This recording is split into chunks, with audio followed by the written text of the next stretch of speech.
Whatever. Are we live? We live here. Are we live? Let me check on my Hello? phone. Hello. Oh. I can hear it. We did something for the first time of this session of Matter of Fact. We watched a video firstly to gauge the topic today. What are we talking about today? All right. Here we are. Once again, Matter of Fact. We want to hold it. Yeah. Matter of Fact. Episode 4. 4. That's fucking crazy. We're on episode 4. Episode 4 is fucking insane because that means we've been around for 3 weeks. Well, Cause is it 2 weeks because we did the second episode? No, I was going to say 4 weeks, but then I had to stop myself and True. make it It's 3. been 21 days. Yeah, this is the 21st We've been of them. spitting matter of facts for 21 days. So here's the thing.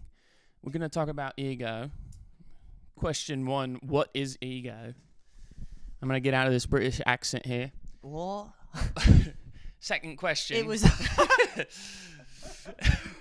What do most people not understand about ego? And that'd be a great question to ask yourself right now. It's probably my favorite question. What do you know about ego, and what is confusing about ego? Because I think ego can be pretty confusing. I agree. And then, what is denial in regards to ego?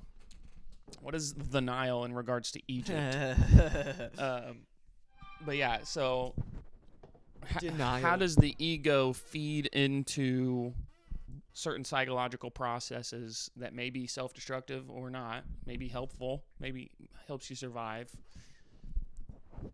But either way, the ego. fed by ego.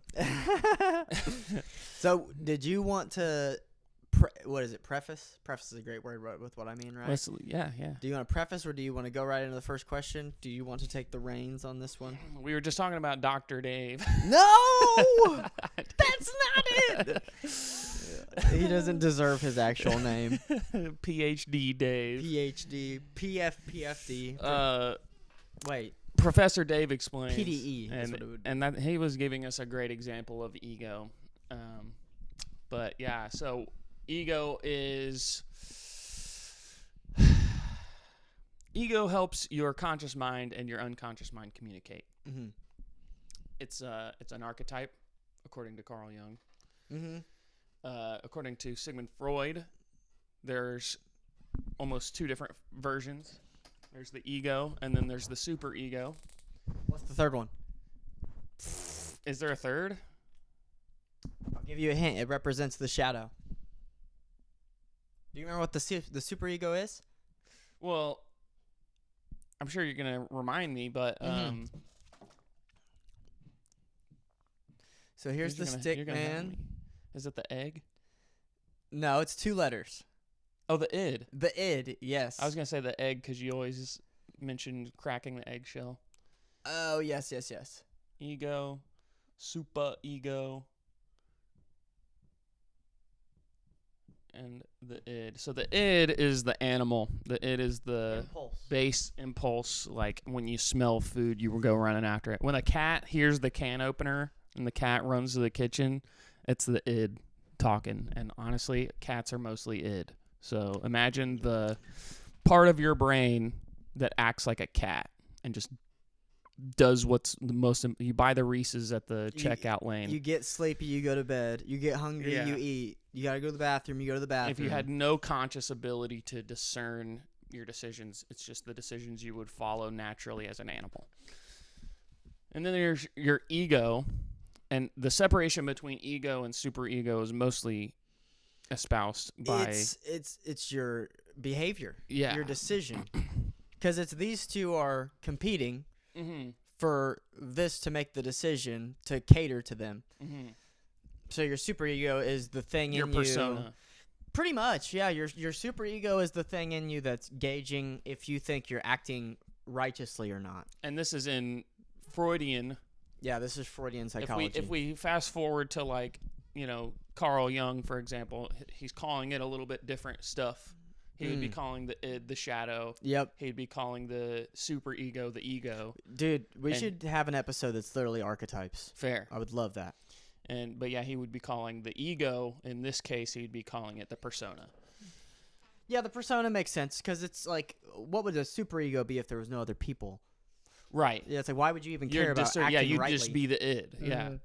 Your super ego is, in Jungian psychology, it's your ego. It's the part of you that is trying to be. I'm going to bring up world of forms.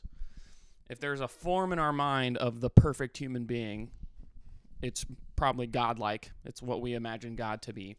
And that's what your ego is hoping to emulate. Mm-hmm. Your ego wants to be this perfect form. Your ego hates guilt. Right. Your ego hates shame. Your ego hates shallow things like this isn't being ugly. Is this every ego, though? Does every ego hate these things? Hates guilt? Yes. Yeah, fair. Is stimulated to feel guilt by all of the same actions? No. See, now that's interesting. Some people aren't necessarily guilty because of all the same exact things. Fair. But when they do feel guilt, it is their ego that is hating the guilt. I want to do my rendition of what ego is before we stray too far.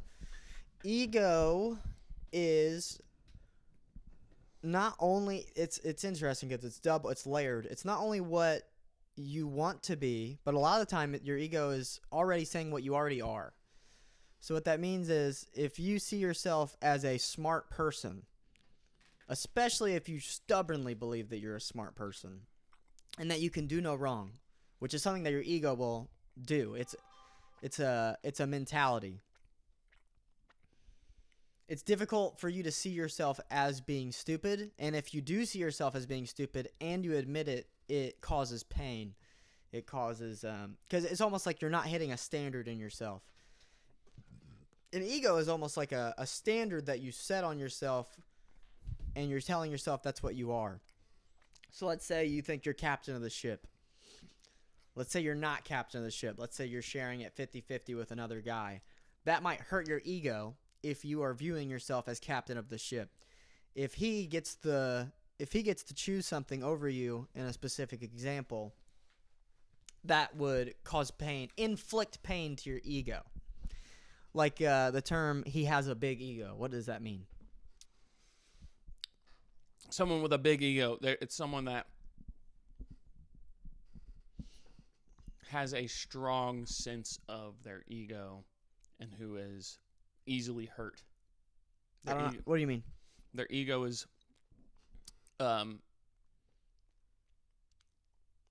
easily insulted. As in, if they are not a very specific way, and if they don't receive very specific feedback, their ego will feel like they have stepped outside of what its intended purpose. So they need to feel good about themselves. Someone with a big ego often, probably all expects the time to fit inside of its expectations, or they're upset easily. Fair. Would you agree with that? Yeah, what were you saying about ego before I decided to answer? I just wanted to answer so that we were on the same grounds. Well, and I was talking about... Oh, these three. Mm-hmm. Fair. And I was talking about your persona, your ego, and your shadow, and how they relate to id, ego, superego. And I think where I was going with that was just, what is ego? And it's like, just to explain, your ego is the perfect form in your mind of a human being. Do you think it's in relation to what you believe your limits are as well? Yeah.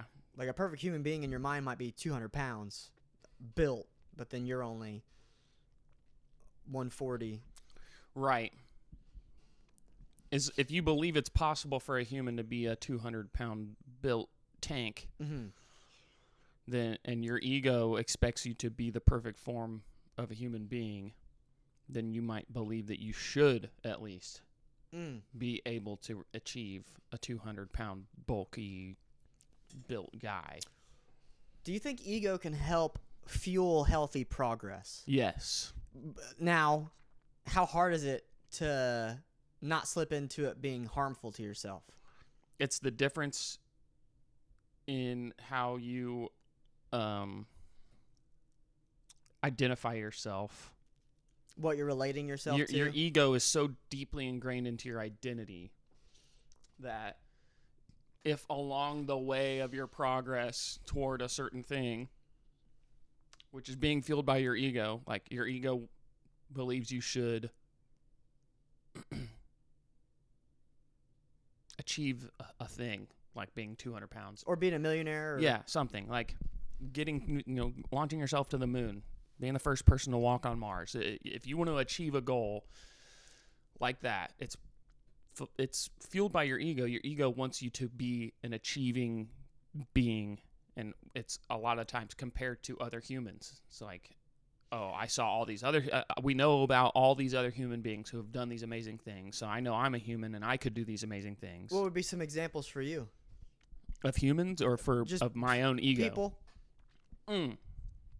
People who have achieved things? Yeah, where you're like, wow, that would be great. I would love to achieve something like that. Oh, man, it's like... And then now you are, like, relating yourself to somebody. Yeah, I mean, there's a lot of examples. Jordan Peterson.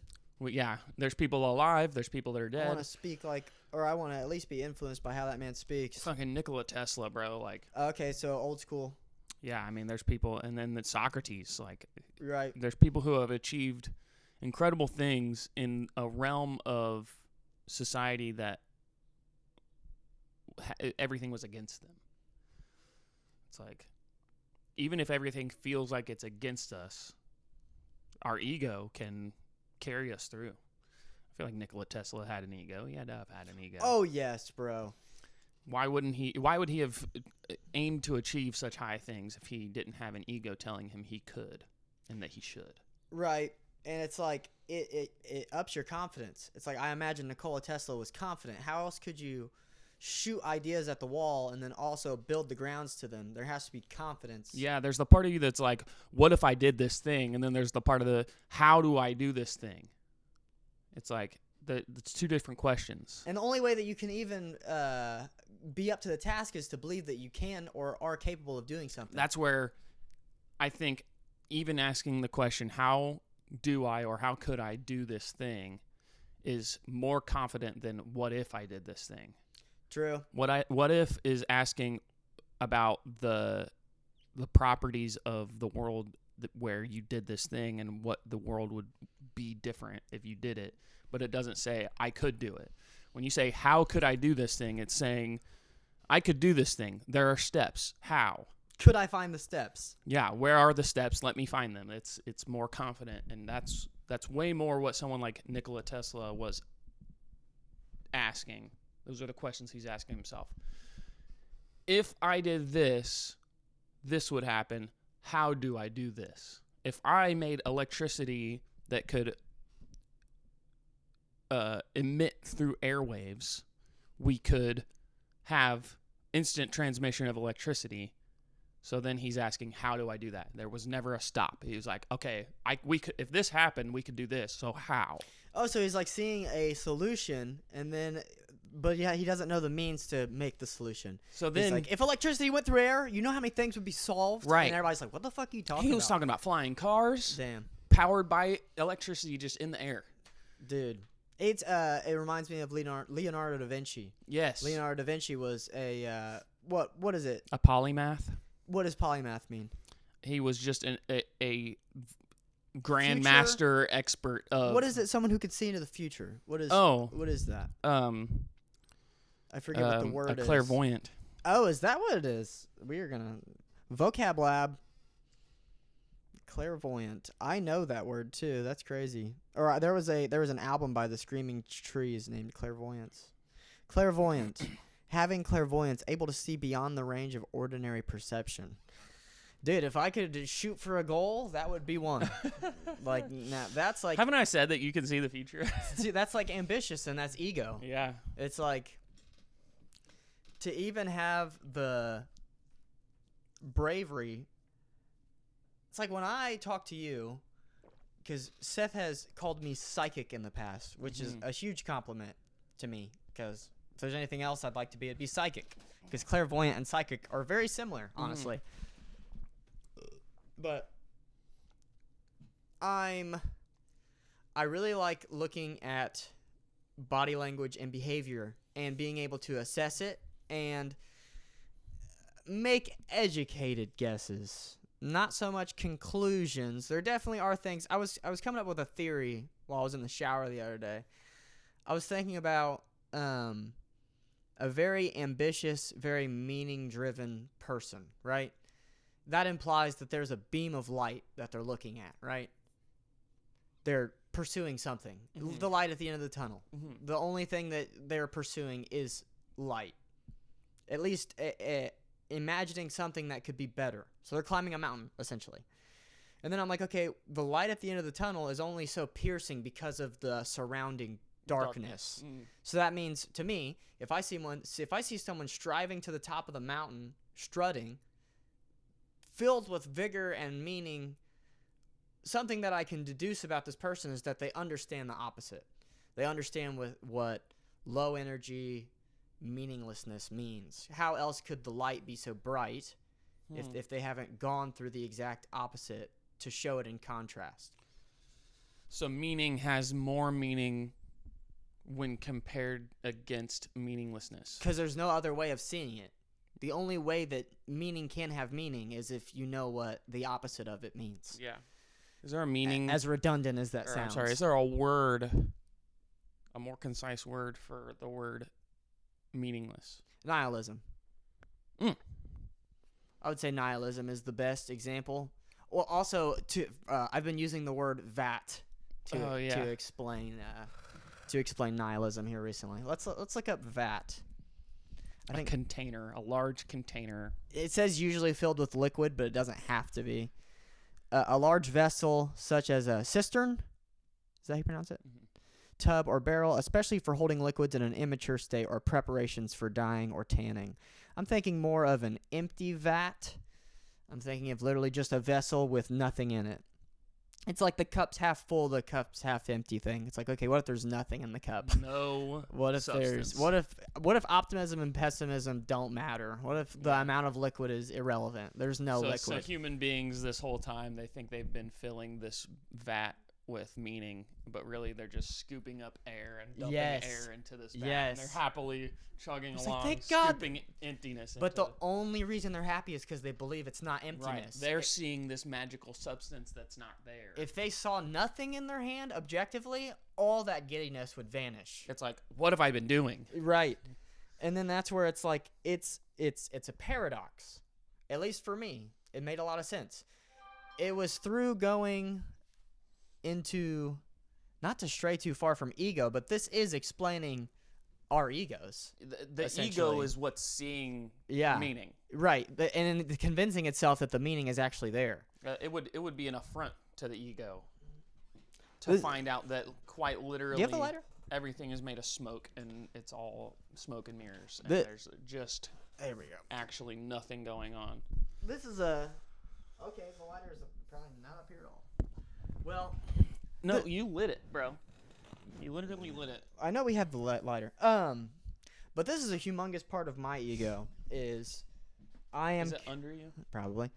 I'm convinced it was that. In your lap. Of course, right on me. I'm convinced that meaning is real, so that's a part of my ego. Fair. Because if someone tells me meaning is not real, they're telling me that my worldview is faulty, or they could never achieve what I have achieved. And then my ego would be like, well, I disagree. I think that in the most depressing day of your life, because of that day, you will experience the most fulfilling day of your life. Because you you can only feel as fulfilled as you have felt nihilistic. Do you agree with that?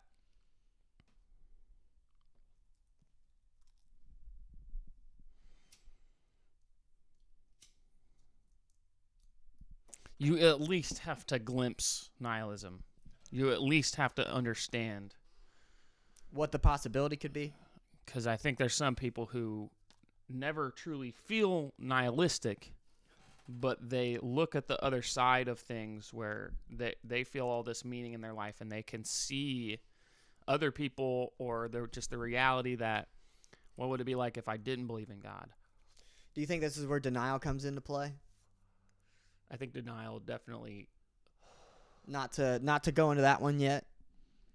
Denial definitely keeps people secure in their beliefs. I agree.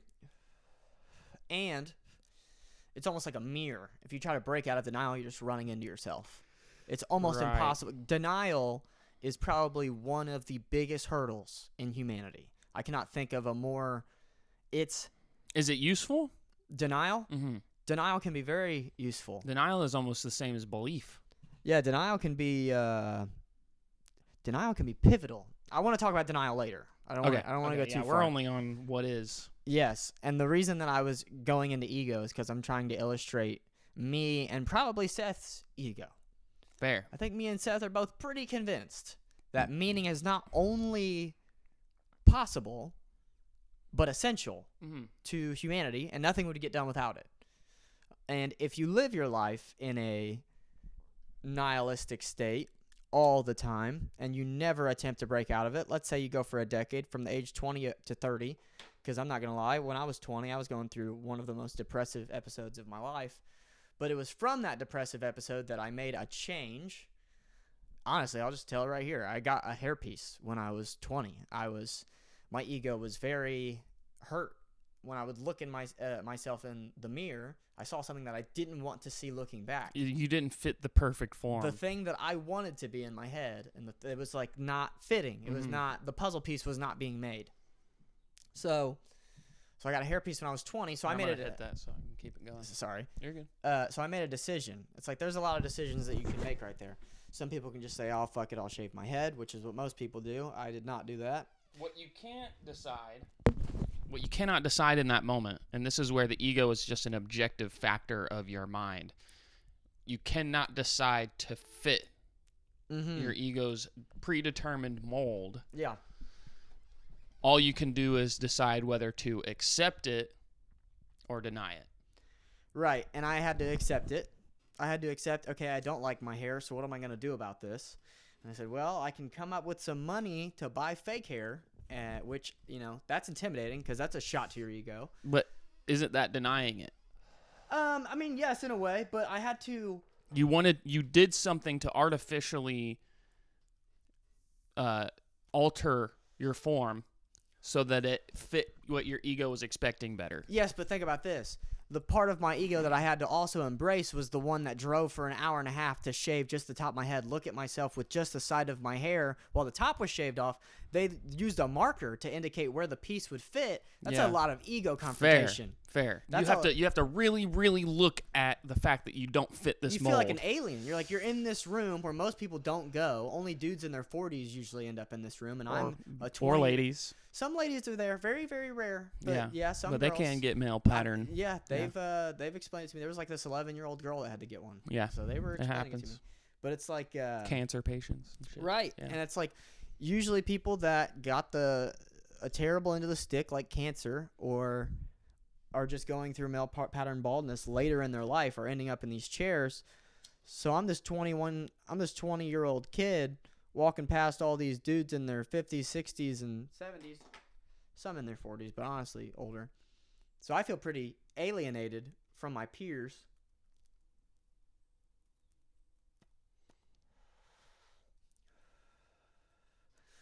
But that was a battle. That was an ego confrontation. And then, I mean, I did this last episode, but I shaved it all off. That was an ego confrontation because I had to take off the fake hair and throw it in the trash and shave my head, and I've grown quite accustomed to it. This is where I would that represents true acceptance to me.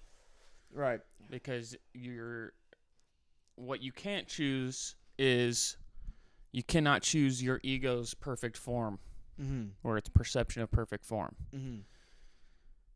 You cannot decide that you all of a sudden fit its expectation of perfect form. But what you can decide is whether you accept that you don't fit the form or deny that you don't fit the form. So you don't fit the form either way, but you have chosen to accept, I don't fit the form, and I'm going to live out my life accepting and acting as if that's the truth rather than a temporary solution that helps you, even though you have to go into that room one day a month or one day every 3 months or however long it was once a month, once every 3 months. It ended up being once a month is when I would go. So one day every month you'd go feel like a complete alien. Yep. So that the other 29 days of the month you could be in denial and look at yourself and not have see. to worry. You get to see a form that way more accurately matches the perfect form you're expecting or your ego's expecting. That I want. But now there was another aspect of your form, and it's way more character based, that you were not fitting. The whole time you were wearing the hairpiece, you were not fitting a part of your form that your ego expected, which was an honest form. Yeah, honesty. You expect a form that is confident. You expect a form that is honest and unafraid. And you were fitting that aspect of your form twice as much now that there is no hairpiece. It makes you reprioritize, which is an important thing about getting through denial, which we'll touch on. I know we've already said a few things, but we haven't explained exactly what denial is yet. But fair. We're going to define it, I'm assuming. Yeah, but what did you just say? You are more... Oh, it makes me reprioritize. Yes. Yeah. When you let your ego... Inferno... What is it? Inferno XC 0025 said, yo, what's going on here? What up? We talking ego. This is a show called Matter of Fact. Me and Seth love to have very insightful conversations with one another. We have pretty much our entire friendship. A lot of our friendship was based on that. We love talking about things like psychology, philosophy, science, religion, all sorts of stuff. Are they commenting? He said, I can see that. Hey! I said, Matter of Fact podcast every Sunday morning, 8 a.m. Thanks for tuning in. Hopefully you like it. You're catching us before we're going to be rich and famous, so consider yourself lucky on the Matter of Fact show. I said, you like psychology? But it made me reprioritize a lot of things when I accepted that I don't have hair and just shaved it off. Because what it did I saying something else, or was that you? That was me. What it did for me is it made me pretty much... I'm confident in my looks, I believe. I think I look pretty good, at least in my ego. I feel great about it, but I care less about it. It's not as vital of a factor as it was before. You've moved other things up the checklist. Yes. And that got moved down the checklist. Yes. It's okay that it's not checked because there's other things you're checking. Yeah, it's like, am I healthy? Am I as... What'd they say? Who has more ego between you two? Just funny question. Probably me. No. Yeah, well, I mean that in good and bad. I mean that in a lot of bad as well. Fair. So I get what you're saying. I'd say I have plenty of ego that I am aware of. I get on the attack more than you. I have been there, though. I know you. I've seen you in it, and I used to be way more that way. But I see it, and I still do it.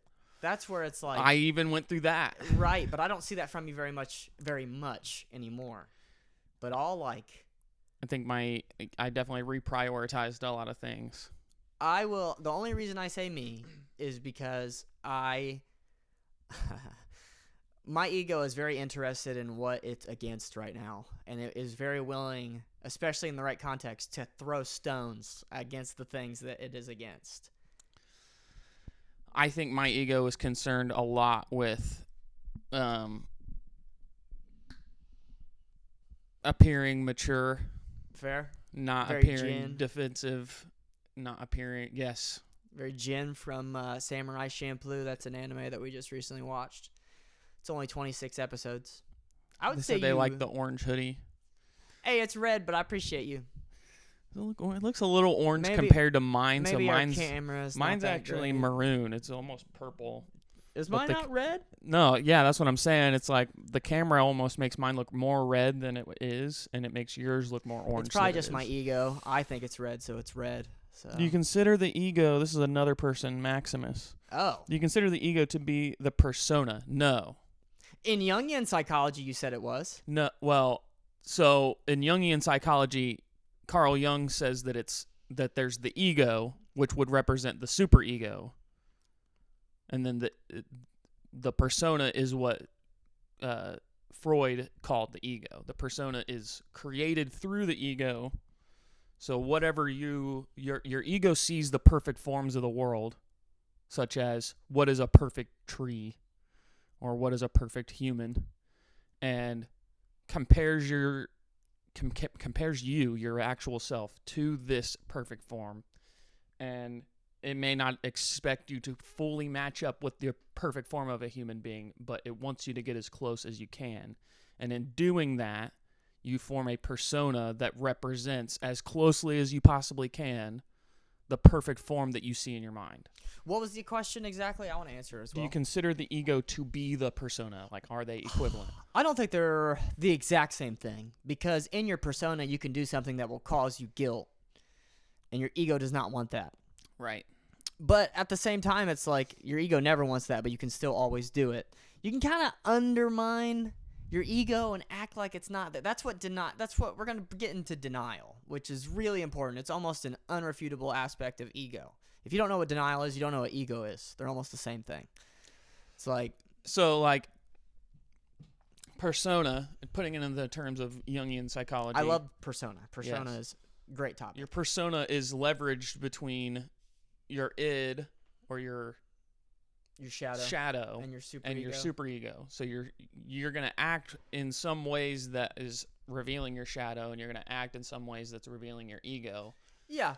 It's like if you're hungry, you're like, I need to eat now. I'm hungry. Right. Like you're letting your id or your shadow into your ego. Now, if you're hungry and you're sitting in a 3-hour podcast and it's hour 1 and you're ready to eat, But you wait and don't even mention it. but you wait, Yeah. you're allowing your ego to win. So the ego is a middleman between self and outer world, in your view. So ego is the middle between self and outer world. Also- so it's like the bridge between them. What's the difference between self-confidence and ego? Most people get mixed up with these two. Your ego can make you feel self-confident if your actions, your behavior, your appearance, and all the metrics that your ego is measuring are being satisfied. It can lead you to feel superior. It can lead you to feel like you are the best. These can be fake, though. Either way, it's just your ego's estimation. True. But it's like if someone is self-confident and they think they're the shit and they think that everybody's looking at them, Mm-hmm. and, that can be healthy in some ways. It can help grow confidence. But if it's fake, if that's not actually what's happening, you can have an inflated ego. They just said inflated ego effect. Yeah. We got people who are on the right We're page on the here. same Yes. wave. Dude, I love that people are commenting. Thank you Yeah. for dropping by. These are great questions too. Matter of fact, we have 2 more questions as well. But yeah, so your ego could also make you feel like shit. Yeah. If you are doing everything your ego hates, if you're just following your id all the time and you see yourself as selfish and lazy and etc., ugly, then your ego is driving self-hate. So you can get either one out of ego. Yeah. It's like, imagine you're scared of approaching girls. So you force your ego out of that box, and you approach 10 girls, and they all deny you. Your ego, most likely, depending on your character and your person, your ego will be pretty deflated, at least for that day. They said, is it my internet or your stream buffering? I'm getting it pretty. Yeah, I believe Clearly on it's my your phone. internet. I have it on my phone. I have it on the computer. Can you turn off your Wi-Fi and look? Turn off my Wi-Fi. Yeah, so that way we can see it just from service. See if that changes anything. 5G. It looks fine on mine. I mean, it's like we're less than a second behind on. Yeah, it seems pretty perfect Timing. on all three of our screens, so I believe it's yours. Could be my ego, though. My internet's better. All women just want money, and to make me suffer is a perfect example of an inflated ego in action. All women just want money. I feel like I know who this and to make me suffer. Wait, what's the account name? Maximus. Interesting. Do you care if I read it? Sure. Well, actually, I have my fucking phone, but I'm not getting the comments. Saying things like all women just want money and to make me suffer is a perfect... Yes, because if you say and to... All women just want to make me suffer is also what is the statement, and that is a statement of spite. Fair. And I believe spite always comes from ego. It's a statement of absolute, too. So, would It's you a agree? truth claim. It's A an spiteful absolute truth claim, at least on paper. Do you think a lot of absolutes are based on ego? This is tough, bro, because if you say 2 + 2 is always 4, is that ego or is that just science and objective truth? Is there geometrical perfection? Or Right. do we just want there to be? Right. It is 2 always 2. 2. Is X always X? Is Y always Y? Yeah, it's like, You know? I mean, there's some things, but to say all women just want money, that's a pretty big statement of absolute. It's hard to put an absolute claim over any category of human because we're so multifaceted. Even to make like huge combination. decisions about what is moral and what is immoral. Yeah, those get tricky. That's not math. Right. It doesn't come off Which as math. Descartes would say it is. Yeah, X is always X. He would say mathematics, ethics, and philosophy are intertwined. Think and am are the same thing. Yes. I think, therefore I am. So Yes. X equals X is all he's saying. Yeah. So what do you guys do normally in stream? It's pretty good watching you guys. I am giving a follow. Thank you for the follow. Yeah, I thank appreciate you. the compliment. I love that. So we've got, let's hold up the board for these guys to see. Episode 4. We're on episode 4. We start with a topic. Our topic today is ego. And then we come up with some questions to talk about when it comes to ego. And, obviously we're not, I'm not a doctor of psychology or anything like that. So if you watch our first episode, we kind of give our claims of credibility where... we explain where we're coming from. Yeah, we explain that we've done a lot of research and we have a lot of our own thoughts, but nothing we say here should be taken as like we're trying to tell anybody exactly how things are. This is really a lot about our perspective. Well, let me say this. I make a lot of truth claims, at least recently. But it's like you accept that that's not just unequivocal. I accept that it can be combated. Yes. If anyone ever hears me say something and I'm like, well, this is how it is, and then someone's like, I disagree, I'm going to take it seriously, and I'm going to attempt to debate. What I'm trying to do is I want to get into debate, and I want to mean what I say, and I want to be able to logically, to the best of my ability, have the most convincing argument in the room. Fair. That's what I want. So. Yeah, I mean, me and David will get into some arguments and debates sometimes. And if you have a better argument than me, yeah, or if you put up some points that I can't really refute, I will. Yeah, we typically reach a point. We typically reach a point where we're like, okay, as far as I know right now, if what you're saying is true, and you've got all this evidence to back it, I can't even argue against it. But then we're also always willing to look more into it to help. Oh shit! We got another question. The absolute. What is the definition of an absolute? So can you go back to the absolute? What is your definition of it? Is it reason? Is absolute reason? Like, is it reasonable? Dude, Carl Jung has a crazy quote. He said the entire, what does he say? The entire universe hangs on a thin thread, and it's human consciousness, and it's implying that if we died, math would die. If we died, science would die. There's no such thing. There's nothing. Not even, and it's not even just humans. I would argue that any life that has a sense of in any like way. But a like squirrel taste. couldn't write X equals X.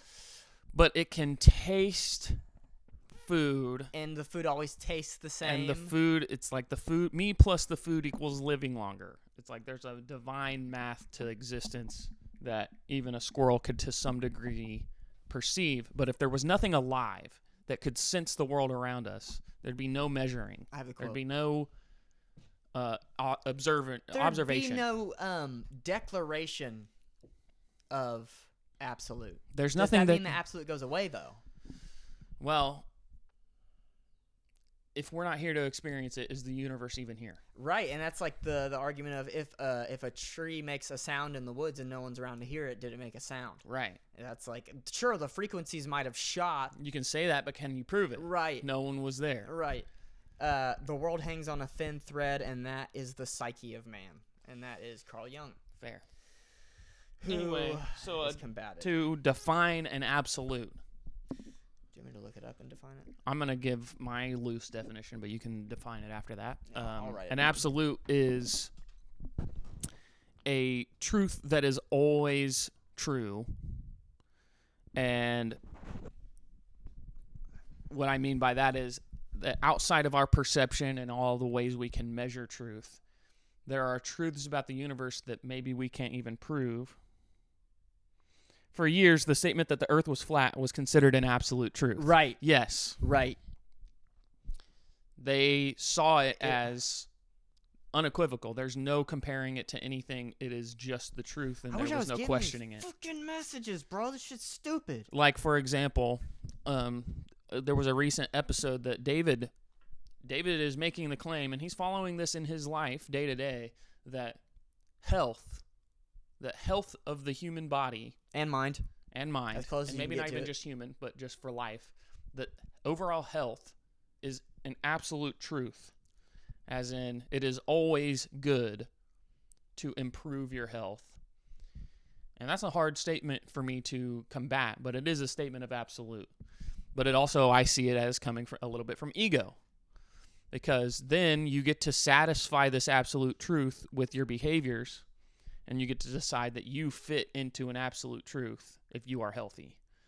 So then it's your ego wanting to see the perfect form of the world, which would be health, and then wanting to act in a way that fits into this perfect form by being healthy. Yeah, I think being healthy has... It's like I made a point to ChatGPT, which I talk to ChatGPT all the time. He's like my best friend. But You guys go way back. yeah, me and ChatGPT. But what the fuck did I say to ChatGPT? It was about health. Oh, I was like, if anybody could snap their fingers and be in a more fit, higher energy, capable body, why on earth would they not snap their fingers? If someone obese was like, yeah, snap your fingers and, you know, you'll just slim up and have a six-pack and be filled with energy and be more mobile and be able to Is sleep having better. hair an absolute truth? I bet everybody would rather have it. Yeah, anybody would snap their fingers and if I have could hair. just snap my fingers, yeah. Or But be taller. that's more or- based on attraction than anything. It's aesthetic. So then is aesthetic an absolute truth? It's subjectively, objectively true. Excuse my handwriting. I am very caffeinated. Shaking. Nothing better I'm than just the- writing like this because I'm so smart, bro. You just wouldn't get it. Oh my god. Being governed by or characteristic of a ruler or authority completely free from constitutional or other restraint is absolute. Absolute. Being governed by or characteristic of a ruler or authority completely free from constitutional or other restraint. So was that like a ruler of the universe? Or a truth or a decree that is laid out by the ruler. Yes. I'm going to put vocab lab. This is Vocab Lab, y'all. Is anybody still texting? They're not texting, no. I have an idea of who They this did drop a person is. follow. It says we have 2 viewers. Well, if you're still in here, do we know you? If not, that's fine. It wouldn't hurt my ego. I was just curious. You wish you knew him. I know. I think I know who it is, but I could be completely wrong. Maximus? Yeah, I don't think it has anything to do with. And then there's Infernox. I don't know who that is. Maybe one of them could be who. Frick. Maximus said, I don't. Oh. Like, no, I don't. So you don't know us. Well, welcome to the party. I'm glad Yeah. that this is how we met. This is beautiful. I'll introduce myself. That'd Yeah. feed my ego. My name's Seth. That's the name of my ego. My persona, actually. What about your artist name? I'm Seth A.M. You can search me up. My name, my I make actual music name, and shit. The bald David is David. Bald name David. A hair name DAYZ. Bald named David. Yeah. My artist name has hair. His artist name is DAYZ, and by that we mean like multiple days. And by that, DAYZ, we also though. mean like a Z at the end. So All caps DAYZ here. with a Z. Since my ego is bigger than Seth. Oh. All right, mine. Here. Do you want a different color? No. Yeah.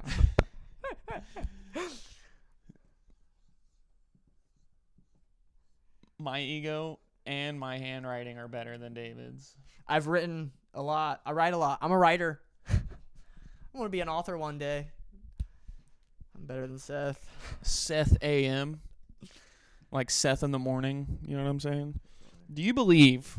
Happy to found your channel, okay? Thank you for that. Yeah, thank you. Do you believe 10 billion people would rather be in shape than not? I can imagine many people disagreeing. From my experience, no matter what is being said, someone is always going to disagree with it. I don't deny that. My argument mainly is you would have a higher quality of life, so you would want to do that. And I believe that if you are convincing yourself that you don't want to do that, you are in denial. You are not admitting an absolute. The closest thing I found to it. I think you're not admitting something that you would rather have.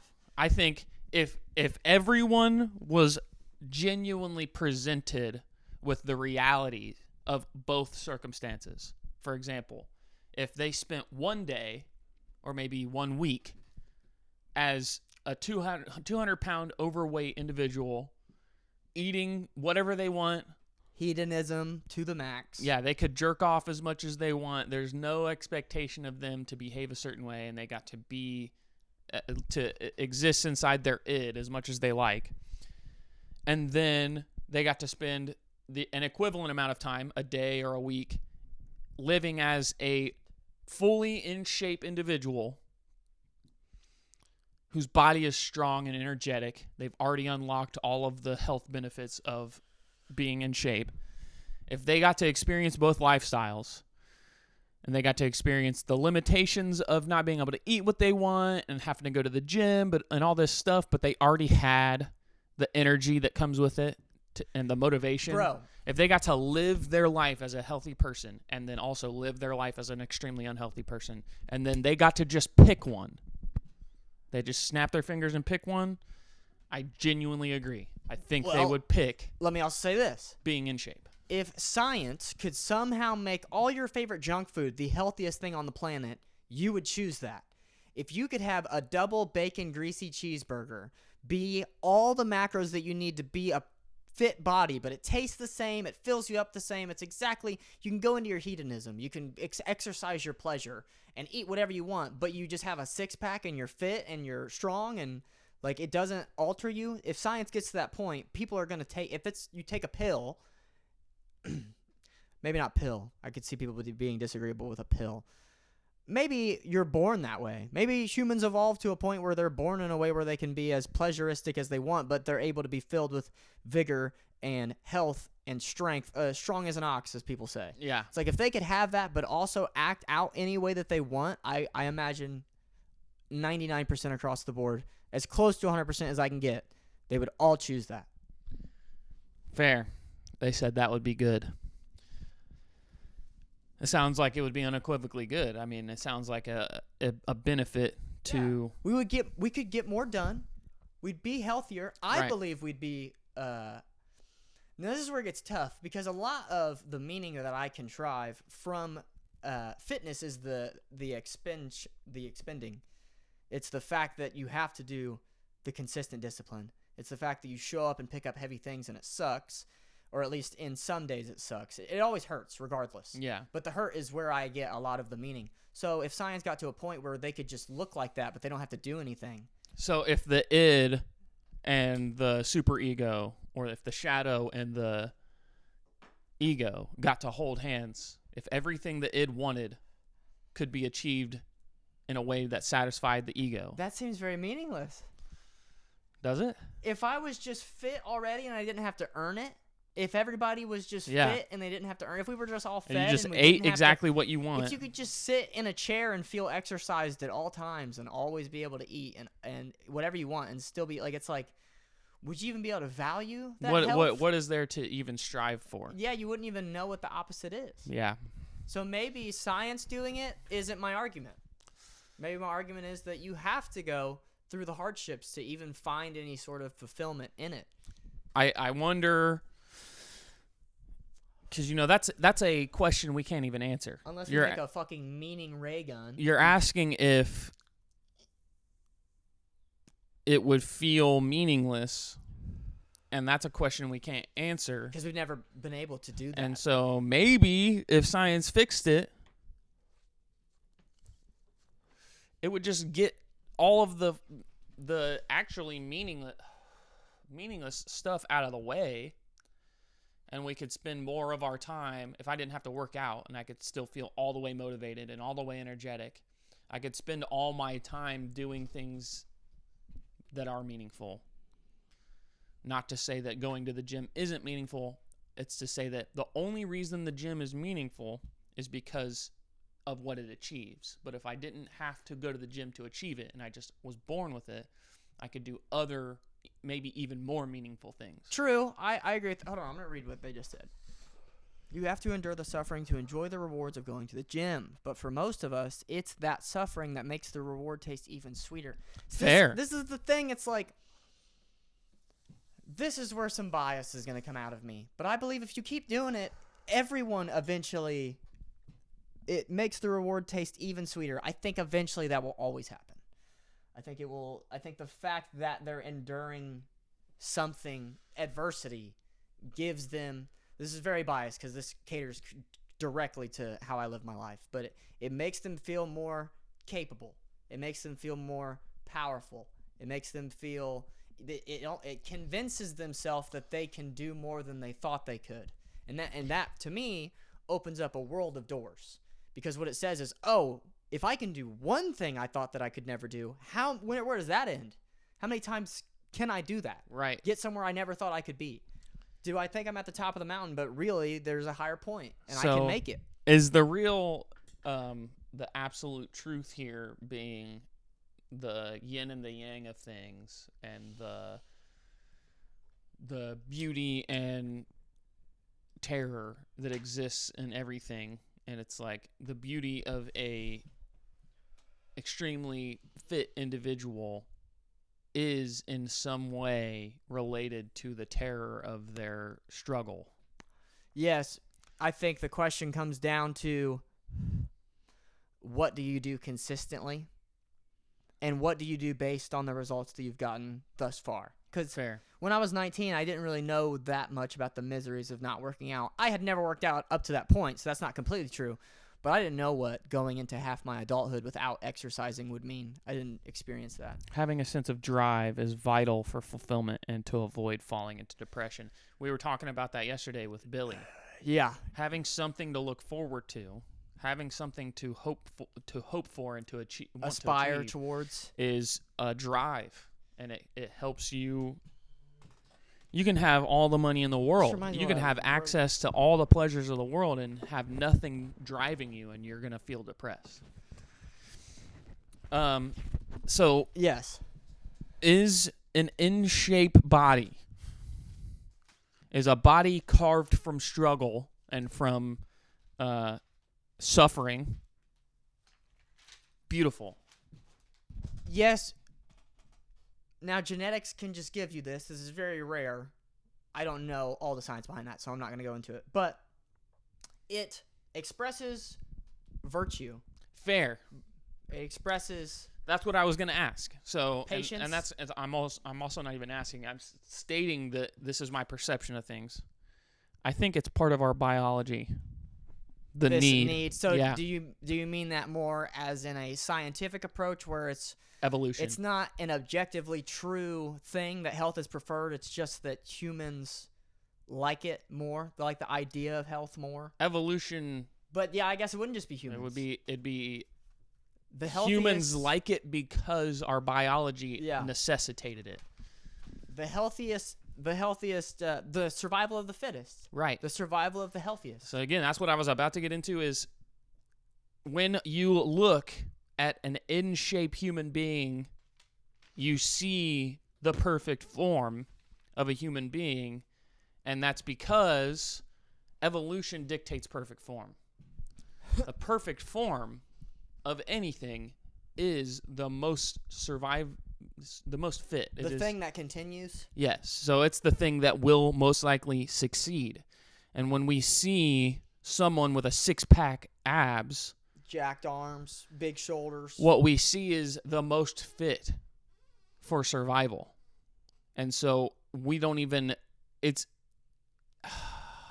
not even a question in our mind anymore. We've evolved so far in the direction of fitness that just on seeing it, we feel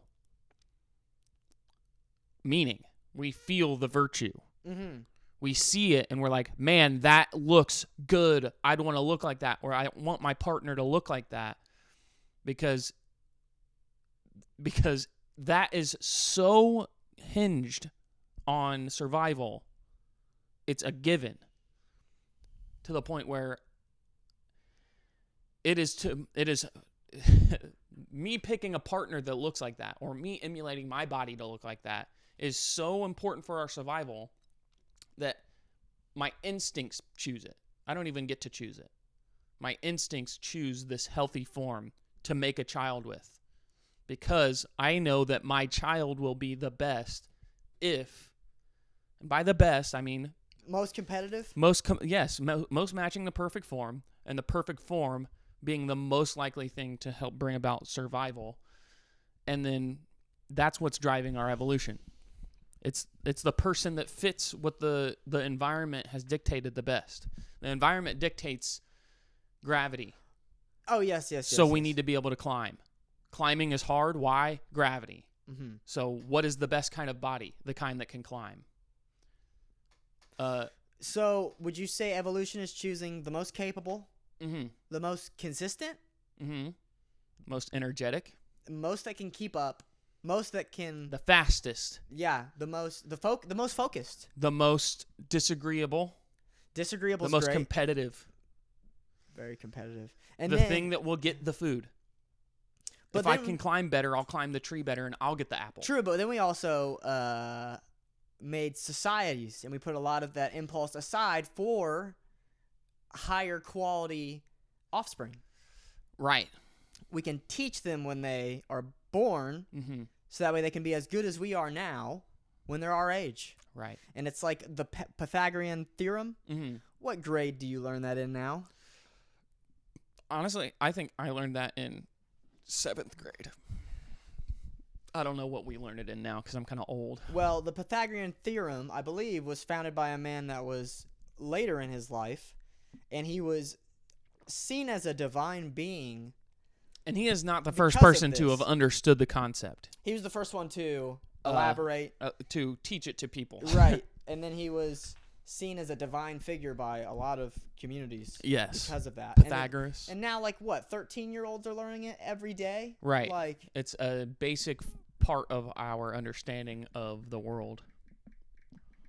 What grade do we teach the Pythagorean theorem? 8th grade. So, yeah, about 13, 14. Okay. Well, damn, that was cool.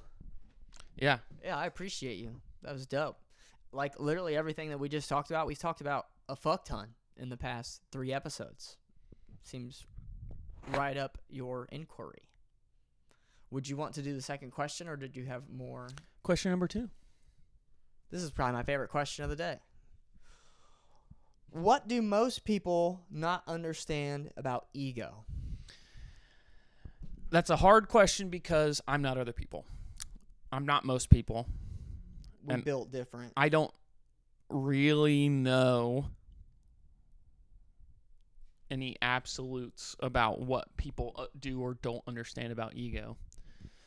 One thing that was pointed out by someone else, which helps me at least reach into the realm of other, is that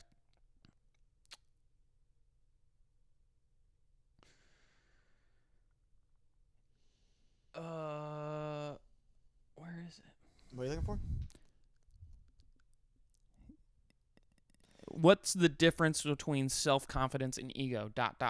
People often get mixed up with these two.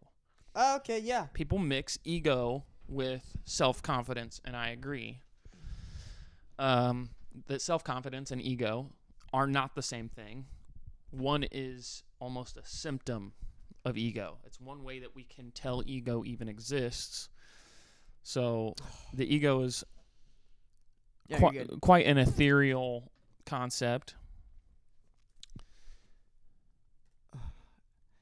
It's rational more than it is empirical. Yes, it's like when we do a Sudoku puzzle and we find where a number is just simply based on the location of other numbers. We know of the ego through behavior, through psychoanalysis. We know it exists without being able to look at it. You can't cut the brain open and find the ego as a part of the brain. It's more of something that is a manifestation of the mind. Yes, we find it indirectly. And thus it is almost considered unscientific by some, although I would say science and psychologists have found methods of, they might disagree that there is such a thing as ego, using the term as a way to express a defense mechanism, labeling someone else's confidence as ego. I can see many narcissists using this argument. Right, they're looking at an aspect of ego that may be harmful. They're taking this symptom of the ego, and it may be self-confidence could be, especially when it is turned into narcissism, especially when someone sees themselves as the greatest and their ego is inflated, that can be a symptom of a complex that is derived through the ego, like a God complex or like a superiority complex or even an inferiority complex. Peasant complex. Yeah, it's like their ego has manifested itself into a level of self-confidence that is destructive to themselves or others. And that doesn't mean the ego's bad. That means the ego can be bad. The ego's powerful. Very powerful. And the ego's all-encompassing. The ego could be just as destructive in the opposite way. So it is not just self-confidence that is a product. It could also be self-hate. So the ego could through your comparison of yourself to what your ego expects of its perfect form, you could hate yourself because you're not living up to the expectation you have of yourself. And so now, instead of being narcissistic, you have, what's the word? The example is imposter syndrome. So you could feel like you don't even belong because you see yourself as not deserving, or like you are just getting lucky, and you didn't have to put in the effort. And that's like one of the big parts about what we're talking about with health and stuff. Some people might feel like they are, imagine somebody started their life very small and weak, and they spent a lot of time working out and everything. Like they eat healthy and they bulk and they gain a lot of muscle and they're very healthy, and now they're like a damn near a bodybuilder and they're getting all kinds of props from other people, but their ego was built inside the body of a frail person. And so they could have a complex that is telling them they don't belong in that position, and they don't even it's hard for them to even accept other people telling them, wow, man, you are fucking jacked. Yeah. They can't even look in the mirror and see themselves that way, and they feel like an imposter in their own life. And so that's another manifestation of the ego, where they're in denial of the reward. Yeah, what they've gained. They can't even feel like they deserve it, even though they've done all this work, because their psychology was built on a complex that was even the reason they worked out to begin with. They hated their form. They hated themselves. They hated the way they looked, and they built their entire self on top of this hate, and that is what drove them to look better. And now they can't even see themselves in that light. Psychology can be tough. We have to separate all of this confidence, courage, the ego itself, and an inflated ego. We have to separate all of them. Okay, that's an interesting distinction. Right. The confidence and the inflated ego, the narcissism, are products. They're symptoms. I'm guilty of both. Confidence, courage, the ego itself, and an inflated ego. So I wrote something yesterday, and I literally named it Up and Down, and it's a lot about this. My mentality with my ego is going through daily periods, and there's days where I go through highs and I feel very confident, and sometimes there is illusion in this. Sometimes I'm putting myself in a position that I've never even almost been in. Like, I'll imagine myself as a public speaker in front of thousands of people. It's like I've never even done public speaking outside of something like this.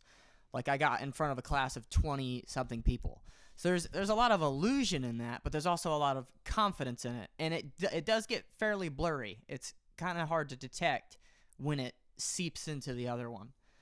But yeah, I'll imagine myself on stage in front of thousands of people, and my ego loves to put me in a good lighting where I'm being very impactful and meaning what I'm saying, and I'm being very effective in my speech. But then that might not be all the way real. Maybe I get in front of 30 people and I'm way more nervous than I expected, and then in my mind I'm expecting myself to be able to do it casually with thousands of people. Yeah. But then I'll have different days where I'm very down, and I'm looking at my faults or things that I wish were different. I'm looking at maybe my balance in my account is getting to me that day. I'm like, okay, well, you think you're this guy that can speak in front of thousands of people, and you think you're this guy that's going to figure it out and learn all these things, and you're this dude that's filled with so much meaning, and you're getting all this truth, but yet you're broke, and you're limited in so many different ways. Like, you think you're this thing that you're just not yet. Maximus said, so some confidence is vital for the self to be at its best in your view. Yeah, I believe so. I think if you're going to climb the mountain, you have to at least be curious enough. And I use curious as a very distinct word. You need to at least be curious enough to see if you are capable of doing it. If you don't have confidence, you will sell yourself short. You will not strive to where you possibly could. And I think that's an important revelation in yourself. So, again, we're talking confidence, we're talking inflated ego or narcissism, and we're talking ego. And so your ego is seeing the abilities that we would hope you have. The ego is seeing this is the problems we would solve if we could. And then your confidence or your courage is saying, maybe I could do it. Your courage is saying, this is hard, but I have to try. I could try. Maybe this is particular wording, but maybe you're good enough. Right. Maybe you can pull it off. And then the inflated ego or a narcissistic ego would... Of course you could do this. It would say, how could you why is no one doing this? It would say, this was easy. It would say, I didn't even have to try. It's ridiculous that this is even a problem. How do people just not getting this? Right. And it would be that's the ego that is projecting. Yeah, it's more worried about others than you. Mm-hmm. And it's comparing. It's a lot of comparison. And that's what the ego is. It's comparing you to your form. Stems. And Without it's ego, there's no jealousy. yeah. There's a lot of things without ego. But yeah, I mean, the confident side of your ego is okay with failing. It is expecting effort.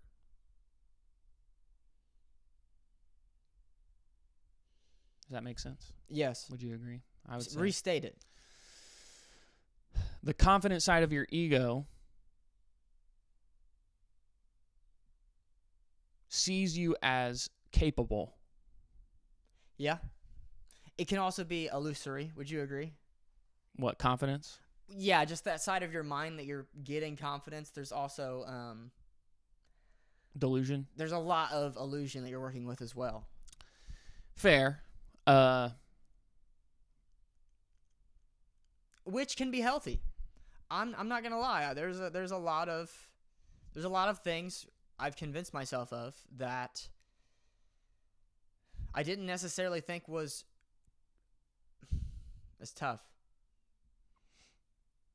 Remember how I said this to you? Because Nietzsche has a quote about this. It's like sometimes maybe living in illusion is better than living in reality. What if falsehood is just as good as truth? Some illusions are more useful than the truth. It's like the being delusional is the type of person who always says they are going to make things happen, but if you look at their history, nothing really materializes. Like the plans they claim they will execute. I consider that an example of an inflated ego. Well, see, here's the thing. Mike Tyson was delusional. Mike Tyson believed, because he learned a lot about ego from his coach. I wish I knew his name. I feel like such a fucker because I don't know his name. That's your ego. That is my ego. But Mike Tyson believes, especially because you can tell in how he treats himself now, at least in some things he said about himself, because he's very much give it all to God. And that was like him putting wraps on this humongous ego that he built with his coach. His coach got with him when he was like 13. He was like fucking 180 pounds. Like, fucking what the fuck are your genetics, bro? This dude's crazy. But he taught Mike Tyson how to be delusional. He's the best in the world. He could never be beat. There's no one that could beat him. And then this dude wins like 20 to 30 fights by knockout.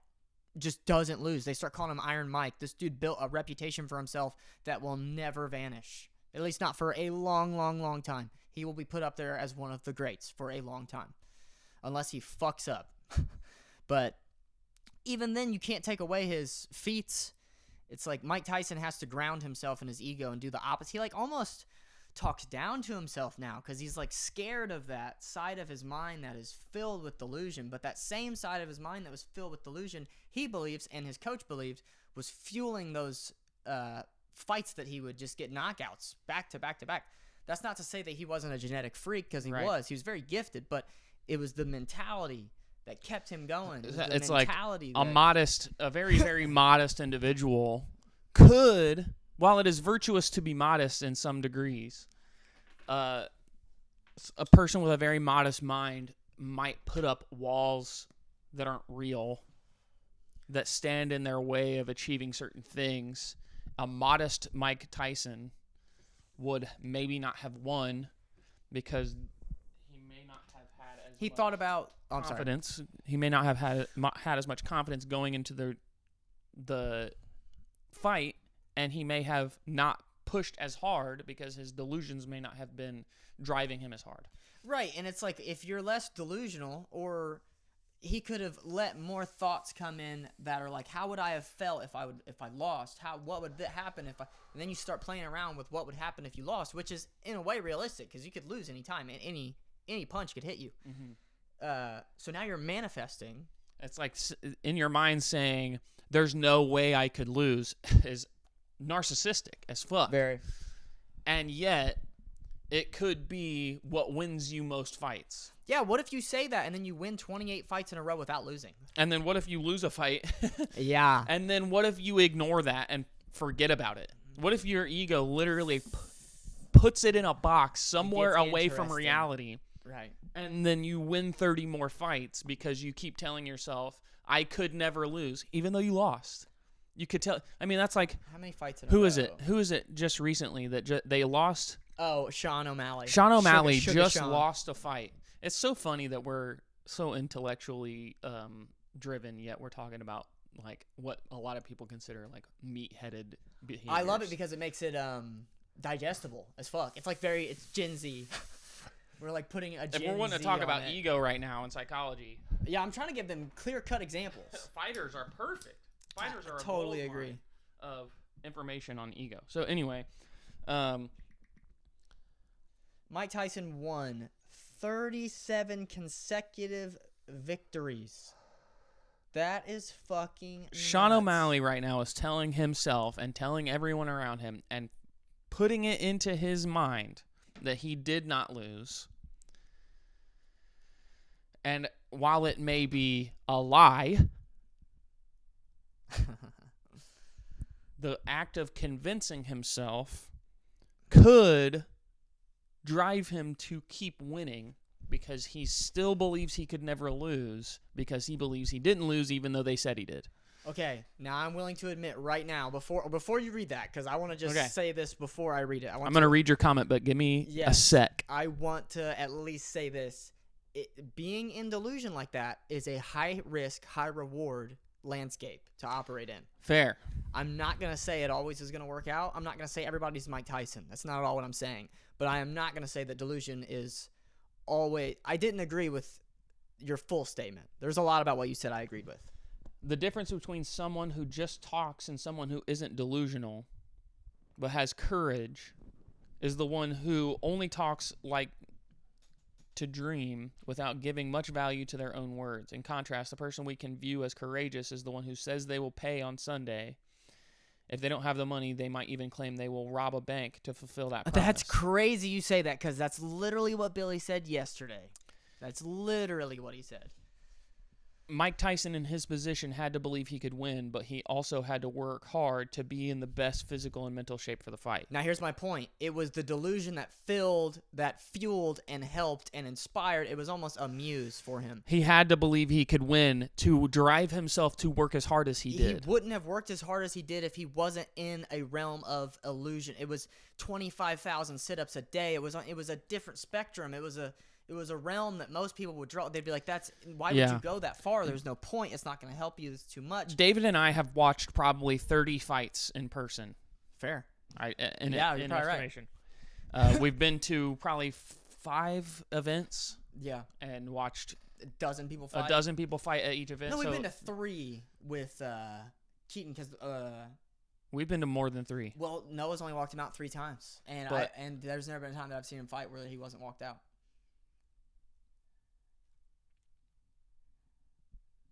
We've only been to 3 events? Yeah, but there's like over a dozen fights each time, and it's like 8 to 10 hours. So it feels like a lot. There's not one where he didn't walk him out that we've been to. I don't think so. I think the first time I ever seen him was Noah walked him out, and then we went another time, Noah walked him out again, and then we went another time, and Noah walked him out again. Okay, well, either way, we've seen, above 30 fights in person. And something, because we naturally just psychoanalyze people while we're doing anything. And so we're watching these fighters, and something we noticed is that the fighter who was, you could tell, was more leaned in to the fight and less leaned back was the one that would win. Not only is it obvious that they're the one that is more in offense and less in defense, so psychologically they are in attack mode. Yes, they are not defensive. They are offensive. And the person who is less defensive. And the person leaning back is more defensive. You can tell we've talked about psychoanalysis. Crossing your arms is protecting yourself. Mm-hmm. You're more defensive. The person leaning back is doing the same thing as the person crossing their arms. They're more defensive because they psychologically, they're allowing into their psyche, their persona, that they might lose. And the person leaning forward is more likely to be believing there's no way they could lose. And that's the same thing as Mike Tyson, and it's the same thing as he went into that round not only knowing how hard he worked, but also genuinely believing there's no way he could lose, so he's leaning forward. And if he had been leaning back instead of leaning forward, he probably would have lost. There is a level of realism in considering the worst-case scenario of any fight. There is a level of coming to reality if you're going to sit and say, maybe a left hook will hit me and I can just black out. Like, you never know. There is a side. And, if you're going to look at the potential risks of that fight, maybe it's healthy. But if you want to be... It's more rational. It is. And it's like, if you want to be the best... Yeah. You almost put yourself in a mentality of in a box outside of time and space that... How could you lose? Why would you lose? I've prepared so hard for this fight. How could I? You just get. You're in something else. You're wearing a mask. It's almost like lying to yourself. It's like Sean O'Malley. Sean O'Malley is deciding right now, even though all the judges said he lost, Sean O'Malley is deciding that he didn't lose and he could never lose, and that might actually help him win more fights.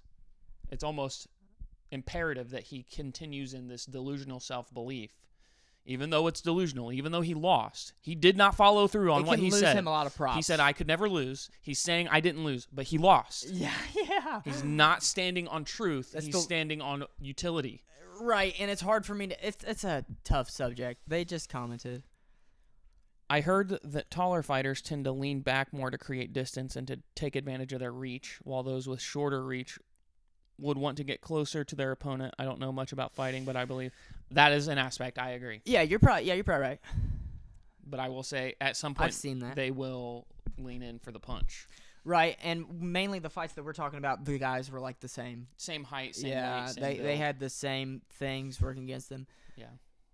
But they also test you see them touch their gloves a lot. They're testing reach. The reach. Yes, and it is to both of their benefit to at least experiment, because knowing your reach on your opponent, if you have a shorter reach versus if you have a longer reach, your strategies might change, like how far you lean forward. Right. That makes sense. But fighting is just one example.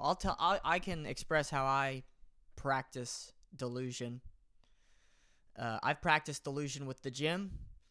I've gone to the gym when I went with Tyler, even with you. We would go for 2 hours, 6 days a week. Yeah. Me and Tyler would go to the gym 2 different times, almost 7 days a week. That's a bit delusional. That's a bit like, it's not necessary. It's just there was a lot of excitement and fun in it, and I just convinced myself that it was worth it, and it was a discipline and an experience that I should have. So I kind of just escaped any negative thoughts about it. I almost didn't even allow them into myself because I just wanted to experiment with this 2 hour a day thing. That's one example. Another example is how I grind, how I go into the coal mines. Writing. I call them the coal mines, and what that is when I'm grinding any skill or skill set, just anything. The coal mines for me are editing videos, doing the podcast, writing. Writing is probably number one right now, and it has been a lot of the time. Meditation, and making music and doing research. I would say those are the 6 things that I do. David is doing one of those 6 things at any given time. If you want to take a guess what David's doing, it's one of those 6 things. Or sleeping. Sleeping, cooking, cleaning, eating. Yeah, household things. But it's delusional in the fact that me and Seth had a very lengthy discussion at the job we used to work at. And we came to 2 different truths that we believe in. I said, I believe the amount of time that you put into something properly is equal to how good you are at it. Now, this is taking account talent out of the equation right now. This is just effort, and this is just correctly practicing, because I believe in wrong practice. Yeah. I think if you're practicing incorrectly, that equation does not work. Yeah. But time doesn't mean anything. Yeah, time can't mean anything if you're holding the bat wrong when you're trying to learn how to swing. And you're learning how not to do it. Yeah, you're learning things that hurt you and maybe your bad habits that you're going to have to pull out of yourself, like a bad weed. But the coal mines. Oh, I'm convinced that it's a lot like Minecraft, where, and this is circumstantial, the more you dig, the more diamonds you'll find. And who knows, maybe some dude went half the distance and found 3 times as many pockets of diamond. That's where prodigies come in. That's where talent comes in my mind.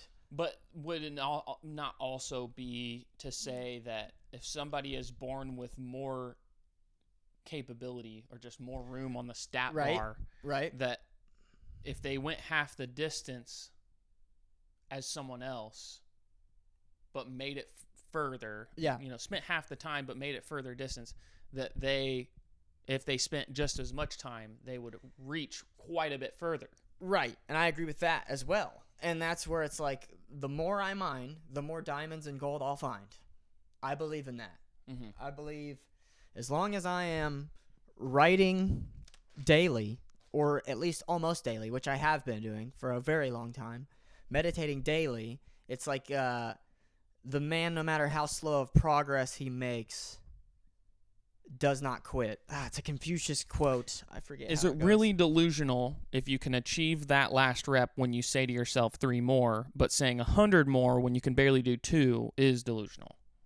But saying 100 more, yes, that is a huge gap. Is it really delusional if you can achieve that last rep when you say to yourself 3 more, but saying 100 more when you can barely do 2 is delusional?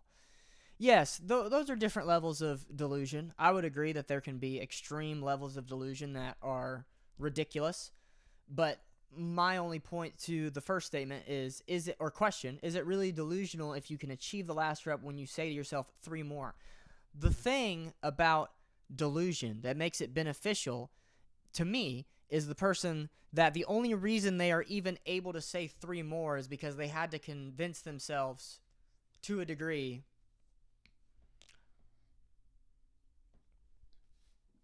something that seems out of their reach is in their reach. And what I mean by that, I'll explain the pain barrier. Do you know what the pain barrier is in working out? Yes. Or I believe it's the pain barrier. And that was an idea that I Threshold. worked with. The pain threshold's fantastic. I learned this when I was like 22. So 3 years into working out, I learned this. I was very much under the impression that once my muscles gave out and were just radiating with pain, it was realistic and logical of me to put the weights away and to not do that. But I've always practiced discipline. Discipline has always been an interesting aspect to me. And there is delusion in discipline. There are lines, and it can get extreme, I agree with you. But there are some levels to delusion that get... there are some levels to... I'll give you an example. So I used to do hundreds of push-ups a day. That was like my workout. I would do hundreds of push-ups a day. And I would hold humongous barriers on myself. Crazy barriers. One time, me and my friend did a challenge, and I was doing 400 push-ups a day at this point. And I just said this. I just stated it. I was like, if I lose this challenge, I will double my push-ups every day for a month. So that's 800 push-ups. And when I spoke it, there was a side of me that was like, that's not real. I shouldn't have done that. I just wanted to sound like a baller. I wanted to shoot out something huge. I did end up losing that competition.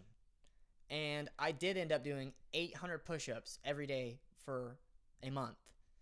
And it was a chance, and I understand what you're saying, where it's like, well, then by definition, that wouldn't be delusion. Yes, you're right, but a realistic side of me also wanted to be like, come on, bro, I said double. That's not realistic. How about I do 600 a day? 800 is just ridiculous. That's a bit too far into the delusion. I don't want to go that far into the delusion because I don't think it's real, and I think I'll hurt myself. You did stick to your word. Yes. So I understand what you're saying in the delusion. I understand. But I think delusion is tricky because a lot of people can think things, very trivial things, are delusional or unrealistic. And then if you practice it yourself, or if you hold a bar above where you think the highest point of the bar can be, maybe you won't reach it, but maybe you'll go higher than where you thought the bar was. That's what I mean by delusion. Delusion being useful because by saying I can do it, by believing you can do it, you will. It's similar to the quote, "Shooting for the stars in order to reach the moon." Yes, if you shot for the moon, you might fall short, but if you shoot for the stars, you reach the furthest possibility. Yes, even if you don't reach the stars. Yes. So I am aspiring towards. I'm very ambitious statements that I'm just throwing out. I want to make my own dictionary. Like, that in itself is a headache and just a ridiculous thing to say out loud. I've never heard anybody just say that. But I'm looking, and it makes me take things more seriously. It's like, okay, I said I want to rewrite the dictionary. Maybe one day I won't rewrite. Maybe that's not what I do. But maybe I read and practice the dictionary now. Maybe language. Not to say, I mean, I've been writing every day for a long time, so it's like I've been taking these things seriously, but maybe I'm holding myself to a much more perfect goal in my head, and it's helping motivate or inspire going deeper or looking more into it or getting more than I thought I could ever get out of just a dictionary. Right. Is it like, can you say that it is harmful to hold the delusion that you may one day write the dictionary, given a reality where in the future you don't ever write a dictionary and your claim that you would was a lie?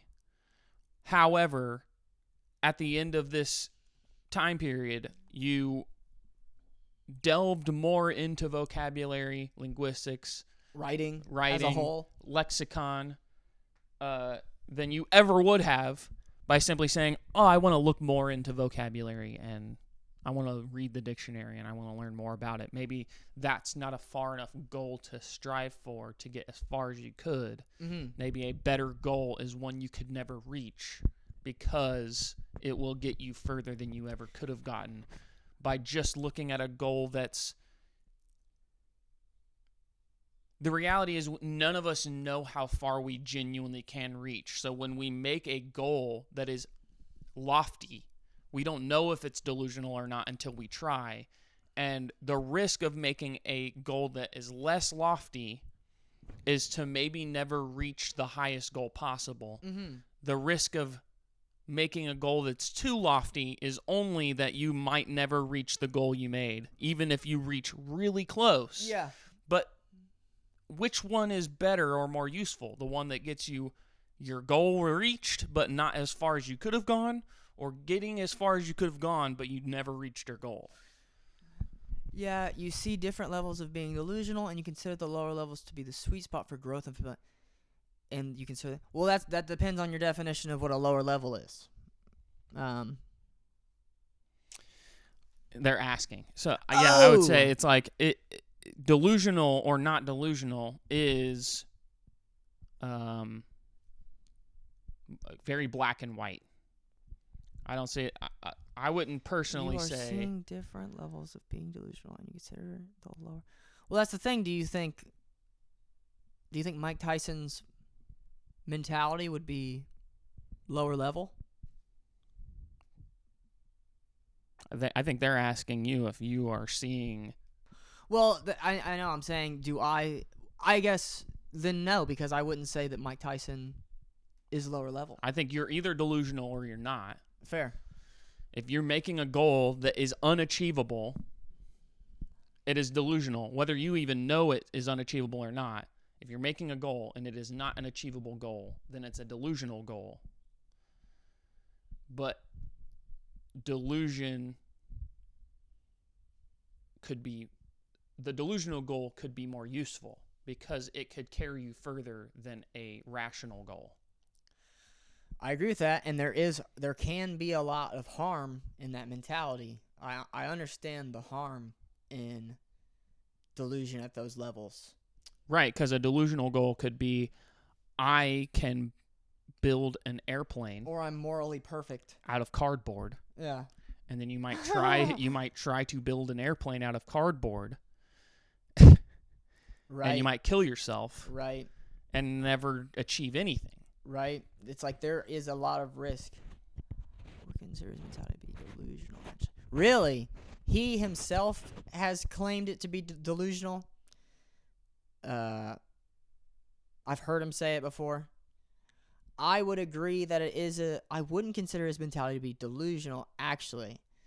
Okay, so if Mike Tyson said he could never lose, and then he ended up losing, is that delusional thinking?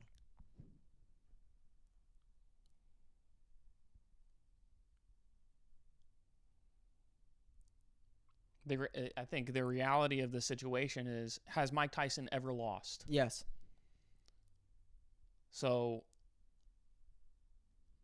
he did not live up to his claim. Right.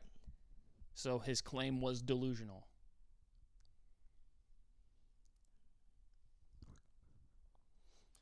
And then he won 37 fights consecutively. meaning his claim was at least carried weight. there was some level of truth to his claim that it would be maybe very difficult right for him, or very unlikely. That is That the is ego his own, talking. But I believe that the ego is vital in his scenario. Okay, would you agree that it's inflated ego? And then if it's yes, would you agree that inflated ego equals delusion? In fact,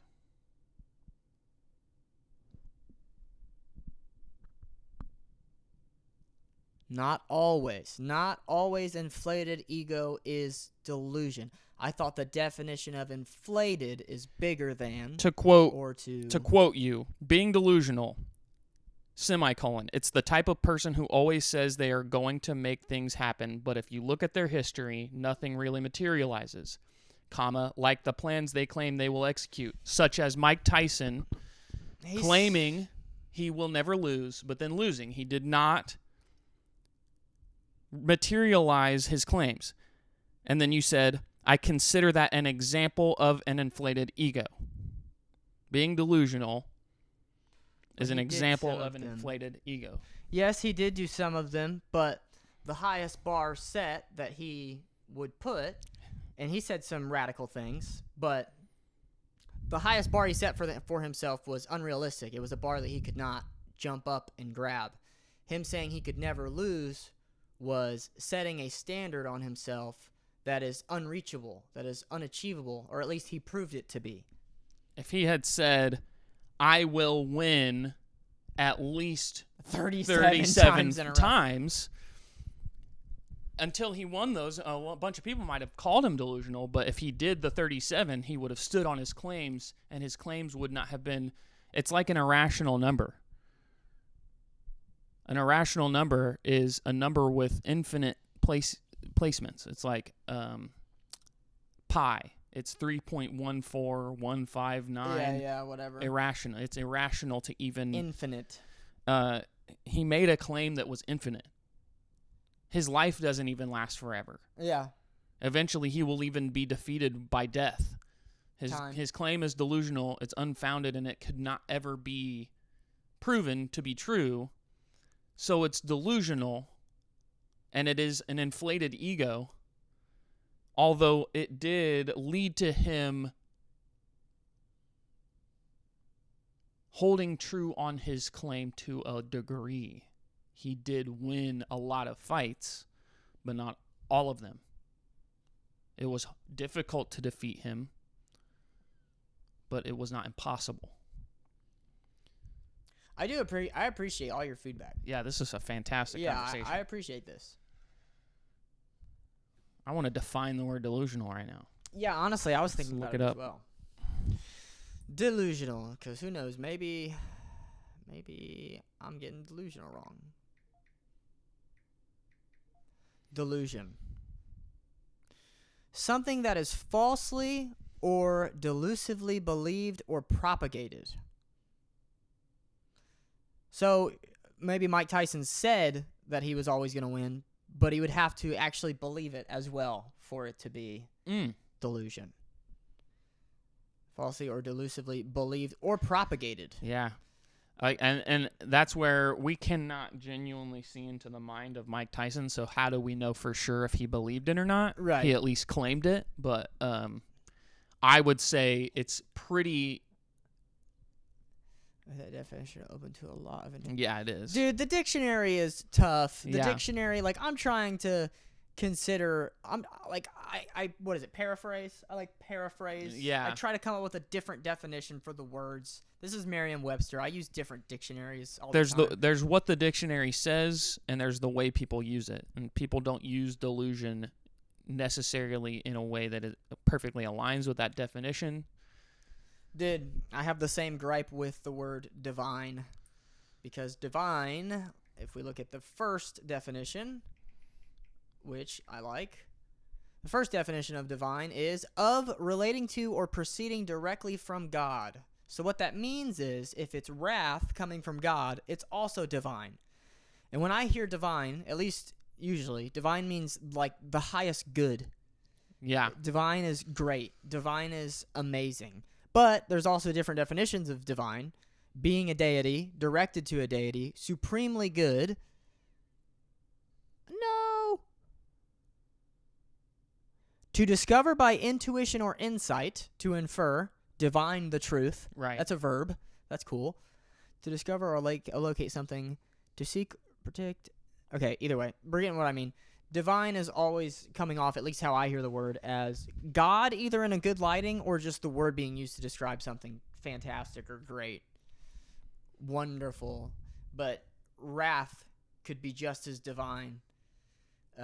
Smiting a civilization, the gods, is divine, which is interesting. Yeah, divine can be terrible. Dude, I appreciate all this. I want to answer the second question. What do most people not understand about ego? This is going to feed into the third question. But what I believe most people don't understand about ego is how fear interacts with it. I was raised pretty Christian. I believed in God. Same. I was God-fearing.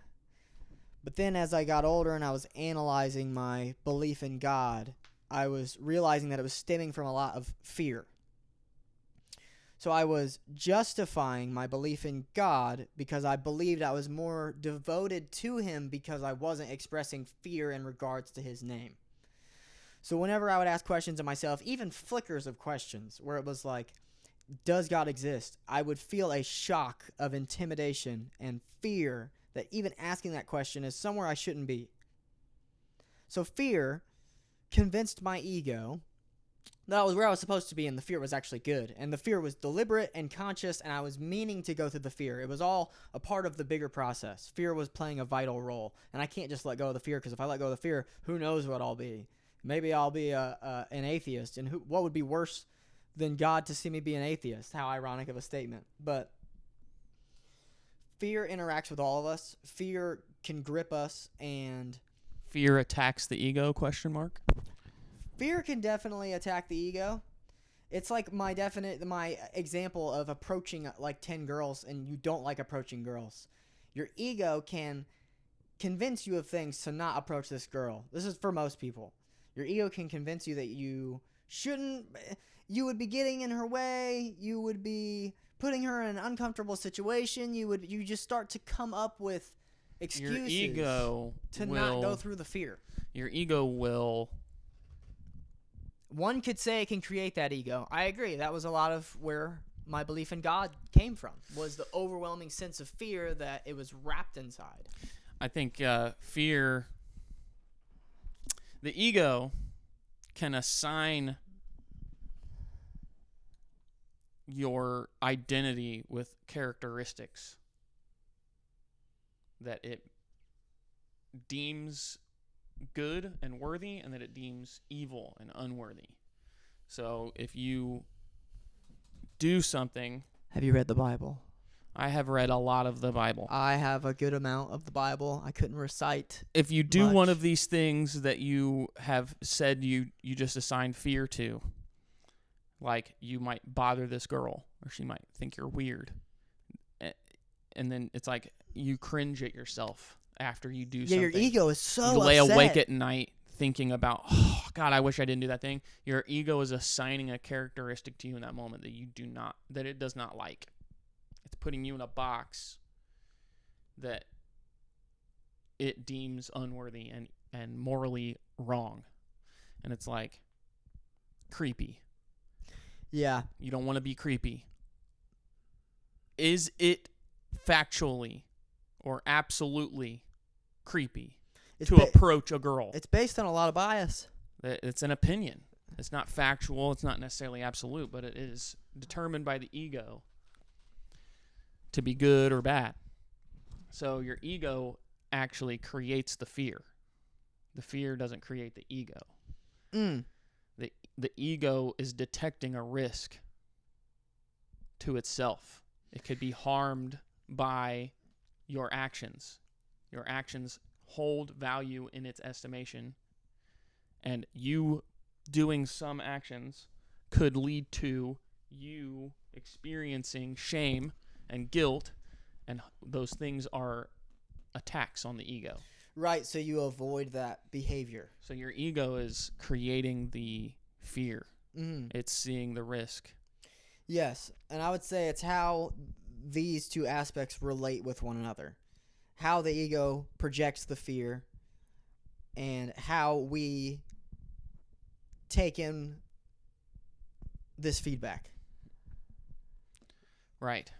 Because we take it in, because we can either justify it. He's like, you can Mm-hmm. come up with reasons as to not do it. You can embrace it.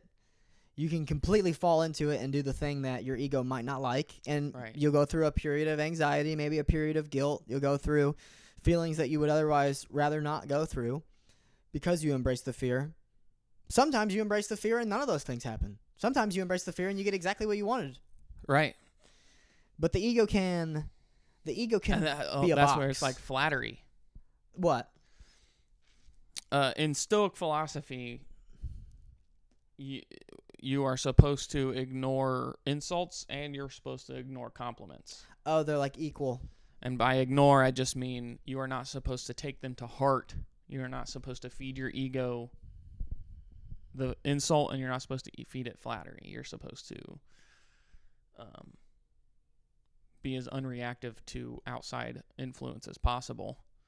And if somebody compliments you and you take it as flattery and you take it to heart, you are determining that they are correct or that they hold access to some truth. So if you dive into the fear and you talk to the girl and she accepts you and she compliments you and she flatters you and you take that into your ego, you are assuming she has some kind of access to truth that has now given you some leverage to say that you are actually good. Okay, so an outside perspective validating something in you? Right. And that's actually just you taking the out. You're just taking the fear that you might be creepy goes away only because someone decided it could. And yeah, now you got the better outcome. Right. But that doesn't mean that you being creepy is not one of the outcomes. And it also doesn't mean that you are creepy. Right.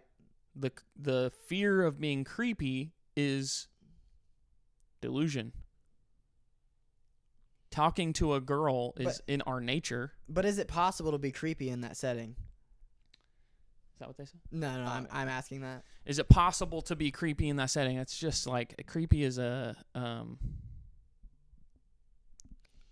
I don't see any absolute truth to it. Would that be the same as if you make her uncomfortable, then she is uncomfortable.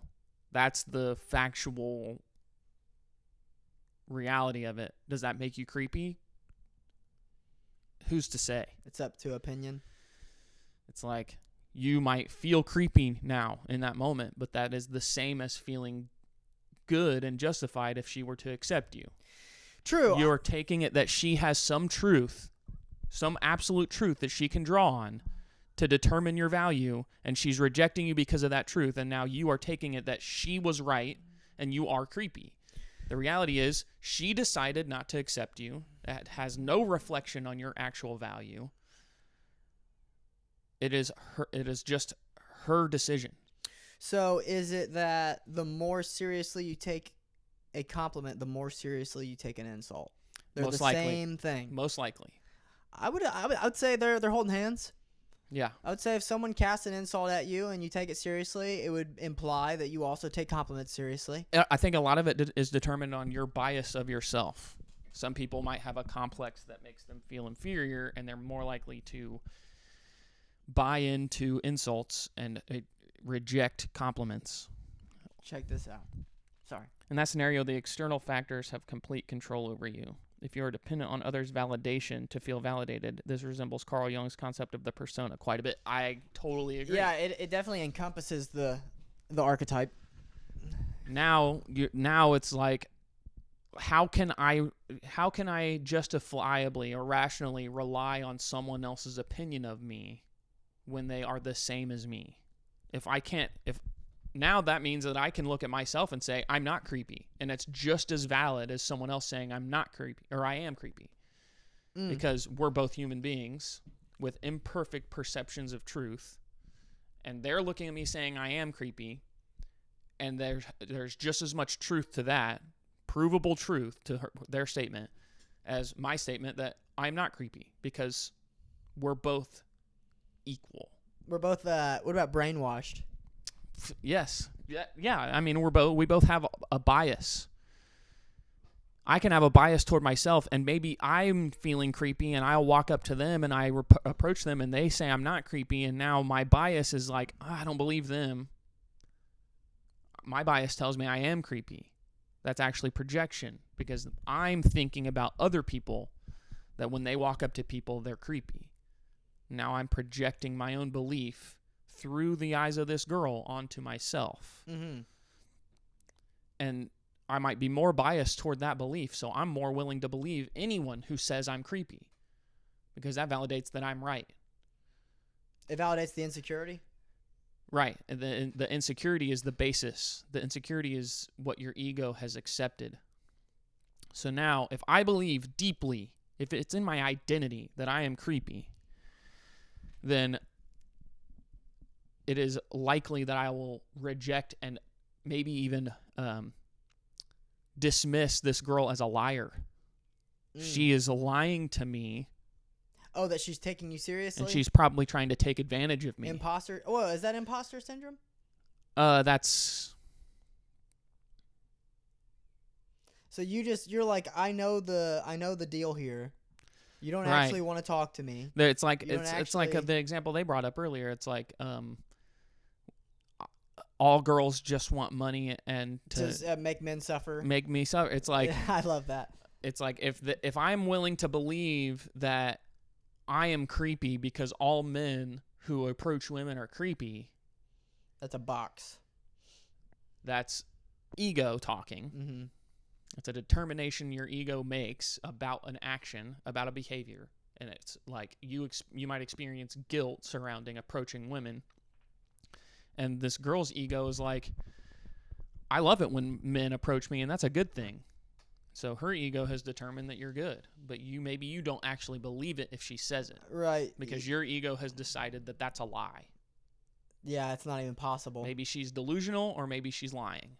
But she's just trying to take advantage of me in this moment. Fair. She's feeding my ego positivity.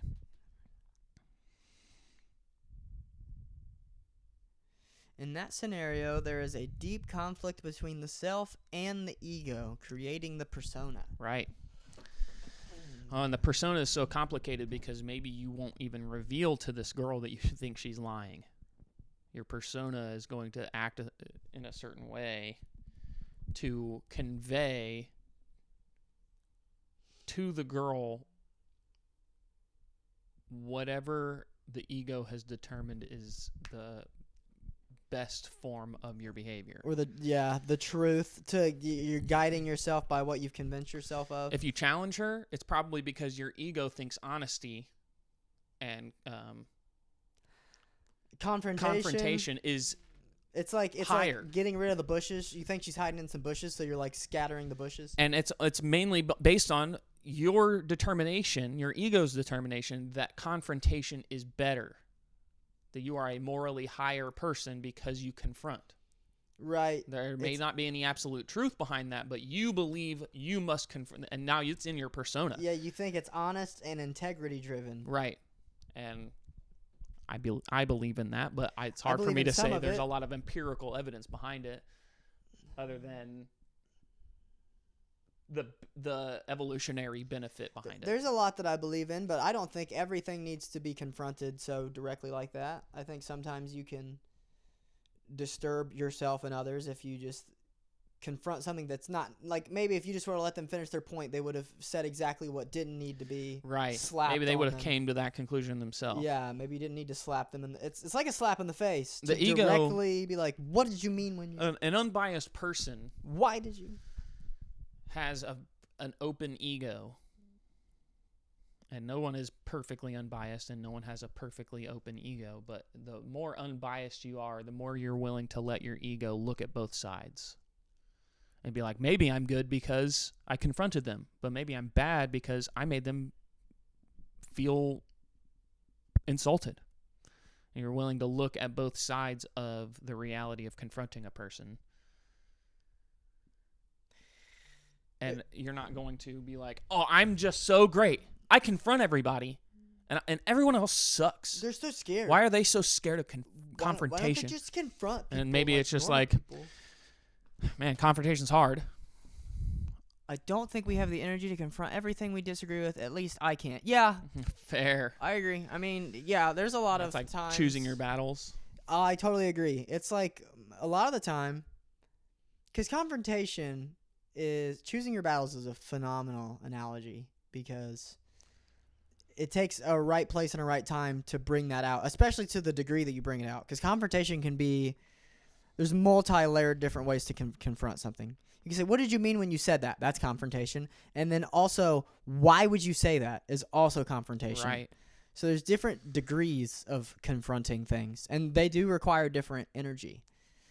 When you said this, when you said that analogy of it, it's like picking your battles, that was stupid. I don't agree. Like, somebody is going to be like that. There are people like that. And it's high energy, too. Yeah. Did you have any more to say about what do most people not understand about ego before we go to the third question? I think most people do not understand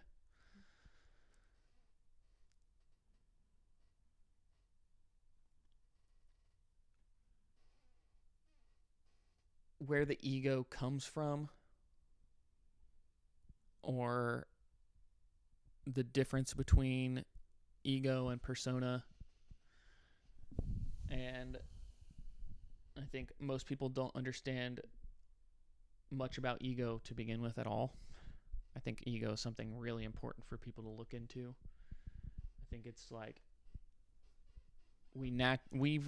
human beings have a natural tendency to psychoanalyze, but without even understanding what psychoanalysis is. And I think psychoanalysis, First episode, by the way. That's what we talked about. yeah, I think psychoanalysis requires observation of the ego inside yourself and inside others. And I think observing the ego is one of the most helpful tools to understanding yourself, to understanding others, to understanding biology and evolution, to understanding the psychology of the human race and the collective unconscious. Unconscious? I don't think it's unconscious. Fine. You didn't have to confront that. True, but I want us to be on the same page. Yeah, and as a matter of fact, we are. It was a matter of fact, and I can even look it up to make sure. But the collective unconscious. Hold on, I'm gonna make sure, because maybe I'm wrong. It says unconscious. Unconscious. I will put unconscious as well and see what pops up. Because maybe... Nope, it immediately tries to autocorrect that to unconscious. No, you're fucking wrong. Yes, so, exactly. Thank you for confronting that in me. Unbiasedly and objectively speaking, I was unaware. Fair enough. And now I know. Good thing we're talking about ego, bro. Yeah, I'm not insulted nor flattered. Yes. I don't take either of them seriously. Yes. So anyway, it's just helpful as a tool to understand yourself mainly and to understand others, and especially to understand your interactions with others. To know why you say things sometimes that afterward you're like, why did I say that? And to understand it's almost like someone else was talking. Well, it kind of is. You have more than one person inside your head. Mm-hmm. You have a hungry version of yourself, an angry version of yourself, a sleepy version of yourself. So there's the you that's sitting around with your friends wanting to go eat, but knowing there will be consequences if you just do whatever you want and just go eat. Maybe your friend's eating in front of you, and it would be quote unquote rude to eat their food right there. But if you were just an animal, if you were just a cat, you're jumping up on the table and trying to eat. That's what cats do. And there is that you inside of you where if no one else was sitting there, you'd eat that food because there's no social threat. And now you're only faced with the survival threat of starvation. Of course you eat. But when faced with social threats that threaten your ego, you're going to act differently. So there's threats to your body, your id, and there's threats to your social presence, persona, superego, the reality of your social self, and that is your ego.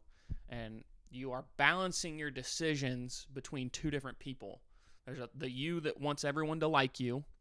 There's the you, and that's the same you that wants to like yourself. And there's the you that wants to be the best version.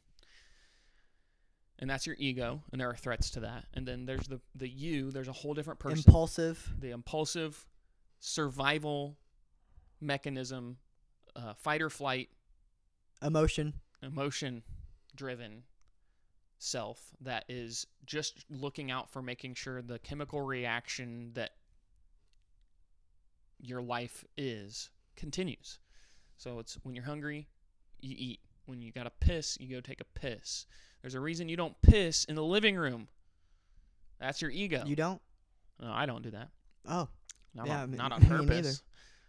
Not on purpose. I don't do it on purpose. But your ego is stopping your id from taking a piss in the living room and making you walk to the bathroom first. But if your id was in control, it wouldn't care. It would just piss in the living room. So there's two different yous grabbing the steering wheel, trying to make the right moves. And really what happens is they create a third person. Fight or flight, amygdala, a gift from our primal I don't know what ancestors. Amygdala is. It's a part of your brain. Oh. A gift from our primal ancestors is cool. Yeah. That's actually cool. Dude, poetic. Your amygdala, your fight or flight mechanism, your id, can overpower your ego in certain scenarios. Your ego tells you to never kill, but if somebody's trying to kill you, you'll ignore that and just kill them. Right, the competitive instinct takes over. Yeah, I mean, when you're ultimately threatened, you will ignore your ego. But what really happens is your ego and your id have a conversation and invent a third person called your persona that will hold the steering wheel, and they both get to sit in the back seat. Or at least that's the ideal scenario. If you ever let your ego get a hold of the steering wheel or your id get a hold of the steering wheel and kick your persona out, you're insane. Yeah, you're something that you're not. And they will do things that threaten the ego if it had its way, which it doesn't ever let itself have its way because it understands the danger. But if it ever let it have its way, true, I don't consider it good. This can really amplify our negative emotions. Yes. Oh, fair. Yes, it can. That's anxiety and depression can be. If your amygdala or if your fight or flight response or if your id had hold of the steering wheel, it will make decisions that threaten your ego and hurt your ego, and it won't stop. It would just it can kill you. Destroy it. I mean, it could kill your persona, and it could kill the image of you in other people's minds, and that could be very dangerous. If the id took over? If the id took over. I think the id taking over can just get you killed in general. But if the ego took over, it could get you killed too. True. And it says, and your energy. Yeah, energy levels are interesting. I agree. And it can affect that. If your ego took over and just grabbed the steering wheel and ignored the id, then it will ignore your primal instincts. And that could get you killed. Because if you stop eating, you would stop defending yourself. Yeah. If another human being tried to kill you and your ego had anything to do with it and it ignored anything it said. It pulled the Jesus. Yeah, you would just get killed. You would just be a martyr. Wouldn't touch him. So we're balancing between the things that threaten us, and we will make decisions in the moment based on calculations of what is the least threat to both. I want to ask Maximus real quick. You seem to be very psychologically and philosophically inclined and interested, and it seems like you've done a fair amount of research yourself. I have two questions really. What is your background with philosophy, psychology? What's your interest? And then also how did you get to this episode here today? How did you find us? Yeah, did it just pop up and you clicked on it? Like, I'm curious. Yeah, this has turned into a really cool episode. We have a participant. Mm-hmm. We have someone involved with the episode. That's pretty dope. As you guys know, we're talking about ego today. The first episode, we talked about psychoanalysis. The second episode, we talked about philosophy. And the third episode, we talked about how we live our lives. And with those episodes, we're setting the framework for what me and Seth believe, some things we might disagree on, some things that we agree on, and ultimately where we're coming from as individuals, how our words should be taken. Obviously, we mean what we say. Obviously, we're trying to find truth. Obviously, we're trying to be competitive about it, such as debate. But I didn't go to college. I don't have a degree. I'm not a doctor. I'm not a therapist. I would love to be one. I don't think I have the exact credentials or pieces of paper that say I could be a therapist, but I also believe, perhaps it's delusional, that I could be one regardless, and probably better than most. So that's pretty much where we're coming from. We're coming from a very confident place. We're coming from a very due diligent place. We're coming from a very interested and curious place, but we're also coming from a place of a student. We're seeking truth. And a place of openness. I want to open myself up to the possibility of atheism or theism. Theism seems to be where I'm swaying right now, but it changes a lot. The idea of God is making more and more sense to me, as biased as that might be. Fair. I think one of the biggest things we're doing has to do with ego, and it is approaching truth with a muzzle on our ego. Right. With handcuffs on it. Which is very tough. Because very difficult. What we're trying to do is observe truth even if it threatens our social reality. For example, something we've done is we've looked at Hitler. Oh yeah, we dropped Hitler in episode 1. And Hitler is a person. And they replied, as soon as Seth's done, I will look at that. Hitler is a person who threatens people's ego a lot. It's like what he did is unjustifiable to the ego of a lot of people. And I won't even try to justify what he did. And maybe that's my ego. But I will look at all of Hitler and not just the evils. And I will look at what he did that was good, even though the word Hitler and the word good don't belong in the same sentence to most people, and they would never even want to look at his good because of how vast his evil was. To give him any props at all is too dangerous of a concept. I agree. And it's like, I want to find the truth, and sometimes the truth requires looking in places that also hold a lot of evil. True. Mining for diamonds requires digging through dirt. And we don't want the dirt, of course. I'm not mining for dirt, but I mine through dirt to get to good. And the truth is held, encapsulated, and captured. Yes. Within millions of years of human dirt.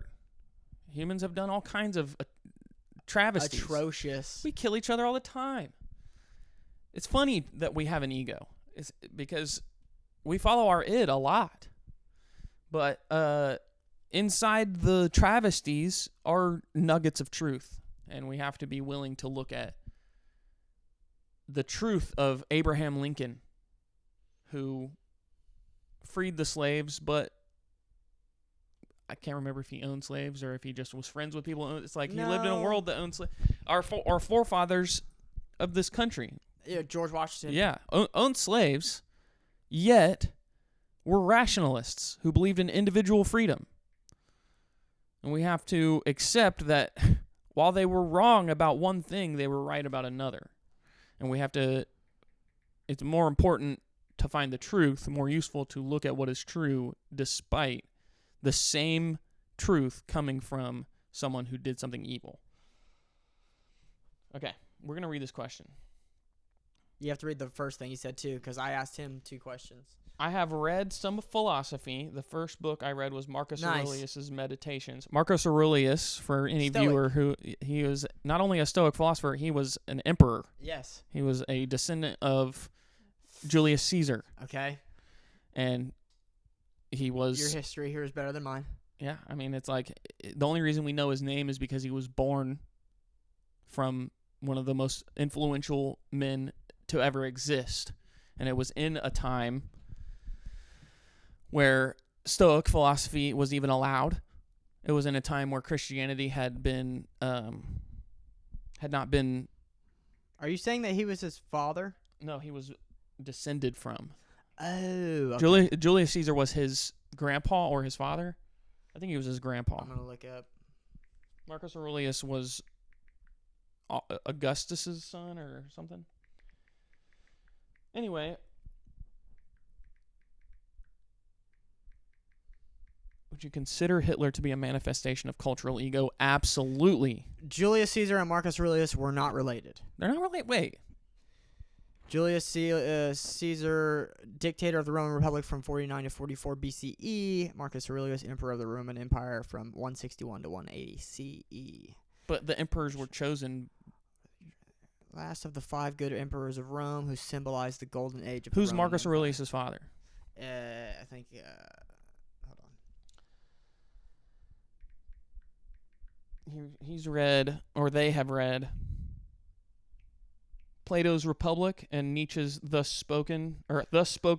Oh, cool. I love Nietzsche. Although I disagree with many of Nietzsche's views, I found a lot of value in some of the things he said. I've also read a bit of neuroscience, but not much. And then they asked, would you consider Hitler to be a manifestation of cultural ego? Yes. Why? Because they had a particular view of the perfect form of man. This was his dad. And they attempted to enact it through eugenics, aiming at Arianism. Marcus Annius Verus, distinguished Roman politician who lived in the 2nd century. Was the father. So the Roman Empire and the Roman Republic, 2 separate things. I'm trying to think of who. Marcus Aurelius is crazy, but would you consider Hitler to be a manifestation of the cultural ego? Seth's history here is better than mine. Well, here I need to look more into history. I made a claim and it was not true. True, but you were there around the same time. I mean, Hitler won by demonizing one form of human being.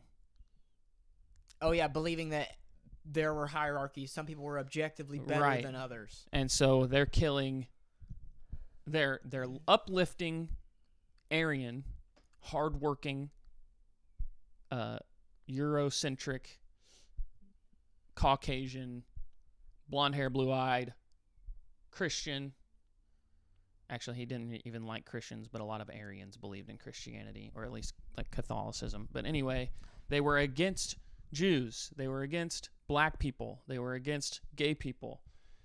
So their belief was that there is a very specific way to be human, of the very best form of human beings, and they were aiming at inventing it. They wanted to kill everyone else and breed a perfect race, and they wanted to take that race to take over the world, and they wanted humans to be quote-unquote better, but that was based on their ego and their estimation of what was good, because of course the blonde-haired, blue-eyed white guys chose blonde hair and blue eyes and Caucasian to be the best.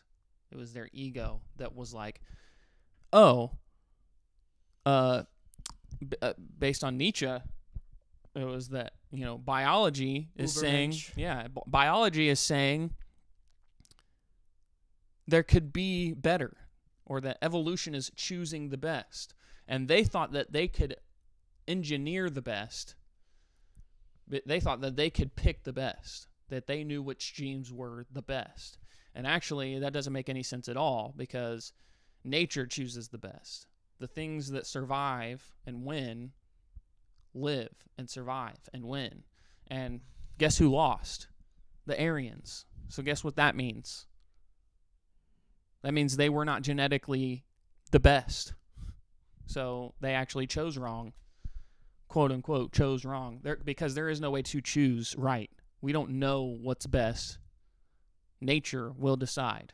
Natural selection will decide what's best. And even I would claim that even examples of artificial selection, such as the domestication of dogs, is a result of natural selection. There's a reason humans were even allowed to artificially select the best dogs. Yeah. And so now the dogs that survived depend on the evolution of humans and on the natural selection that brought humans about. So it's still a product of natural selection.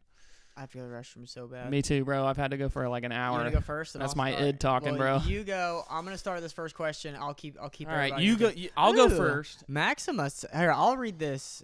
I can go off this if you want. Take advantage of the Nietzsche's concept of the Urmensch to lend. Yes, he certainly did. You have some due diligence. Oh, my man. friend. All right, I'm gonna go first to feed my id, and That's fine. You're gonna go second to feed your ego. Facts. Well, here for trivia, do you remember? Unless I got this information wrong, but I've done a lot of due diligence on Nietzsche. Do you remember who it was that changed his writing to fit more of the anti-Semitic agenda? Because it was someone specific.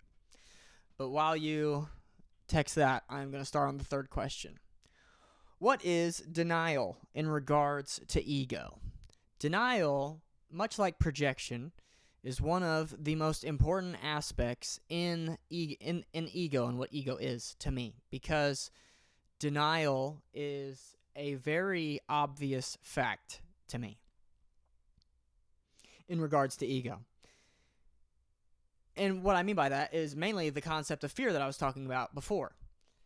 When you accept a level of fear into your person, especially for something like believing in God, and then you don't allow yourself to trail outside of that paradigm, the question of, is God actually real, is too offensive, too fear-stricken, too much doubt and unknown to even open that door and to poke your head out and to look what existence could look like without a God. Because then you would be questioning the God that you're so afraid of. So, in this realm, a lot of the time what people do is build denial around justifying their fear and their negative emotions and their maybe irrational beliefs. So they could quickly define themselves as a good, virtuous, committed individual because they are not allowing any skepticism over the name of God. They can put themselves in a higher bracket of person. They believe themselves to be a morally higher person, more committed to God because they won't ask these questions. They're more pure. They see themselves as this is denial. Or it can be. This can be very, very denial. You could almost argue everything about the ego is denial because you're literally just creating a box to operate inside of. And the ego loves pleasing itself. The ego loves to feel good about itself. So you can validate and justify a lot of things about yourself. And a lot of the time, it can end up being denial. Now, with me coming back to God, it's not so much a Christian God yet. Maybe one day it will be. But as of right now, it's just theology in general. Just the possibility of a God existing is opening a lot of doors for me. But the reason that it's impactful and the reason that I'm more justified in my beliefs is because I did allow a lot of skepticism in it first, because I eventually went outside those doors of denial and was like, okay, well, if a reality existed without God, what would that reality look like? And then I realized that it was denial, because as I looked back to where I came from, I realized the box that I was enclosed in, I had a lot of bars. I wasn't allowing myself out because the whole point of it is to trap you inside of it, which is denial. Do you believe Jesus was a God itself? See, this is the difficult thing. If the Bible is real, if Jesus legitimately died and rose from the dead, and turned water to wine, that is very convincing. That is it proves that magic and supernatural divine states or abilities are possible in this world. And when that door opens, the door of God begins to open, because if miracles exist,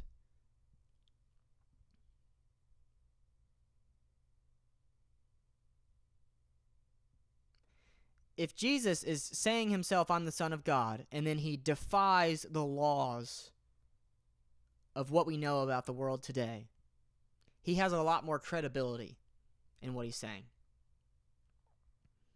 Not to lose the point. If everything about Jesus is legitimate and real and he did rise from the dead, yes, I believe that Jesus was God in human form. I do believe that. If the Bible is real and everything that it said actually happened. But if I'm skeptical, which I am fairly skeptical about the things in the Bible, I've never seen a miracle like that. I've never seen somebody turn water to wine. I've never seen anybody walk on water. Does that mean Jesus didn't exist? Not necessarily. Does that mean that he didn't do these things? Not necessarily. But I am naturally skeptical and naturally less convinced by things that are outside of my own personal experience and anybody that I've ever met, their personal experience. I tried reading the Bible multiple times, but it was too draining for me. I felt forced to interpret things really hard in order to make sense of it. Yes, I did read Genesis, Exodus, and the Gospels. Yes, the Bible is very intentionally at times mythological and poetic. It is trying to, it's powerful language. Ask and you shall receive. Knock and the door shall open to you. It's very short. It's aphorism.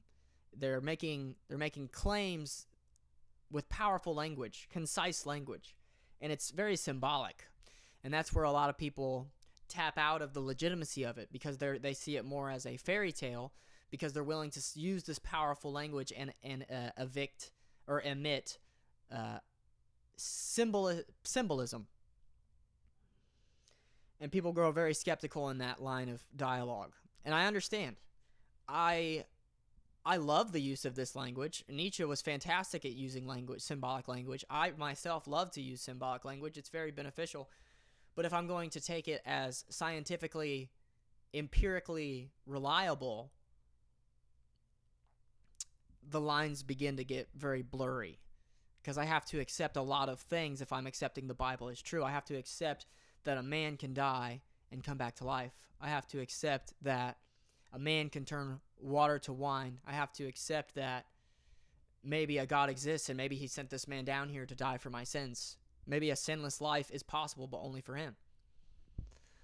Okay, so why put the tree of knowledge and tree of life in the center of the garden, and why create a caricature? Is caricature what you meant? Why create a caricature that would influence, and it all seems so rigid from the very beginning to me? So that itself is incredibly symbolic. I appreciate to death how symbolically relevant that is. But to take it literally, not so much. And what I mean by that is the tree of knowledge, you're not supposed to eat from the tree of knowledge. That is a great analogy for me questioning God's existence. I am seeking the tree of knowledge. When they first discovered knowledge, they hid their bodies. They put leaves over their genitals and over their nude bodies. They were becoming self-aware and forming personas and things that defied God's naturalism, or at least what it deemed to be naturalism. But symbolically, it paints out that the tree of knowledge is always there. It's going to be in the center. It's something that you can always extract from, but there are snakes there. And what that means is that truth can bite you. Truth can be painful. There are things inside of knowledge that can question God, or can reveal a reality where if God does exist, it makes you almost want to raise your fist at him. It's seeing that kids can suffer. Children can be born in and get cancer and suffer and die. And if a God exists giving that, it becomes very difficult to, because if the God exists, you almost want to rebel against him. Yeah, he started asking me about the Bible. Mm-hmm. Do you want more viewers and to rank higher on the Twitch list? Shut up. You can visit. Don't fucking add me, bro. We got an actual cool person in here. Why is knowledge considered bad and potentially lethal when one becomes aware of it? Because he was asking about the tree of knowledge and why it was at the center in the story. And I was talking about how it's symbolically relevant, but maybe not so much literally. And I was saying that you can get knowledge from, you can eat from the apple from the tree of knowledge at any time, such as the analogy of my fear of not wanting to question if God exists. That's requesting from the tree of knowledge. Mm-hmm. The tree of knowledge is pursuing your own way. It's not God's way. This is why the submission is such a focused pillar in Christian thought. Submitting to God because God knows best. Why should you go seek knowledge? God has given you all the knowledge that you need. If you seek anything outside of God, you are defying God. You are questioning God's power and legitimacy, which is in itself a sin. And I have to piss, so I'll talk a little bit about sin and about the tree of knowledge. I also asked myself the third question, so if you ever Fair. get to that. So, the Bible, but why is the tree in existence at all? Okay, so the Bible said that the tree of knowledge gave Adam and Eve access to the knowledge of their sin. For example, them being naked, which was how God found out that they knew their sin to begin with. He was asking them why they had put clothes on or had put leaves to cover their genitals. And so that implies that they were already sinful.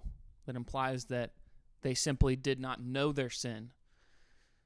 So the best example of that in other animals would be like lions will kill other animals, and humans do this too, but they will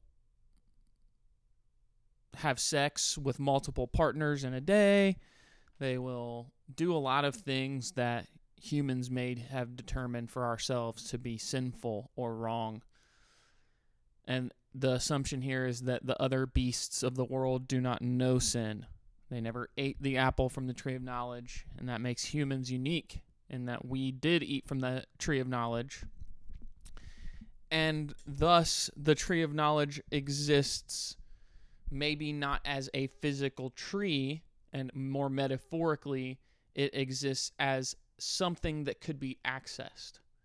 So humans, because of our mind, had access to knowledge of sin, which is essentially we had access to morality. So when humans were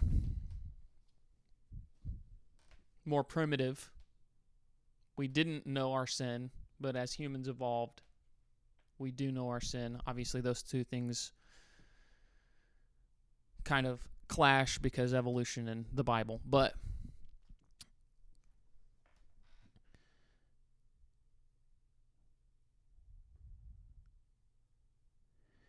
Jesus was God itself.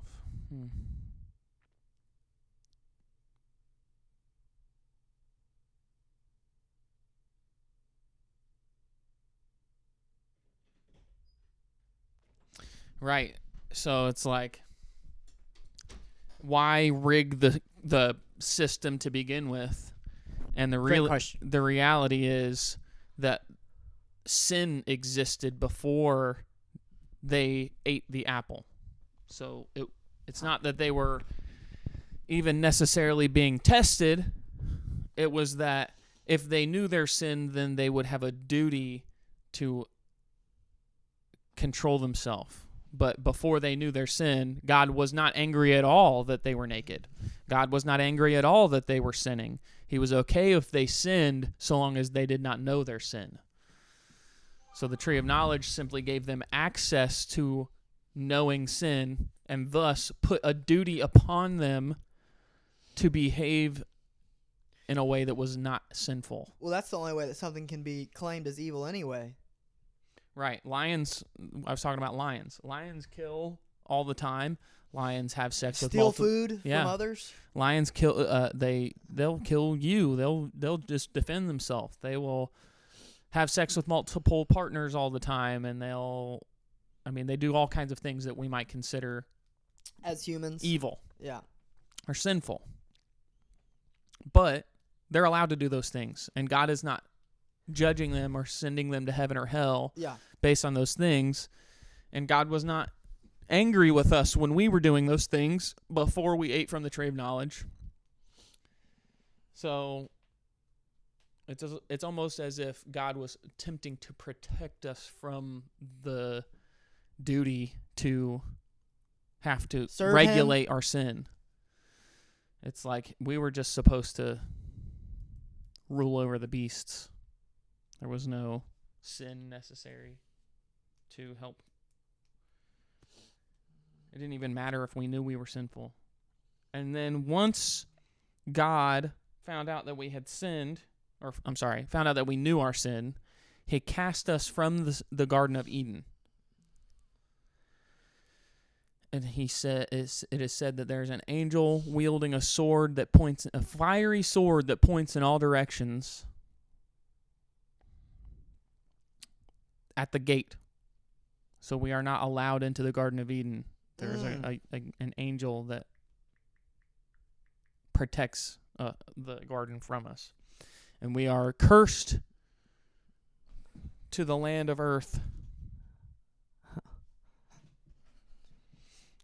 And so when it comes to the concept that it's rigged to begin with, the reality is the Bible assumes sin exists already,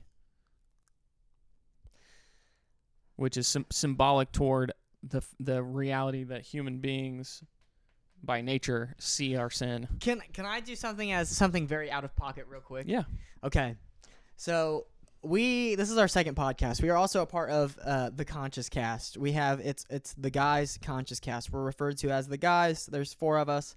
We do it on the Vanilla Boy spelled with an E, not an I. So vanilla, not vanilla, on YouTube. Either way, we also do Matter of Fact on YouTube. If you look up Matter of Fact Psychoanalysis, it's the first episode is on there.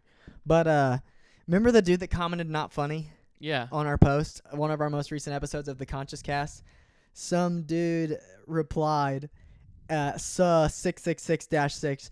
They call it a unconscious cast. Ain't shit conscious about it.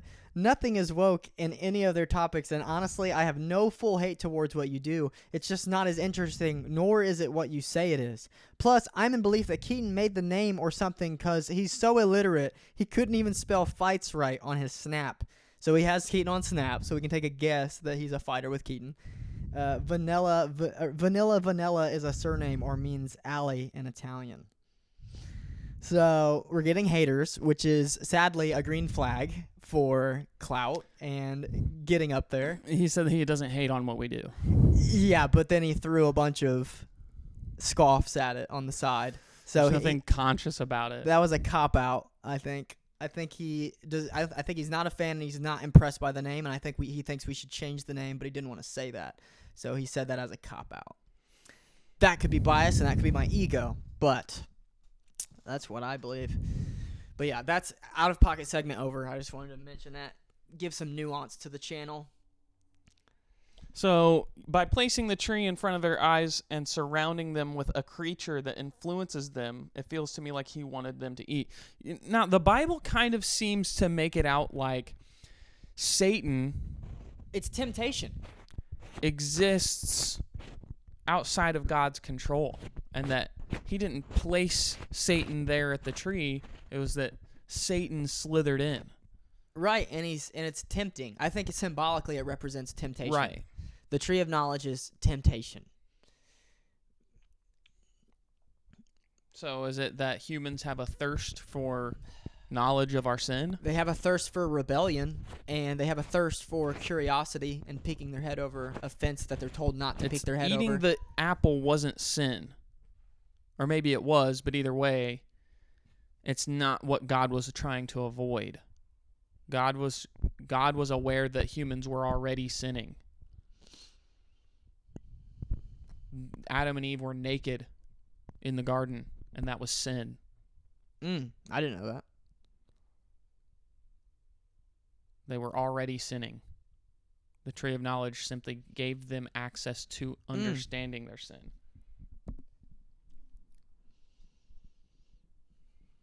Good questions. I'm glad that we went on. I don't think there's going to be a single episode in any episode of Matter of Fact that we ever do where God and atheism is not brought up. It's too center. Yeah, I agree. It's too center a theme. Ego is Well, easily discussing God. I was able to use this question to link it to God. Right. Because I was saying the thing in me that was refusing to go outside the box and see what a reality would look like without God was closed, or at least I made it closed. So it was denial. That door was never closed. I was just holding it so desperately shut that I would never go out there because it'd be defying God. Right. I didn't want to eat from the tree of knowledge because I was scared of what I would find. You believe we have to accept that Jesus Christ died for our sins in order to go to heaven. If the Bible is true, if everything that Jesus said was accurately depicted, and everything that it says, him coming back to life, everything was true, then what he says is a truth claim ultimately, so yes. Do you believe that? No, I don't believe that everything in the Bible is true. But if it is, then yes. If you're going to be an Orthodox Christian and believe the Word of God and the Bible, yes, you have to accept that Jesus Christ died for your sin in order, and you have to put your faith in him. I don't believe any particular belief or any particular creed, whether that be Christianity, whether that be Islam, whether that be atheism, whether it be biology and evolution and the Big Bang Theory and etc. I don't think any theory of creation has been unequivocally proven to be true with evidence that is so supportive that it's undeniable that all other creeds are wrong. I agree. I believe a lot of things are possible and that our ego gives us some motivation to pick one of them, but that the unbiased truth is that we don't actually know yet, at least. We don't know yet. Yes. And So do I believe we have to accept that Jesus Christ died? I believe that that is possible. Fair. Because I don't have proof that it's not true. But I also don't believe that it is unequivocally true because I don't have evidence that everything else is false. Right, and he asked me this earlier, it was a very Cliff Connectly answer. It's very, if he rose from the dead, he would be more convincing in his wording. Would you agree? Jesus? Yes. If Jesus died and came back, if he did, I'm not saying he did, if he did. How do we know it's him? Oh, you think it'd be a different person? Oh, what if his tomb is empty, the guards were there watching it, they go back to his tomb, or the guards are watching it with the body in there, they go back, his body's gone, and he is back. And he knows everybody that he knew before, he knows all the inner dialogues that they had. Is that happening again now? What do you mean? I'm trying to understand your question. If Jesus actually came back, How do we know? that's what I'm saying. If you're taking the eyewitness words seriously. Oh, If they're saying, yes, he came back and talked to me and brought up old dialogues that we had in just closed corners, like something like that. That's like, okay, this is actually Jesus. He came back from the dead. Would it give him his words more credibility, more weight? just simply the fact that he came back from the dead does not mean everything he said was true. That's not what I said. I said, would it give him more credibility? It does not lend any credibility to his words. If he turned water to wine right in front of you, it would not give him any more credibility in his words. He could be lying. He could be a sorcerer. If 3,000 people are watching, if it's not magic, If 3,000 people watch him turn water to wine, it could mean he's a sorcerer, but he's lying and he's saying he's the son of God. Oh, yes, I'm not It doesn't disagreeing mean with that. anything. Yeah, I'm not disagreeing with that. It lends no credibility. Well, to then you him. look at his character. Fair. And you say, okay, what did he do with these powers? What was he doing? He's healing people's Yes, injuries. he's not fighting.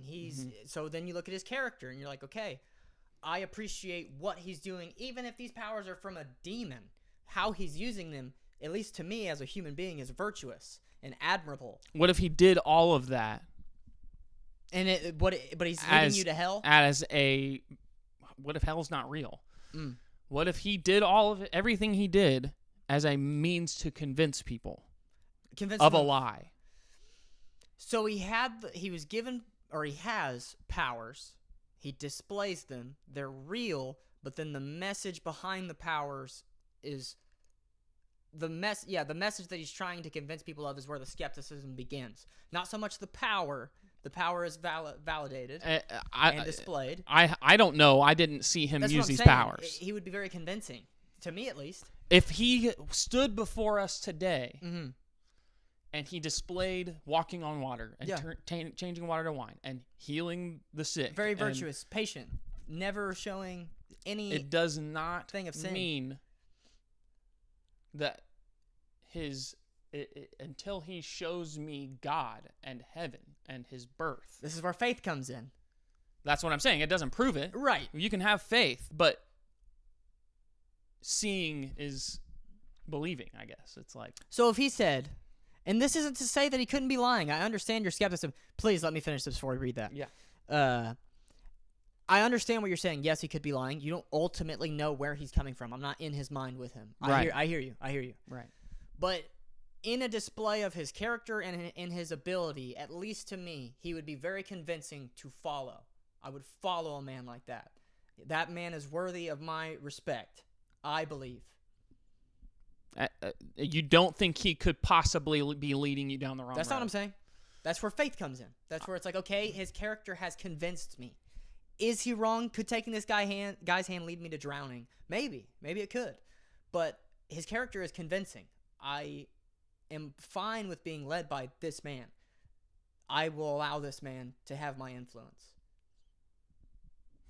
Just because he has powers? No, because of his character and how he uses the power. What if his character is all a fake? Farce? It could be. That's where I'm saying it's convinced me. I'm not saying that's the truth. I'm saying he has convinced me through consistent acts of behavior, and I will take his hand. That's why I'm friends with you, because you have proved to me through consistent acts of behavior that you are worthy of being my friend, and I want to be someone that follows you, and I want to lead you in certain aspects, and I want to follow you in certain aspects because you are convincing to me. That's fair.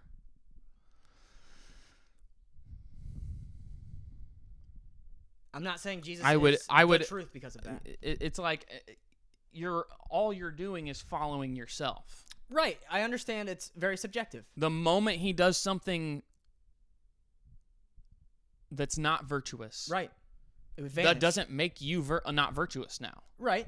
So what you're doing is you're seeing an example of virtuous actions and you're just giving credence to it.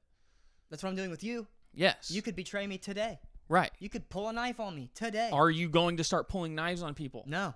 So Jesus hasn't proven shit. He's only acting the way your ego deems to be good. So you have not proven anything.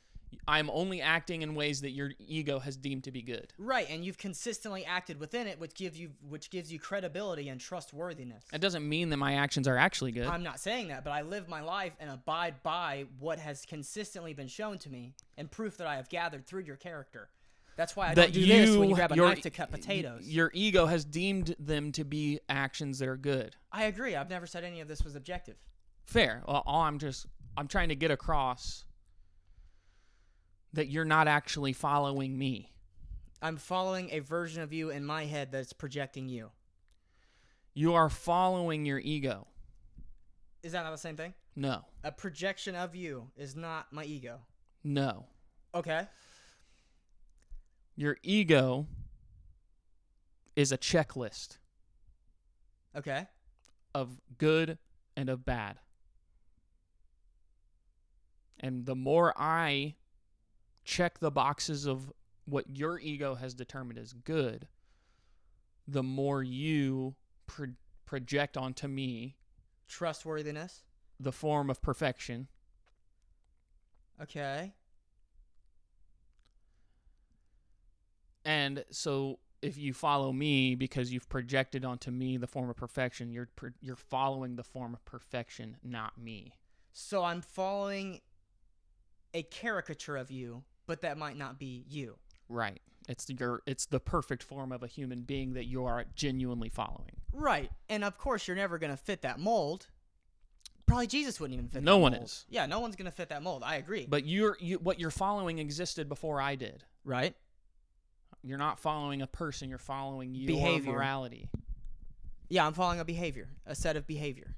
Yes, and it's not because I healed a broken leg that you see me as good. It's because you see healing a broken leg as good. I agree. So you already knew that healing a broken leg was good and virtuous.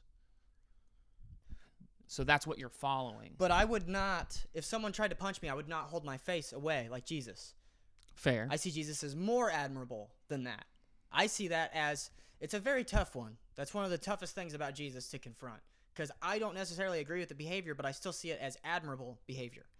And it's the same thing. It's the same way with you. So is it wrong? I don't know. Would it have, if it's admirable, if it's more admirable, then you would imagine that is. I think it's unrealistic. I think it's delusional. So the perfect form of a human being isn't realistic. Yeah, of course. It's delusional. Yeah, I'd agree. So it's like, you don't even put yourself into. You're not projecting the perfect human form onto yourself. You believe there is a perfect human form that exists that is not you, because you wouldn't turn your face away. You'd fight back, and maybe that is immoral, but it is more realistic, so you would do it. Yes. It's more id. It's more survival based. Yeah. But I'm very convinced by consistent acts of behavior. Is this always an accurate depiction of what this person is? No. I don't know what Jesus Christ is doing behind closed doors. I have no idea. It could be 1,000 different things that maybe I would never even give this guy my hand if I knew that he was doing one of these things. We have no attention, no idea of his intentions. Right, but I have to live in my reality. I have to live in what is graspable. Within grasp? Yeah, within grasp to me. And it's like when I'm evaluating your character, I have to evaluate what I know of you. Fair. I have to have some mystery in who Seth is. I can't know everything about you. It's impossible. Mystery is essential in putting your trust. There would be no faith if there was no mystery. So I have faith in you and in your character and in your behavior because of the evidence and what I have seen up to this point. That may not be an accurate depiction of what you are.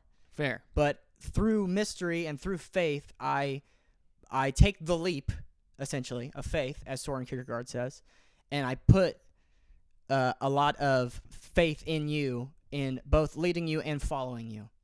Okay. I understand where you're coming from. It's not completely objective. I don't ultimately know where Jesus is coming from. I could never prove that. But at least I am convinced by his concrete actions that I have seen with my own eyes, and maybe that will betray me one day due to mystery. And maybe he'll pull a blade on me. You never know. And what is this in response to? What? Everything that we just said? Yeah.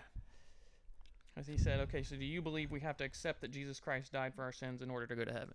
And then I was saying, if you believe that everything he did is real. If we believe the accounts that were given of his life. Yes, and then I asked, would that give him more credibility? And you said, no, not necessarily, because you don't know what's going on. I would believe he is capable of very powerful things. I would believe that he at least has some motivation to behave inside of the collective unconscious's archetypes estimation of good. Right.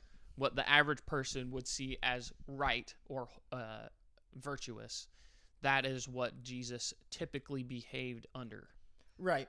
Whether whether his intentions genuinely reflected that, or if that was a diversion, I don't know.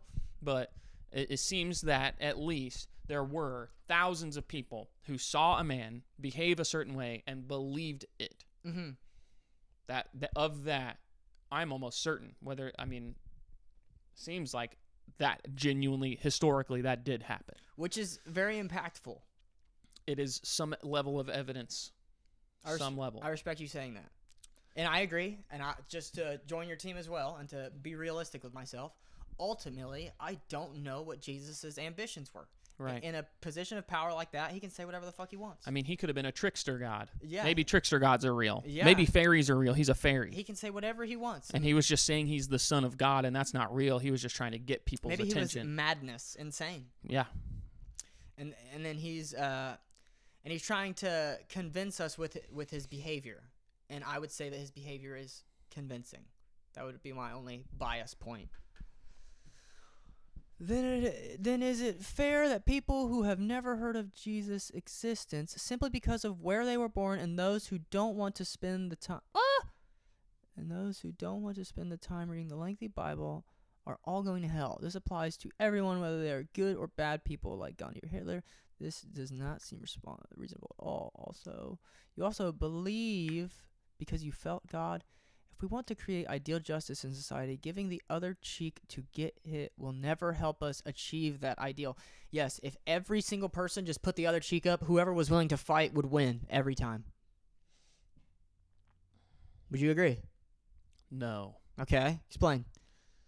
When Gandhi did it and when Jesus did it, it had the effect that they intended. I'm not saying every time it will have that effect, but I'm also saying that if every single human being did it, not every single one of them would fail. Martyrdom is an archetypal. Yeah, great. Facts. It's like when Jesus did it or when Gandhi did it, the effect was profound. I agree.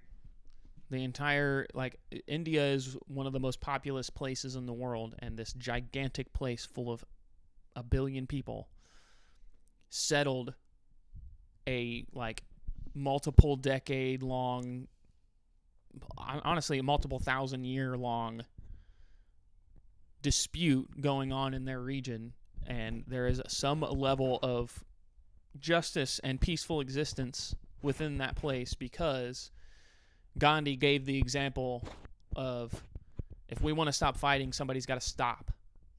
I hear that. As long as somebody is continuing to throw a fist and no one is willing to turn the other cheek, fists will keep getting thrown. That's true. That's a good point.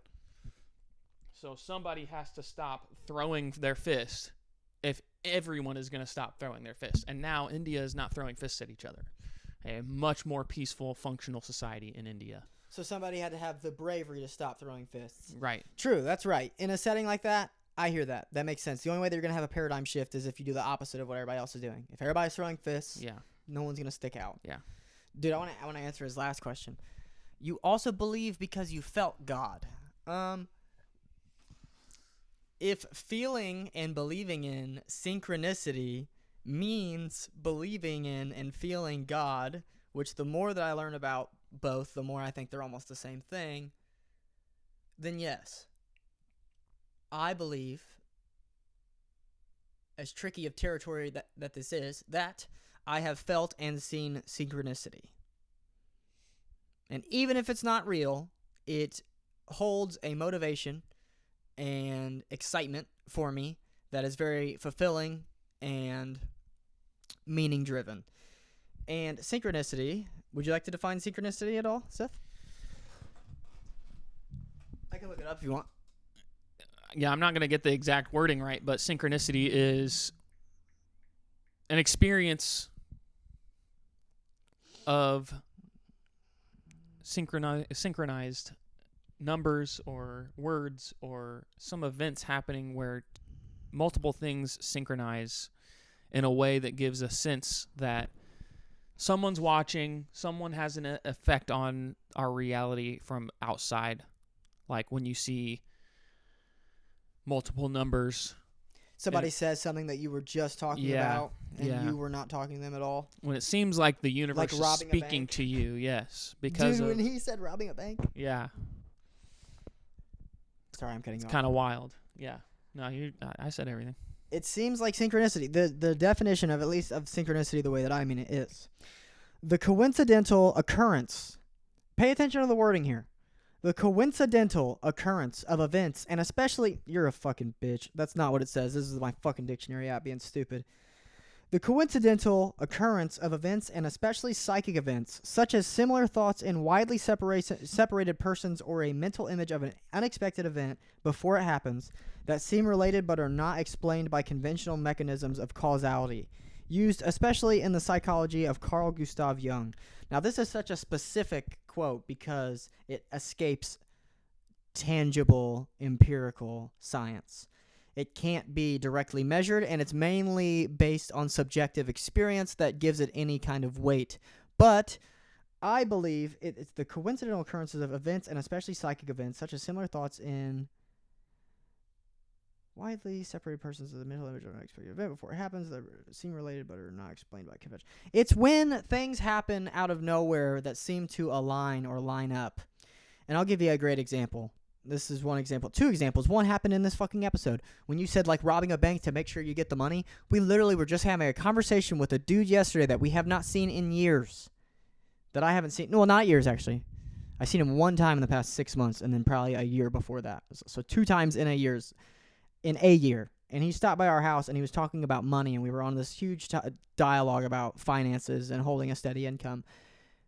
And he said he would rob a bank to get money that he needed. And then you use the same thing. And then another time, me and Seth are cooking in the kitchen the night before, like 7 or 8 at night.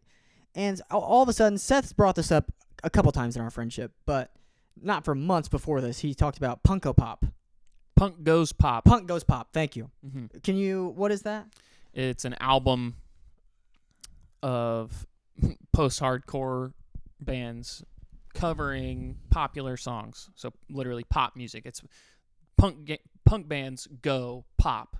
Punk goes pop. And you've dropped this a couple times in our friendship, right? Yeah, I've talked about it because I used to listen to music like that all the time. But you would say the last time that you brought it up, probably several months. Yeah, like it's not often. Like he brings it up randomly, and then we listen to a song that's not on that album, but it's inspired. Him to bringing it up is what made him play these songs. It was a song by the Devil Wears Prada, or actually it was not by them, but it's a song they covered. Oh, it's called Still Fly. Yes, bro, that song is cool. I can't remember who the fucking artist was that made it, but it's like a rap song, and this metal band, this post-hardcore metal band, makes a cover of it in their style. And I was just showing it to him. And I'm taking all of this in, and, it's relevant, as in the fact that my friend is showing me something. We were talking about music or something. Yeah, but other than that, the only relevance it held was, Seth's brought this up in the past a couple times, but I don't really know what it is. You've showed me this song, I think, once or twice. Either way, he turns that off. We go to bed, and then the next day, we're waiting in line. We went to a food pantry because we need food. And we're waiting in line, and we're just talking loudly amongst ourselves, me, him, and a friend. And we're talking about Kanye. I don't remember what got us onto the realm of Kanye, but we were talking about Kanye and just how he's going ballistic, crazy. And this dude in front of us just picks up on what we're talking about, and he's like, "Oh, you guys have opinions? I have opinions." He doesn't say that, but this is what his attitude's saying.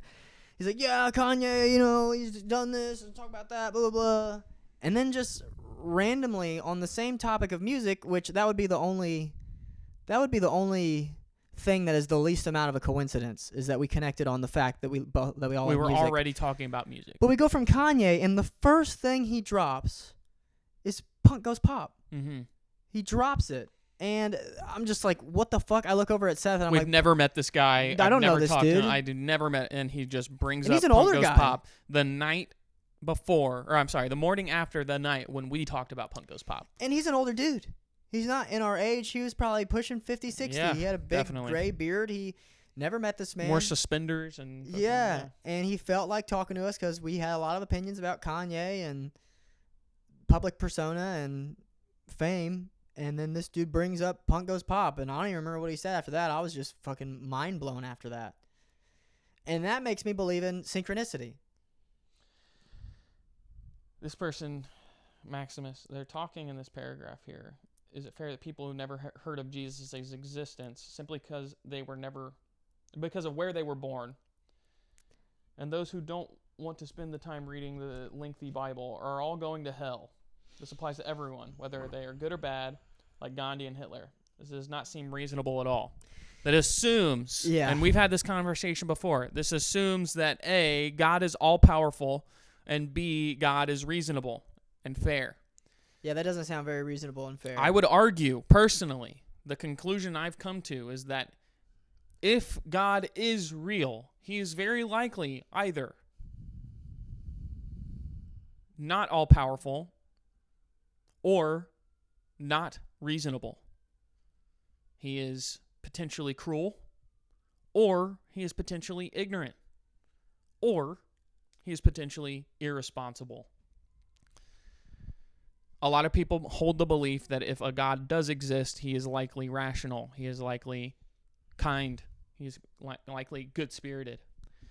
And I would argue that a lot of the claims made about God would very likely point to him not being those things. And in fact, I will just say that the suffering of the universe, the fact that we all are in pain, hungry and starving, thirsty, dying, we're lustful, we're sad, we're depressed, Diseases, all of the horrible cancer. things of the universe, the wonderful things of the universe that are just outside so many of our grasp, just dangling there, wishing we could have it, is a sign that God is not nice. This is like a cruel fucking joke. And that doesn't mean it's not true.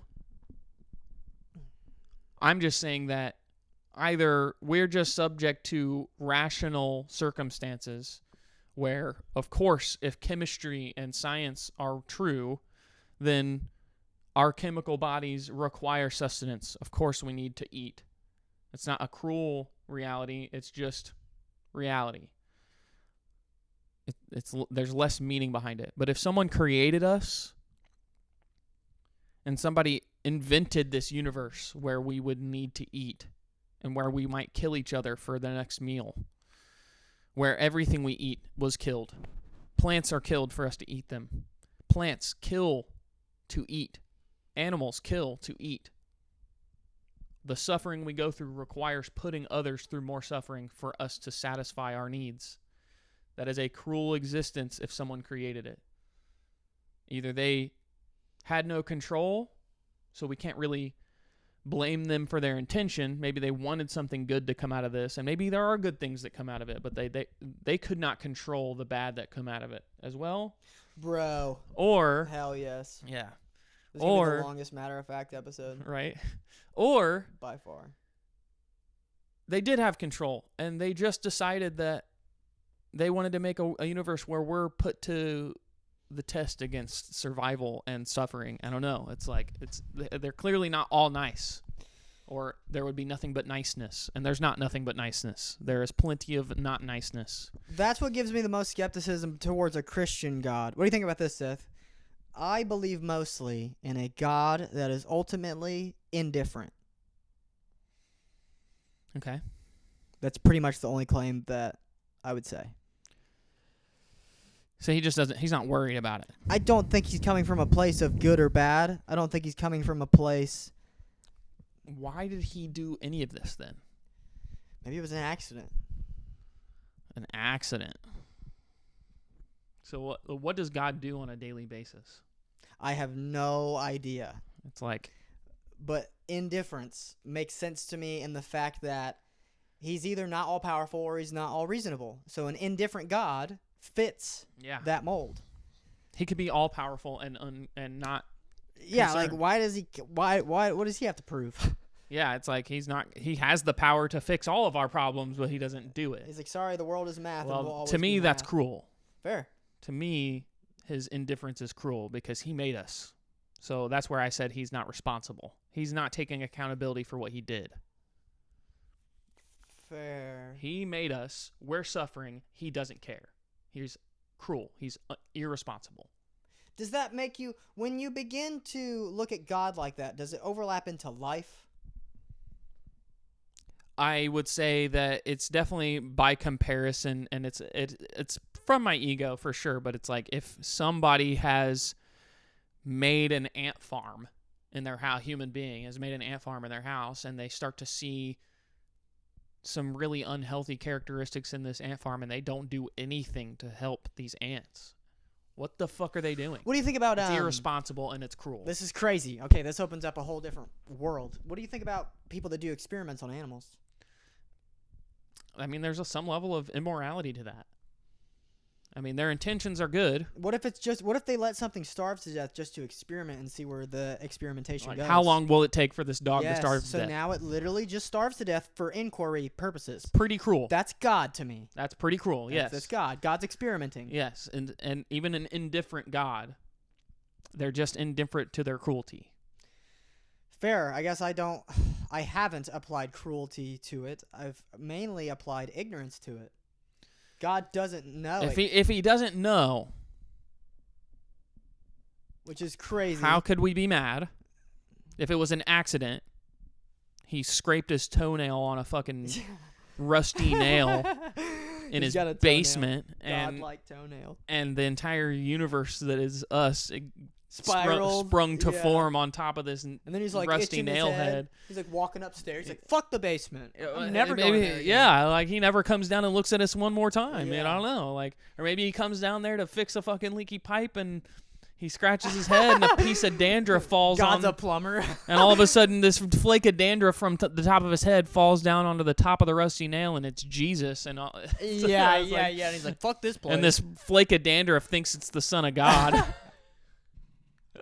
Dude, we gotta read this. This shit's funny. Okay. I had a similar experience while watching a seminar on human biology on YouTube. An hour later, I was on my local library's website, and when I clicked on the main page and scrolled through the books, I saw a book titled Human Biology. Started reading it and loved it. I then looked up the author, and I kid you not, it's the same guy who was giving the seminar on YouTube biology. On YouTube, sorry. That is nuts. By the way, that was the only content I had watched on human biology. But we are so tiny in the eyes of the cosmos. Does it make you cruel to kill an ant or to neglect its species? I feel that we are less than ants in the eyes of the universe. That's a fair statement, but I guess what I'm getting across is, why did you make the ant farm to begin with if you were going to be neglectful of the ants? So dismissive. You have disregarding. Your actions have put other beings into this existence. So there is some level, and this does come from ego, but to me there is some level of responsibility on you to regulate their existence, or you're just being neglectful and cruel, and now they are subjected to their existence because of you. But if you always left them alone, or if God never created us to begin with, we wouldn't have this cruel existence. This is where an ignorant God makes sense, and I'll put an analogy. So imagine a kid with a bottle of water or soda, and he's looking at this ant hill, and all these ants are just climbing in and out of it. And his curiosity gets the best of him. He just pours the water all over their home. It's like, bro, they weren't doing anything to you, and you just, like, it doesn't know. Yeah. It can't empathize with what's happening. Yeah. It has no clue what's happening. Now imagine the kid snapped his fingers and made an anthill appear just to pour water on it. Now, yes. It's very difficult to see unless it was genuinely by accident and God doesn't even know we're here. Yeah, what if it just... Right, and that's where the specs are. Right, we're very tiny in the eyes of the cosmos. Yeah, it's like maybe God can't even see us. We think he's all-knowing, but we're in reality so tiny that he can't even empathize and understand what suffering means. He doesn't even see us. Right. It's like there's microcosms of bacteria that I kill all the time, and I have I'm the reason they exist because I exist, and it's like, how can I be accountable for that?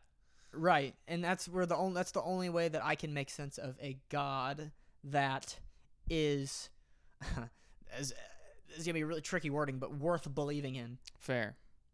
And then it's like only worth believing in because maybe it's the truth. Maybe. And so if we found out for sure that it's the truth, then I believe it just simply because it's the truth. Could you accept it? Is it useful to me? He can't do shit for me. He doesn't even know I'm here. Right. Doesn't matter how I live up my life in that scenario. Well, do you think it matters or makes a difference on your practical life to see God as cruel or ignorant? Does it make a difference at all? In my practical life? Like, do you look at life differently based on that?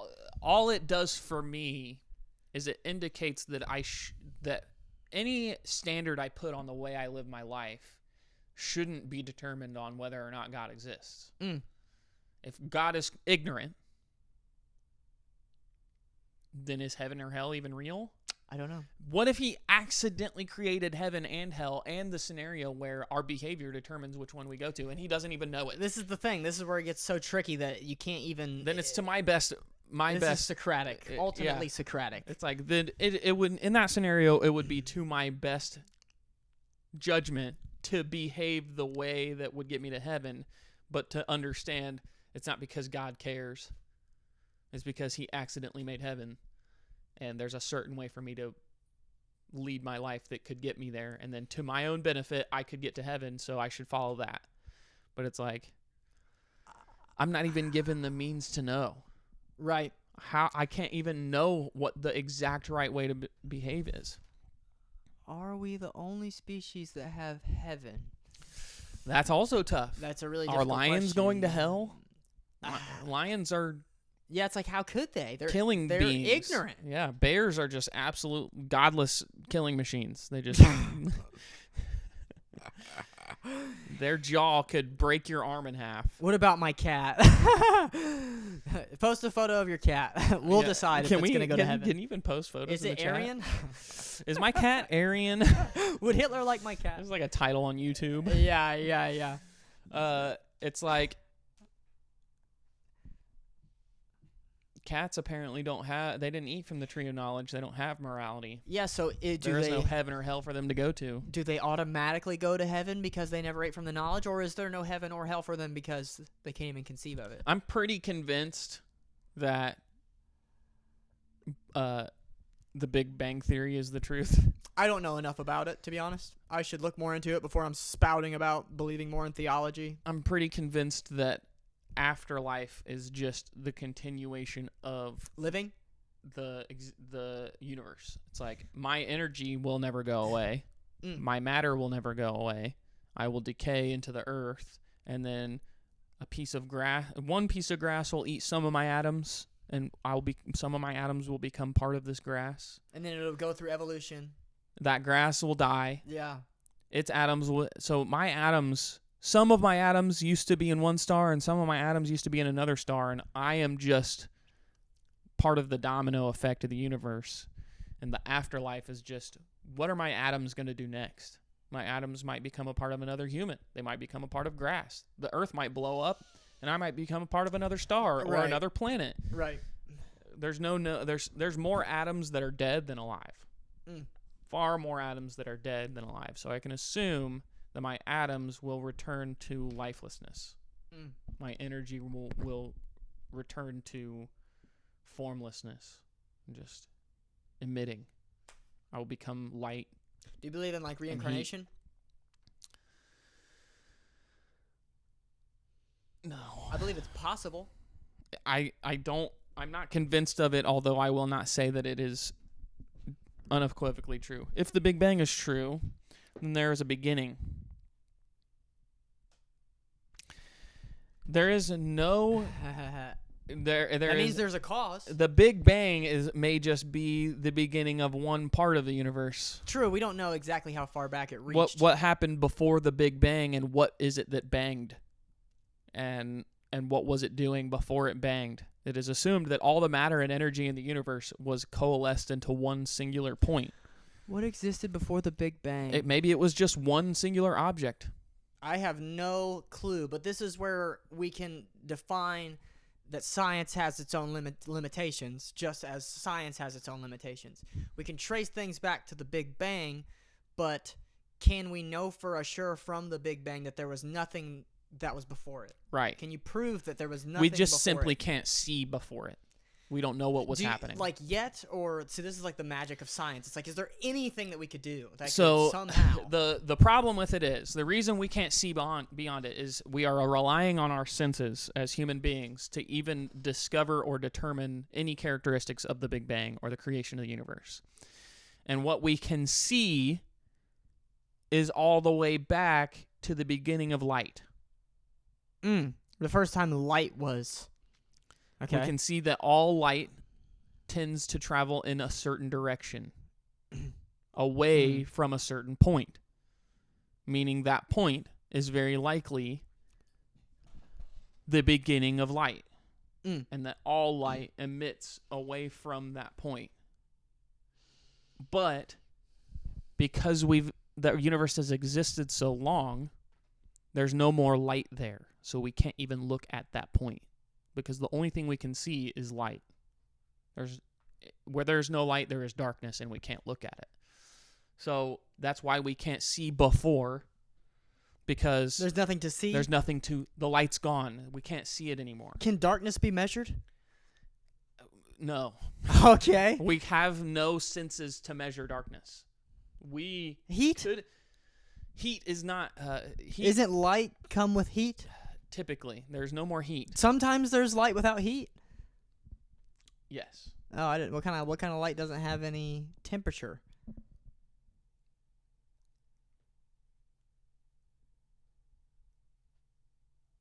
I need to do due diligence. Light and heat are both manifestations of energy. Oh, so that would mean darkness. Light loses its magnitude over distance through heat. As heat emanates off the light loses energy, because heat, you can't create or destroy energy. Anytime something's losing energy, it's lost it somewhere. You can always trace where the energy went. Like if you were to spin a fucking bike tire, does it spin forever? No. Why? Because there's something working against it? There's friction. The bearing, the bearing in the wheel is rubbing against the axle. And we put grease on that. Gravity? Gravity is part of the reason it's weighed down onto the bearing. And as it spins, it rubs, and that rubbing generates heat. And we put grease on it to slow that process down, which is how the bike tire can spin so long. It's just holding on to its own kinetic energy. Yes. It's the original cause energy that erupted into it. And that's why it won't just start spinning on its own. I have to eat to fuel my muscle, to give it energy, to then create kinetic energy with my muscle to put energy into the wheel. And then I lose it. The calories are burned. I've put them into the bike. Calories are a measurement of heat. Are calories light? Calories are heat. Okay. Calories are... Can they emit light? Can calories emit light? You can light calories on fire. You can catch calories on fire, and we measure the amount of calories in something based on how much flame, heat, and light come off of it. Okay. How much energy is produced by it. So heat is energy. So a measurement of heat is a measurement of energy. It's interesting. Light and heat are both manifestations of energy. Dinosaurs roamed the planet for 165 million years and went extinct 66 million years ago. The existence of humans is so brief in comparison to theirs. Once I started to think about that, my faith in Christianity began to fade. Right, and that is usually a point where Christianity and Christian beliefs start to fade. Same with evolution. God put dinosaur bones inside the earth as a test of your faith. They are simply... fake. It's not real. God just put them there to make to out the unbelievers. You said that was funny. Thank you. This person. I'm here all week. Pardon my ageism, but how old are you? And then, evolution becomes 25. So I am 24 and a half. I'm almost 25. I'm fucking 30. Yeah, he's older than me. He's 6 years, 5. You're almost 31 in December. Yeah, your birthday's coming up. Yes. But yeah, the age of the earth and evolution puts a lot of skepticism into the Christian frame. A lot of people say that that's where it's like. I believe Charles Darwin remained a Christian even after he founded evolution and its processes. Yes, he believed it was an explanation for God's power. And then most people believe that the fact that we can evolve would imply that we came from something less than, and if we're made in God's image, we could never be less than in his image. Right. So the fact that we sprung from something that could have been more animalistic or less divine. Oh, it also goes back to the earth was flat, and the earth was the center of the universe. That's why, yes. And everything revolved around the earth. I'm going to look up, was Charles Darwin a Christian? Was Charles Darwin?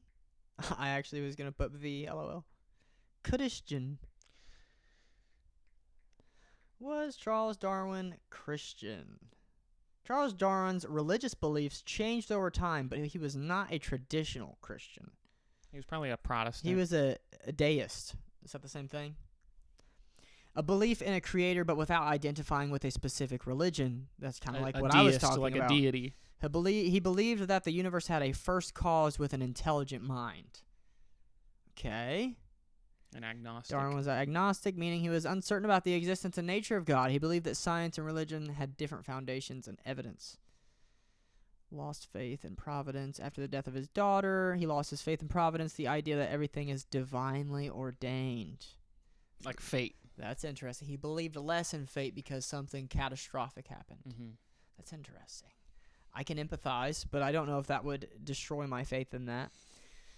Darwin believed that his scientific expertise did not make him a religious authority. That is admirable. That is admirable of him to say. It's very humble of him. Not interested in religion as he aged. As he grew older, Darwin's interest in religion faded. Darwin's family was involved with the Church of England and other dissenting establishments. So he dabbled in theism, but for the most part, he didn't put all of his eggs in any one basket. He was very motivated by truth. Science. Where are you from as well? Are you from? I imagine you're from the States. I couldn't guess which state. You seem Midwest. Dude, I'm just going to guess New Zealand. New Zealand. Portugal. Oh, okay. That's fucking cool. I don't know much about it, so I can't talk too much shit. I It's in appreciate you a lot being here. This is the first episode where somebody has... You stuck around. Yeah, that is fucking cool, bro. We have 4 viewers right now. Around Spain. Yeah, dude, we've had just consistent viewers this whole time. This is the 4th episode. Dude, we might hit affiliate. Yeah, We're gonna got 10 followers. We have Matter of Fact on YouTube. Matter of Fact Psychoanalysis. If you look that up, the first episode will pop up. We got 130 views almost, which is crazy. Is English your first language, or do you speak Spanish? Maximus.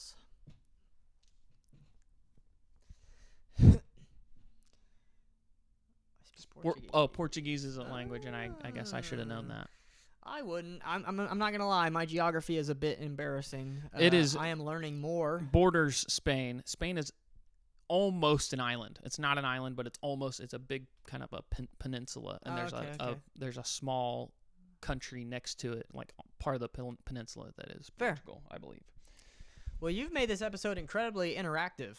That's not to say me and Seth wouldn't go on tangents like this. I'm gonna draw Spain and Portugal, and you got to tell me how accurate I am. Okay, fair enough. Okay, but I'm gonna look up Spain and Portugal. But yeah, I'm pretty sure Spain is like a fucking rectangle.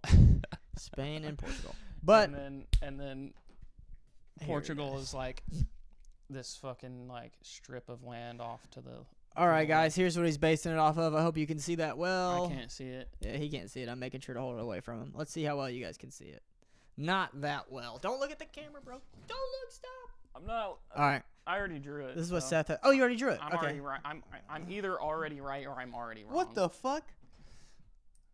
Kinda, yeah. But yeah. I said it was like, I said just more on the side. Spain is like a rectangle, and then I said Portugal is this little chunk of land off to the side. It just doesn't touch this corner. That's it. Yeah, it would be like Spain. Spain actually kind of extends over the top here. Well, that's cool. That's awesome, and I love that. Gibraltar is right here. That's all I know.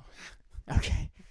One of the most exciting aspects to me when it comes to podcasting and just doing and talking about things that I love is outside feedback. Obviously, you're going to get haters. Obviously, you're going to get people that make it difficult. But I understand that comes with it, and I appreciate you making points that you agree with, making points that you disagree with. Yeah, there was some debate going on. That was cool. I really appreciate that you're offering a perspective. It's good engagement. Yeah, ultimately, I think perspective is one of the most important. We go live every Sunday. Shut up. I'm way more concerned with something else. You are always welcome to join us Sundays. Yeah, every Sunday between. We'll be starting 8 or 9. I'm not necessarily in a hurry to get off here, but if you're like hungry or no, I'm just pointing out. If your id or your ego needs to stop, bro, we can do that. Is there more weed? Dude, you have a lot of roaches. True. I'm not proud of my bowl. I'm not trying to take claim on any. Nah, bro, I don't give a fuck. You have to keep the crowd entertained, though. Yeah. Okay. So, I want to talk about matter of fact the prefrontal cortex. Oh yes. You think that's on topic? To be honest, I think we got a lot of ego, and now it's like fun pee type mode. So one of the last places in the brain to mature, it was also one of the last parts of the brain to develop evolutionarily, is the prefrontal cortex. It's thought to be the personality center and is the cortical region that makes us uniquely human. It is where we process moment to moment input from our surroundings, compare that input to past experiences, and then react to them. So, the prefrontal cortex, ego.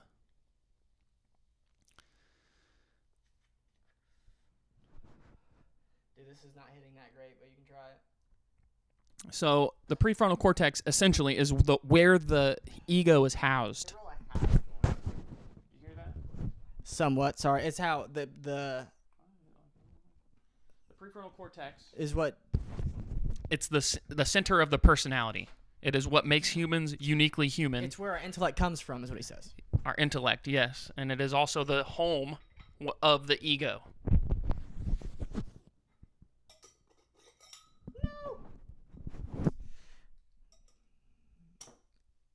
I'm also trying to learn more about, what is this, neuroscience? Is that what this is?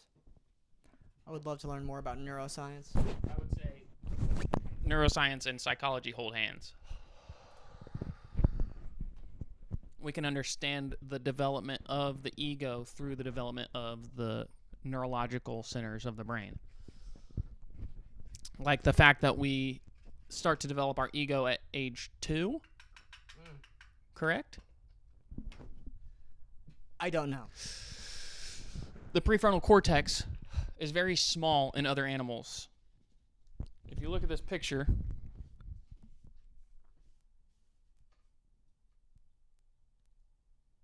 They also said something else. the prefrontal cortex is pretty large in humans. Now I'm going to look up the prefrontal cortex of a cat. Here's a picture comparing the prefrontal cortex of a human to the prefrontal cortex of a cat. It's a lot smaller. And that makes a significant difference in our conscious thought. There's some level of consciousness to most animals, most mammals at least, but it is not the same as our consciousness. And they do not have the level of decision-making ability that we have. Going to eat something. I'll be right back. You take your time. We appreciate you. So the reason I bring up prefrontal cortex, reason I bring up cats, the reason I bring up ego, cats don't have an ego like we do. Our ego is so layered. Cats have an ego in that they clean themselves. Why? Because they determine that their perfect form is clean and that licking themselves is the best way to get there. We would never lick ourselves clean. We would be looked at like fucking monstrosities if anyone caught us licking ourselves clean. Our ego is so much further advanced than theirs, it's insane. That's nuts to think about and also to put into example, to imagine a person doing that. Because it's very true. If I saw somebody doing that, I'd be like... But if a cat doesn't lick itself clean, it's not getting a mate.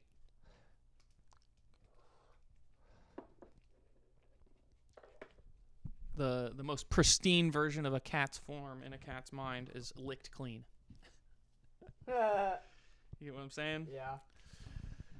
So, and our ego supersedes itself in so many ways. It's so meta.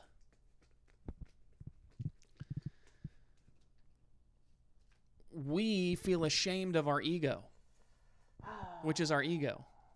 Right. You know what I'm saying? Yeah, I'm just pissed at this. I know, your ego. Yeah. Have you ever felt ashamed of your ego? Like, I'm trying to think of an example.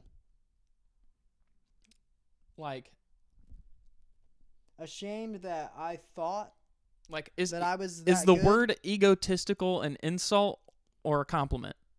People mean it as an insult. And thus, I'm saying humans are guilty. They feel guilty about their ego, which is their ego.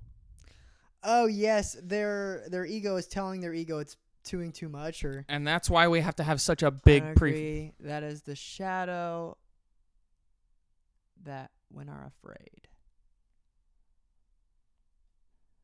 That is the shadow. Wait, what is he saying that to? Does the ego not create the shadow? The persona creates the shadow. The persona creates the shadow, but I thought the persona was determined on the shadow. The ego would never want to behave within the shadow. So they're divided. You're right. The shadow becomes developed when you're punished for bad behavior. Fair. So if you reach for the last cookie in the cookie jar and someone slaps your hand, the shadow, if you allow that to affect you, that's where your shadow is created. So your id reaches for the cookie. Yeah, the shadow.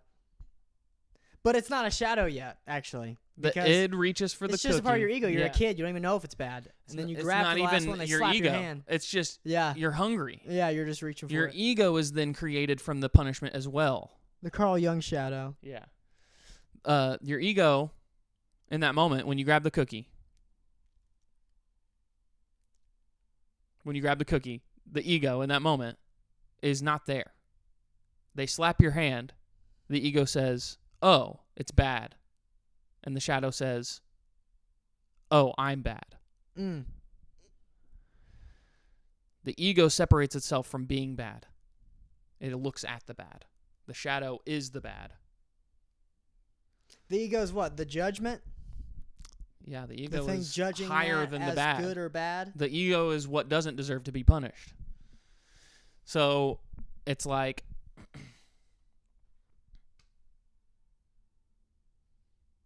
Carl Jung. when we look at our ego and we determine that behaving within our ego is bad and egotistical, and that we don't want to be egotistical, it is our ego wanting to be good. It is our ego being punished for being bad. It gets very layered. And that's what I am trying to get across. I showed you the picture of the human prefrontal cortex. It's so big. All of our decisions get filtered through this gigantic, vast, multi-layered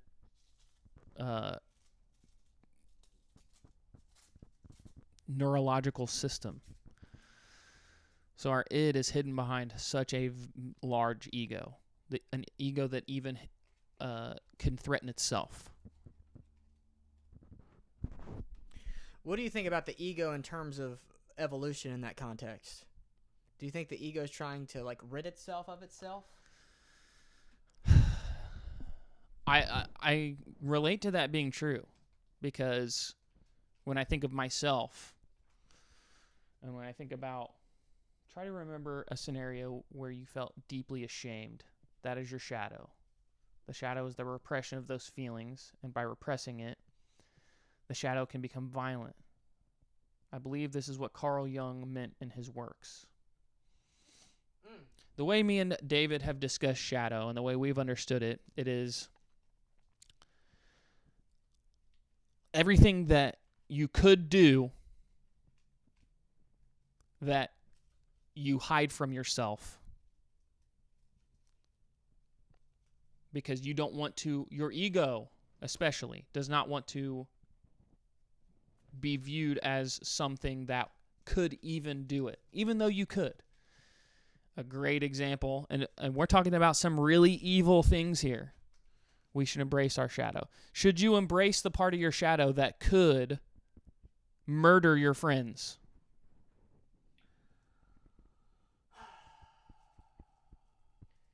In a way, yes. I would say we should they're like, fuck no. And I sound crazy when I say yes. I should embrace the fact that I am a human being, which is a specific kind of animal. I am a species of animal that is capable of picking up knives and stabbing other human beings. And I need to understand that. I have to understand my power. Because if we don't understand our power, we don't understand the influence we have on the world. So my words, as I'm speaking on this podcast, have an effect on other people. That's one of my powers. I have convincing, charismatic characteristics as a human being. And I have to accept that power could be used for evil, because if I truly want to be good, then I have to know how I could be evil. I don't want to stab my friends, so I have to know I could stab my friends. I just have to know. It's people who reject the fact that they could stab their friends, who get angry, black out, and their shadow does the work. And their shadow stabs their friend. Because people have stabbed their friend. It's so clogged it hurts. Jung would argue that those feelings come from the repressed shadow. Right, your anger. Somebody who doesn't want to see themselves as an angry person will repress anger to their shadow, and then when they are stimulated in a way that makes them angry, because they will be, because human beings get angry, and we should recognize our anger instead of repressing it. So when they get angry, they lash out and they do things that are outside their character because they haven't even allowed themselves to look at that side of themselves. But instead of doing that, you could say, man, I am a human who gets angry. And if I was angry, I'd probably want to do a lot of things. I'd probably want to punch a hole in the drywall. I'd probably want to throw things, because that's what happens when we're angry. We are out of control of our surroundings, and we act in ways to help make ourselves feel more in control of our surroundings. And if I can't control how someone else feels about me, I might feel out of control and then throw something, because that's something I can control. And it's like, is that really what I want to do? Just because I can throw something, and just because that'll make me feel more in control of my surroundings, is that really what I want to do? No.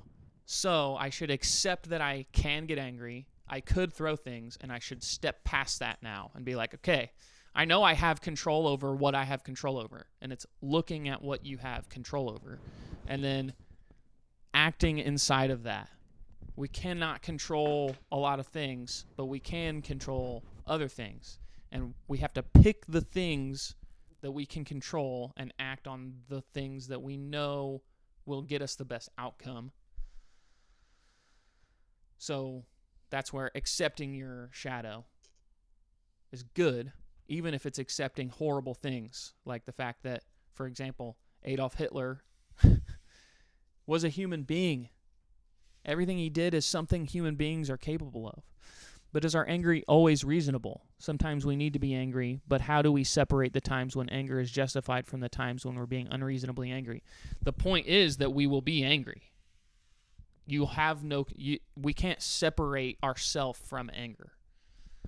When something happens that makes you feel angry, it's important to understand that you are angry and not reject anger to your shadow, but instead embrace the fact, I'm angry. What am I going to do because I'm angry? I'm going to try to take control of the situation. So what should I do instead? I should start observing myself more and all the actions I'm taking and all the words I'm saying. And for example, if David has called me out on some kind of behavior I'm doing that could be harmful to myself, I might feel angry in the moment. And I need to know that. I need to be aware. They like what they're hearing. So David, he might call me out. I might feel angry, but I need to know, okay, Seth, you're an egocentric, emotional being. He's saying something to you, and you're taking it as an attack, but this is your friend. Maybe he just wants to help you. What is true about what he's saying, even though you're angry? And I need to accept, okay, I'm angry. I didn't want to hear that. I didn't like that David said that about me, but is it true? Is David trying to hurt me, or is he trying to help me? And then I can, if I had rejected the fact that, no, I'm not an angry person. I don't feel this way because I'm angry. I don't get angry. You're rejecting yourself. You're rejecting your true emotions that you couldn't control. And then you're going to more likely be like, David's just trying to attack me. I'm not just an angry person. David's just trying to attack me. This isn't on me. This is on David. That's the ego in execution? Yes, absolutely. Absolutely. Yeah, anger for me can be like a frequency that's communicating something to you. So I had to allow myself. Allow is a tricky word. I experienced a lot of anger these past 2 to 3 months. I wasn't living my life the way that I wanted to, as in I want to wake up and learn a lot about something like philosophy, science, math, anything, no matter what it is. I want to wake up early in the morning and do that. I didn't know exactly that's what I wanted to do, but I was beginning to get frustrated in the way that my life was progressing. I was sleeping in every day. I was waking up, and then we were doing things all as a group. All three of us were getting pulled to this action of us streaming all downstairs, or us driving to go out and go to the bars, and it's like what it did was it didn't allow me to express my time the way that I wanted to express it. And a lot of frustration began to build. And so did resentment and spite, and like moments of I would lash out at you guys in my mind. In my mind, I would project that this was on you guys. I'm angry at you guys. You guys are the problem. You're the reason why I'm not getting the life that I want to live. And it's very honest of me to admit that that's what I'm experiencing. Yes. But I need to also be like, well, if you just went up to them like a human being, channel this anger. All this anger that you have, it's legitimate, and it's trying to communicate something with you. Right. You need to harness it yourself and channel it into something productive. Right. Anger and fear, all emotions, are an instrument to use to get your desired result. It's like a warning light on your car pops up. Yeah, true. It's and like then it starts making a noise because you don't check it. It's like check engine oil. Check engine oil. And then all of a sudden it's oil pressure low, engine temperature high, low tires, transmission failing. It's like, oh, it's because I ignored the check engine oil way at the beginning that all these other lights are popping up. Yes. And if you just been like, oh, check engine oil. Yes. And let me address that. And this is where denial becomes pivotal, because if I would not have admitted to myself that I was angry and lashing out towards my friends, if I would have been like, no, I don't lash out towards my friends, that's not what kind of person I am, I would have unconsciously manifested it in my behavior more towards you guys. I would have been acting out the resentment rather than going through it in my mind, because I was able to acknowledge it and not let it manifest. Right. Because if you're just like, no, I'm going to block that door, I'm not resentful. Right. That doesn't stop it. Right. Resentment still builds. And yeah, you have to be, if you want to be someone who's not resentful, what you actually have to do is accept that you could be resentful and try to recognize when you're being resentful and try not to act out that resentment. Because what you are is your actions. It's less about what you think and feel and more about what you do with it, how you channel it. Right. You become the product of your actions. And if you want your actions to reflect someone that's not resentful, it requires acting not resentful even when you feel it. Right, but then I'm in a moral dilemma because I don't want to act on that resentment, but I also want to live a different life. Fair. And I can't just do that. I can't snap my finger and then everything falls into place. That's not what happened. So I had to have some very important conversations with you and our roommate, the vanilla boy, Noah. I had to have a lot of important conversations over the course of a month, 2 months with them about how I wanted to live my life and the things that fulfill me and how I want to spend my time and things that I'm not okay with. And it was through channeling that anger into a concise dialogue that I was able to get the outcome that I wanted. I'm less angry on average now because I went through it rather than just avoided it or acted like it wasn't there to begin with. That was one of the things I disagreed with Nietzsche on. Nietzsche believed we must fully embrace our emotions, but to me, only children act that way. Yes, if you're saying the id is unleashed entirely, and if I feel like bashing someone's face in, I'm going to do it, then I agree with you. Embracing your emotions fully can be harmful and unrealistic, and it can end you up in a cage for your whole life. But to acknowledge and embrace the potential of these emotions is, at least at the very bottom, fascinating. To look at your anger and to sit with it and to watch where your mind goes in these states of aggression, and to think about wanting to bash someone's face in, and to honestly sit there and be like, that would feel amazing to just punch this person in the face 100 times. There's almost a part of you that's like, okay, you let out some of the emotion. You don't have to feed into it because you're at least seeing that you want it that bad. And there's a lot of people, I could see a lot of people seeing a lot of harm in that. Do those children thought patterns? Do children embrace all of their emotions fully? No, they're probably the closest thing to it, though. I think when you punch someone in the face because you really want to, yes, you are embracing one feeling, but you're ignoring the other feelings. Well, like empathy? Empathy, guilt, shame. So, I'm saying like 5-year, that is? like a 5-year-old. Oh, yes, like a 5-year-old. Yeah, like a really young child. They're just going to be very emotional. They're going to act on a lot of their emotions. They're hungry, they eat. They're tired, Yeah, they sleep. but the id ignores a lot of emotions that spring forth a lot of the time due to the ego. And so if you are embracing only id emotions, then you're rejecting a lot of the natural moral emotions we develop. So as an adult, we are actually more in tune with emotions that we have than we were when we were a child.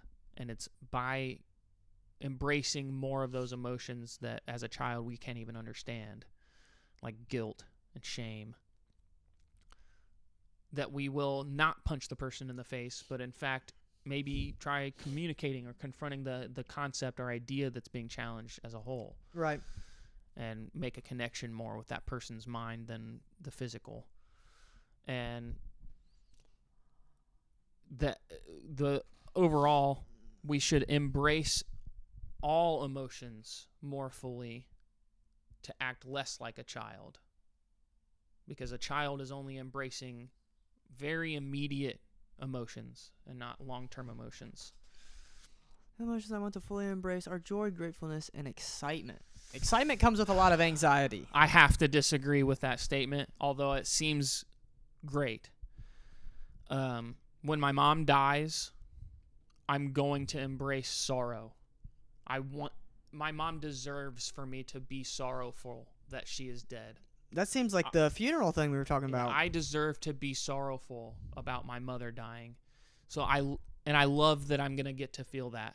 If I didn't feel sorrowful that my mom died, what would I feel? Mm-hmm. You know, I don't want to feel joy that she died. I'm going to feel joy about my memories with her. I'm going to feel joy about the fact that I got to have my mom. Mm. But I'm also going to feel sorrow that she's gone. And I love that. It's my mom. Talk about mom. This was synchronicity right here. I'm in a podcast. I can't talk for very long. Oh no! Hey, are you missing any albums that you want? Not sure. Rolling Stones? Yeah, they're okay. Oh, then no. All right, love you. Love you. The Who. Bye. That was me, mom.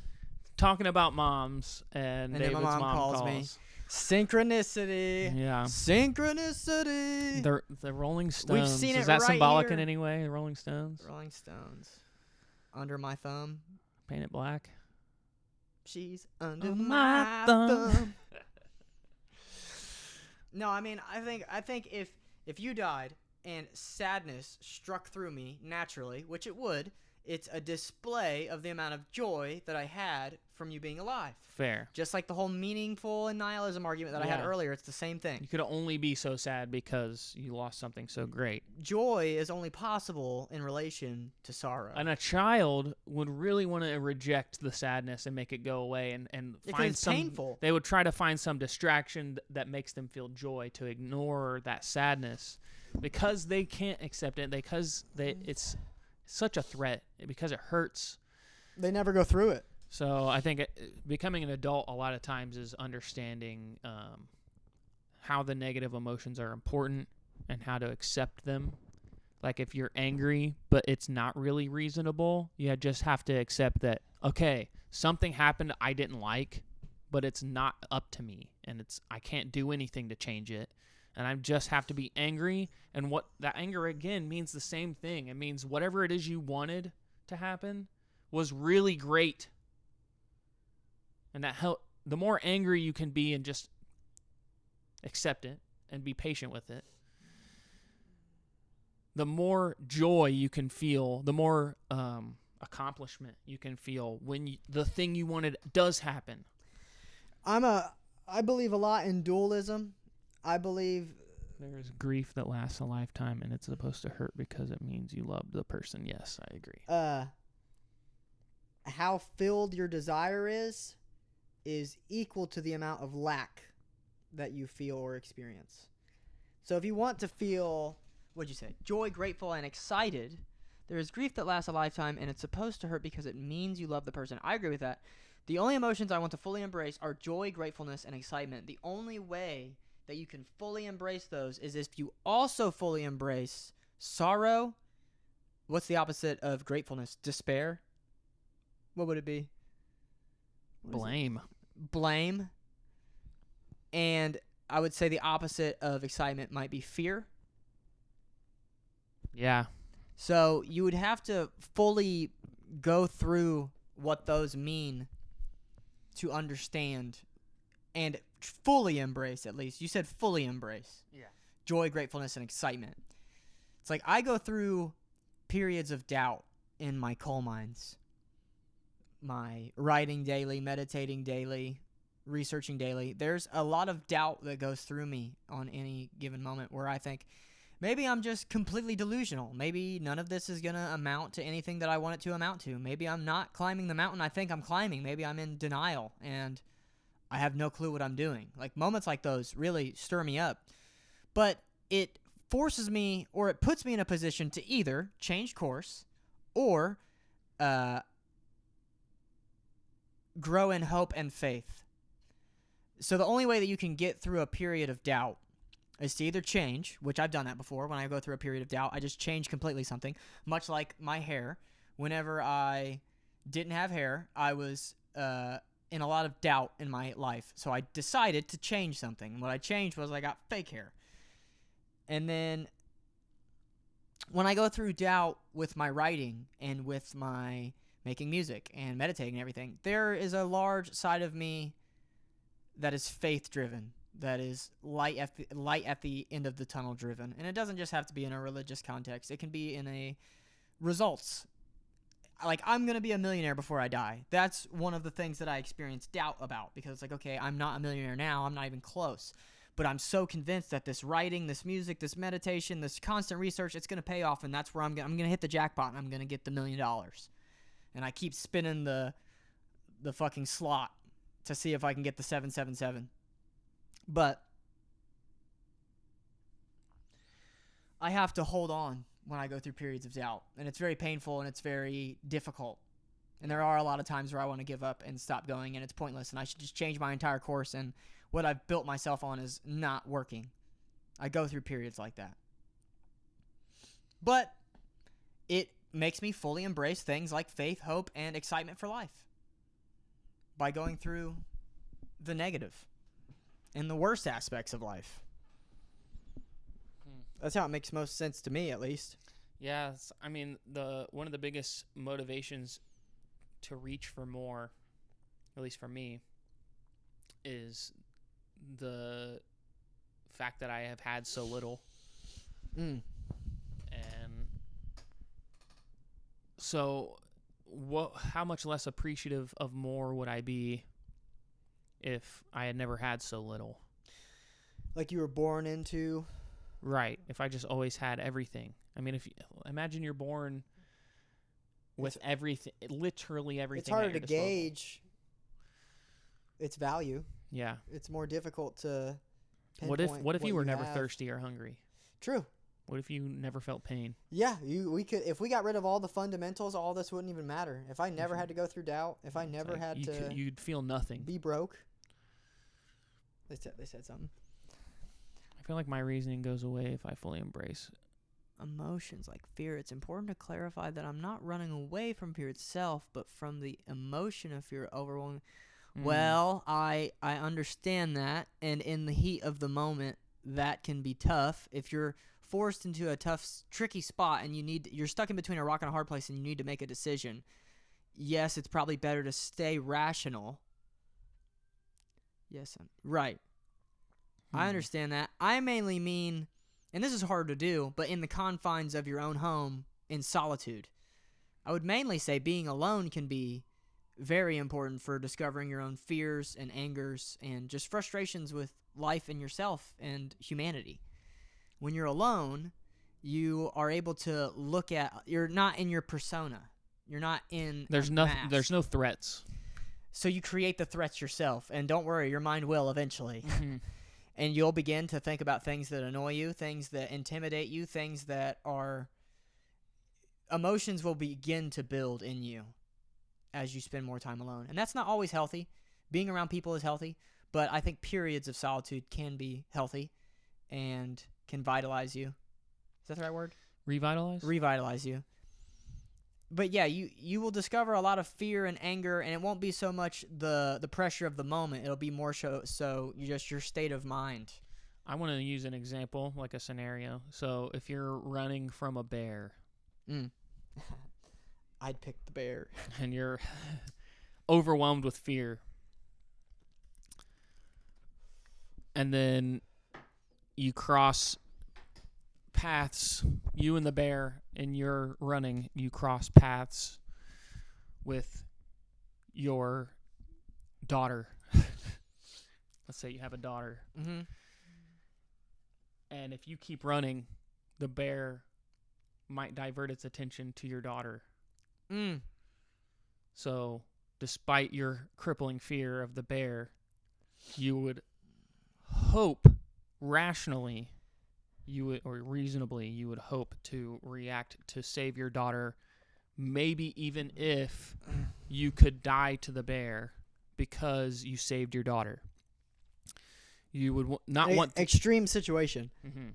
You would, so what's being said here is that you think you would not want to embrace the feeling of fear, and that being because you would run away and not save your daughter if you embraced the fear.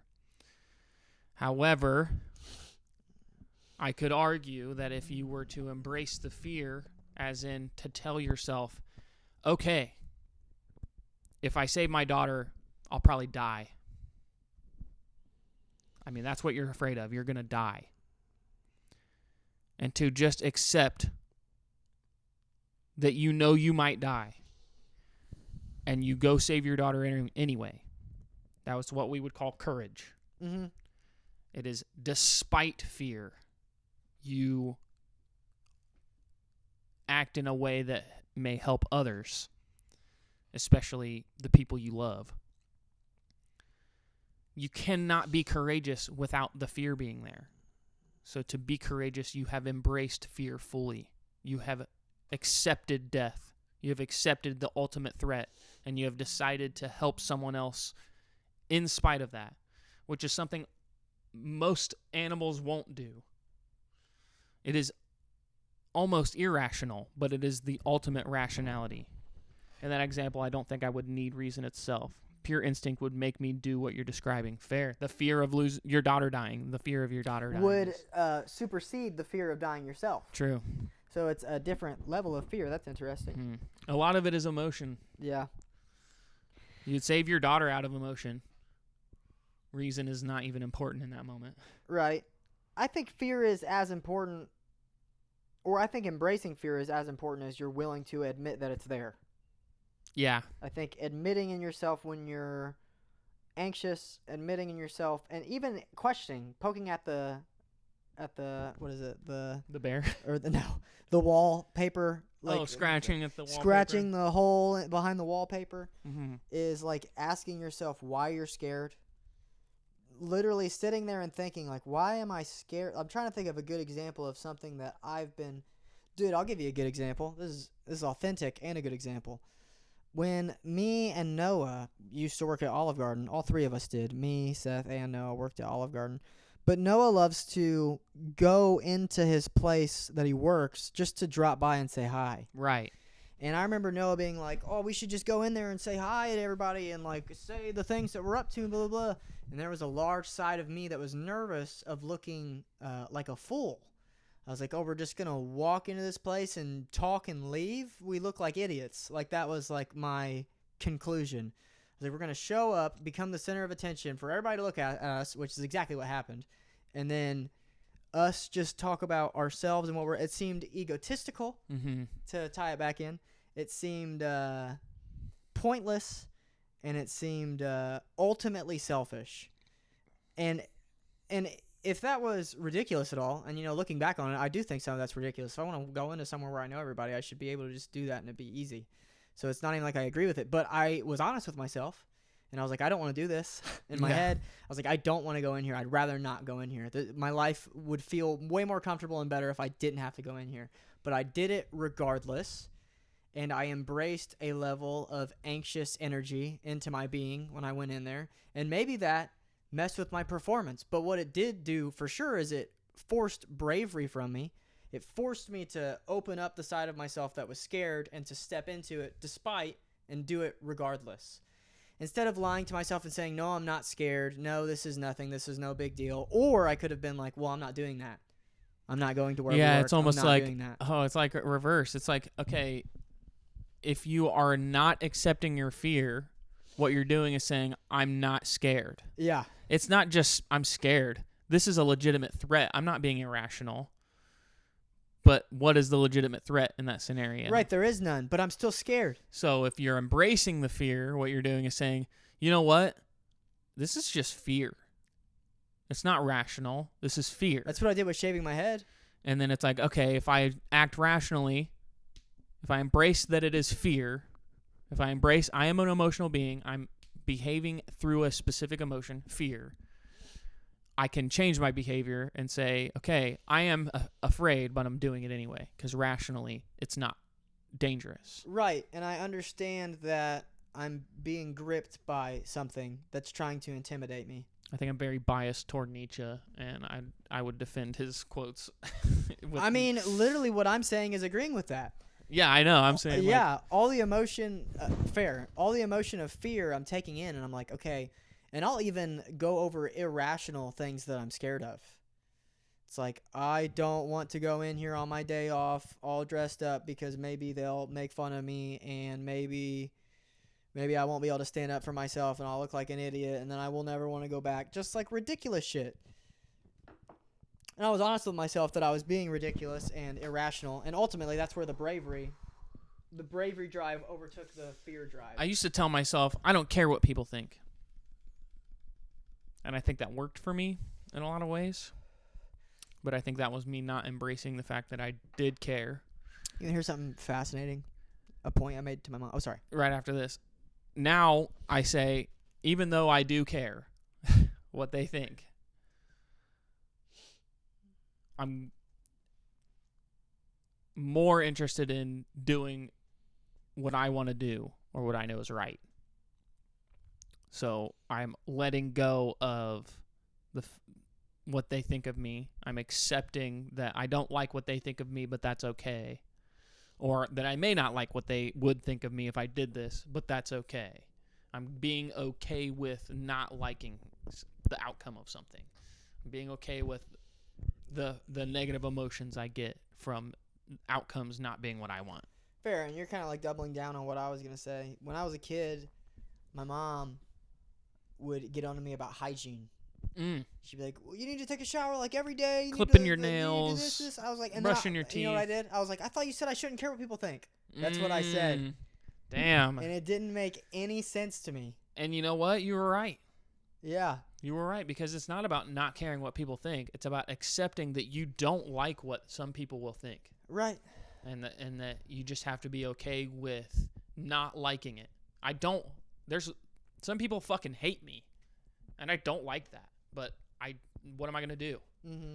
What am I gonna do? Go try to chase them down and convince them? Yeah, I'm gonna spend all my time focused on that reality that I can't control, or am I gonna focus on, okay, I don't like that, but there's these other things that I could control that I would like, and I'm just gonna go focus on the things I like.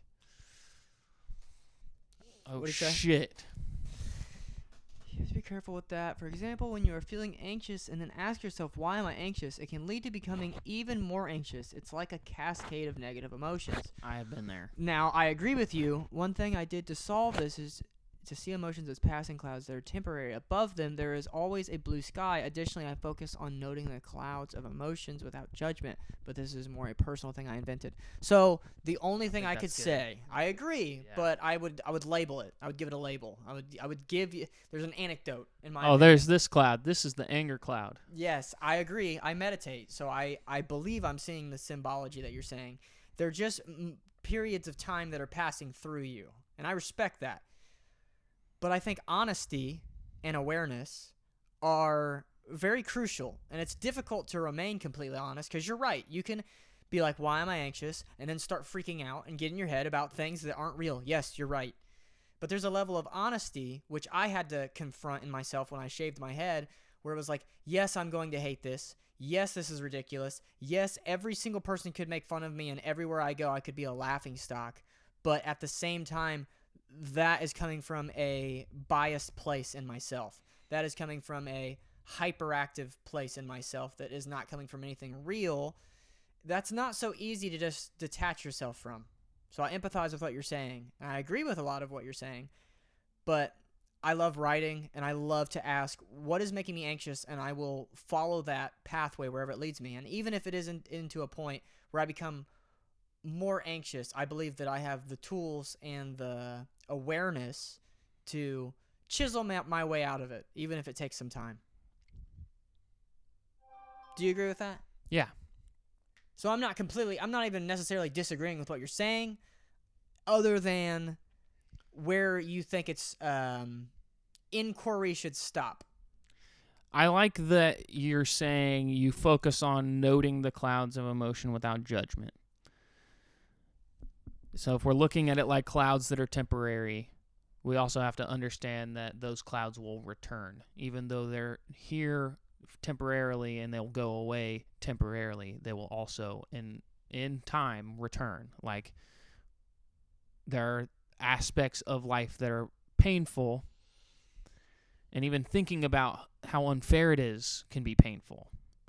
It's like thinking about, God, why did my grandma have to die? Like, why does it have to be this way? It can feel like life is very unfair, and that's painful. And those feelings maybe aren't so important to focus on or to judge, but if we don't take note of them as they pass, it'll be harder to deal with them again when they come back, because those feelings will come back, because feelings always return. Your feelings about something will always return. It will come back at you. You can never all the way run from your feelings. So when they come, it's important to just be like, oh, there's that again. Well, I know what path this leads down. And just let yourself feel it. And they always say, release it. It's like, accept it. It's like, okay, yeah, life isn't fair. It's not. I'm going to keep going, though. It's like, it's not fair, but I'm going to keep going. That's the end of that decision. When you focus deep down on it and you dive into it and you get to the end of the, life's not fair. I could kill myself, I guess, because life's not fucking fair. I guess maybe what other option? I'll kill No. That's not the decision I'm making. See, so your inquiry didn't stop. You went all the way to the level of suicide being an option in your mind. If life's so unfair and that's all, it's like... So you took the inquiry all the way to heart. Yeah. All the way to your livelihood. All the way to your survival instinct. It's like when something's messed up and there's no fixing it. You broke something. Or a fucking hurricane wipes out a whole city. Like, nobody planned for that. Right. Nobody was at fault. It's like, okay, a kid breaks their favorite toy. And they're crying and they're like, Mom, I broke it. And you're like, yeah, I know, like, it's broken. There's nothing we can do. Like, there's no. They're like, it's like, what, are you going to kill yourself? You wouldn't say that to the kid, but it's like, ultimately, that's the logical path. It's like, there's nothing you can do about it. The only control you have is to move on or not. I have a crazy analogy. It was a revelation for me when I was a kid. You know how, like, your parents are, like, God essentially at first. Yeah. Any question, answer anything you Yes. want. They get it. It seems magical, right? Like no matter what. Either they're God or they know everything about right. God. And they snap their finger and something appears that you asked for. It's like, holy shit, how is this person just going out into the world and doing this? Dude, no, I'm gonna wait. Blue sky above you. Okay, go ahead. I remember one time my mom was comforting someone in the bathroom, one of the kids that was us, that was puking. And I remember it was horrific to watch this other kid just suffer gutturally and having to puke over a toilet looking very helpless. And I was like, oh, thank God Mom's here. She'll snap her finger and get him out of it. And I remember just watching her get on her knees and pat him on the back, or her, whoever it was. And I just remember being like, oh, that's the limit. Mm-hmm. There's nothing she can do. Mm-hmm. She is watching this thing suffering from the outside. That's me. If I am puking or going through a terrific time, another human touch does nothing. Yeah. Another human's words do nothing. Yeah. It doesn't fix it. They cannot snap their fingers and pull me out of that horrific state. Yes. And then I realized how and a lot of fear came out of me in that moment, because I realized how powerless humans are and how circumstance can be the end of you or can cause great suffering for indefinite periods of time. And that was very intimidating, and it made me confront a lot of the worst in reality. So what is the, if there's nothing to do about it, what is we talk about the ego and the prefrontal cortex. There's and medicine. There are things to do. We're but I hear you. filtering every stimulus through our prefrontal cortex to come to a decision. A decision is a course of action. If there's nothing to do, what do? You either accept it or you don't accept it. You do something else. Yeah. You either stop doing, which is dying. Yep. You just, okay, here's the end. You give up because you saw something Right. that fear struck you. You're not going to accept it. You cannot live with it, so you die. Or you can live with it. You accept it. It's there. You don't like it, but it's there. And you keep going. You keep making decisions, and those decisions just can affect this based factor on of the life. evidence that you either like or hate. Yeah. There's a factor of life now. Thinking there is no more to life and that there is no blue sky above you. But you will no longer be inside the clouds, thinking there is no more to life and that there is no... I don't understand. If you envelop yourself in those emotions, well, it's almost finding a sky in the cloud, if that makes sense. It's like there's always a blue sky. That's to assume that joy and happiness and all the positive or eternal are just always hiding behind the other ones. And I would almost see the other ones as they're all just clouds. Happiness is not here all the time. That you will feel happy when you are stimulated by things that make you feel happy, but you're not always going to be stimulated by the things that make you feel happy. Sometimes other things are going to come around that stimulate anger, and that's when those clouds come. And a lot of it is about what you focus on, because you could just try to focus on the fact that there's also something there that's making you happy. And that's what I try to do.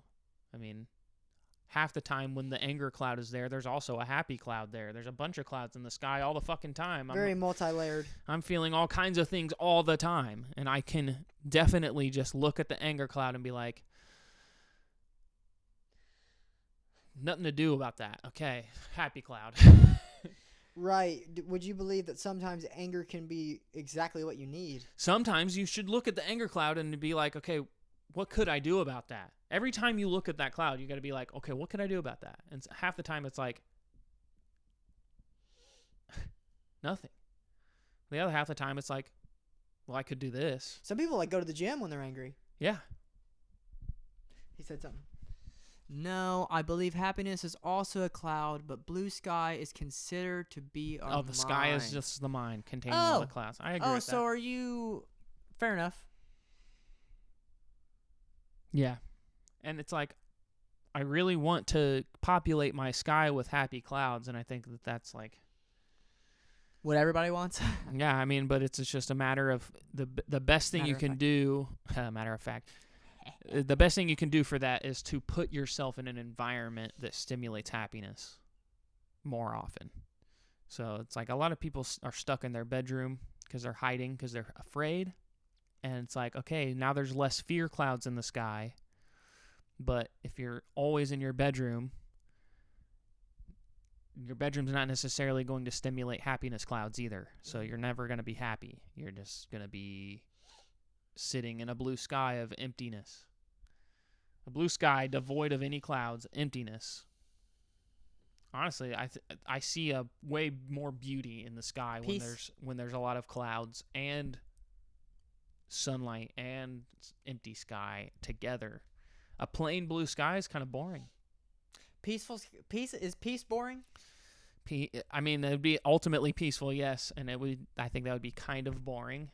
I think there needs to be some level of drama and conflict for Chaos. life to be Destruction. Yeah, and it's like, if you want happiness, you got to go out into the world and experience the good things in the world, but inevitably the world will bring other feelings. Dude. Wanting to have a life solely filled with happiness is in itself a negative emotion. Fair, it comes from a lack. Wanting to have a life solely filled with happiness is in itself a negative Desire. emotion. Desire is a fixation on the lack. Yeah. I totally agree. It's definitely an emotion from the empty. So, yeah, You're it's trying like, to fill a vat. yeah. So happiness is the other side of desire. That's interesting. Happiness is the fulfillment that comes when desires are Oh, fulfilled. whenever it's met. Yeah. But yeah, and like you said, oh man. Yeah, either way, just going out into the world and not sitting in your bedroom, you're more likely to fulfill your desires, but you're also more likely to experience very difficult emotions. Fair. So, but then again, desire is a difficult emotion. So sitting in your bedroom, you're going to feel difficult emotions. Right. But you're less likely to feel fear, probably, unless you're fearing yourself. Which is possible. Probably likely. Dude, I need to take a shower. I need to eat. Is there anything that you live need? my life. Is there anything that you want? I've been stuck in a bedroom for 4 hours. Yeah, bro. I need to go out into the world. I need to get Maximus. touch grass here. We greatly appreciate you. If you could be in a maximum pleasure machine for all eternity but could never get out, would you? I don't think so. No, Don't think so. I would not do that. But If I could never get, I would. Yeah, it's like I would want to be able to get out sometimes. right, I don't think I I'd would probably wanna- fucking dive in a lake of lava after that. Like, Yeah. Give me some misery. Yeah. There is no more to life than pleasure. Yeah, hedonism in itself is the pursuit of pleasure, and it can be fairly empty. Yeah. But I also like to stress the importance that also means there's more to life than It's a buffet. struggle. Yeah, it's a buffet. We should be struggling and pleasing ourselves. Dining in the finer things. Yes, we should be taking some of all life has to offer and accepting that it's all here and it's almost unavoidable. And the more we focus on how we're being subjected to it rather than taking part of it, the more suffering we're going to go through ultimately, and then it's an unbalanced lifestyle. I agree. But thank you, Maximus. We appreciate your follow. If you would like to see any more content from us, you can look up Matter of Fact on YouTube, Psychoanalysis, and it'll pop up. Yep. Or you can watch our other podcast, The Conscious Cast. We have Yes, thank you. You stuck around for so long. Yes, I really hope you join us again Yes, because this was enjoyable. You are absolutely lovely. I appreciate you. But All right. as a matter of fact, we out this P. No. Yeah. Bye, guys.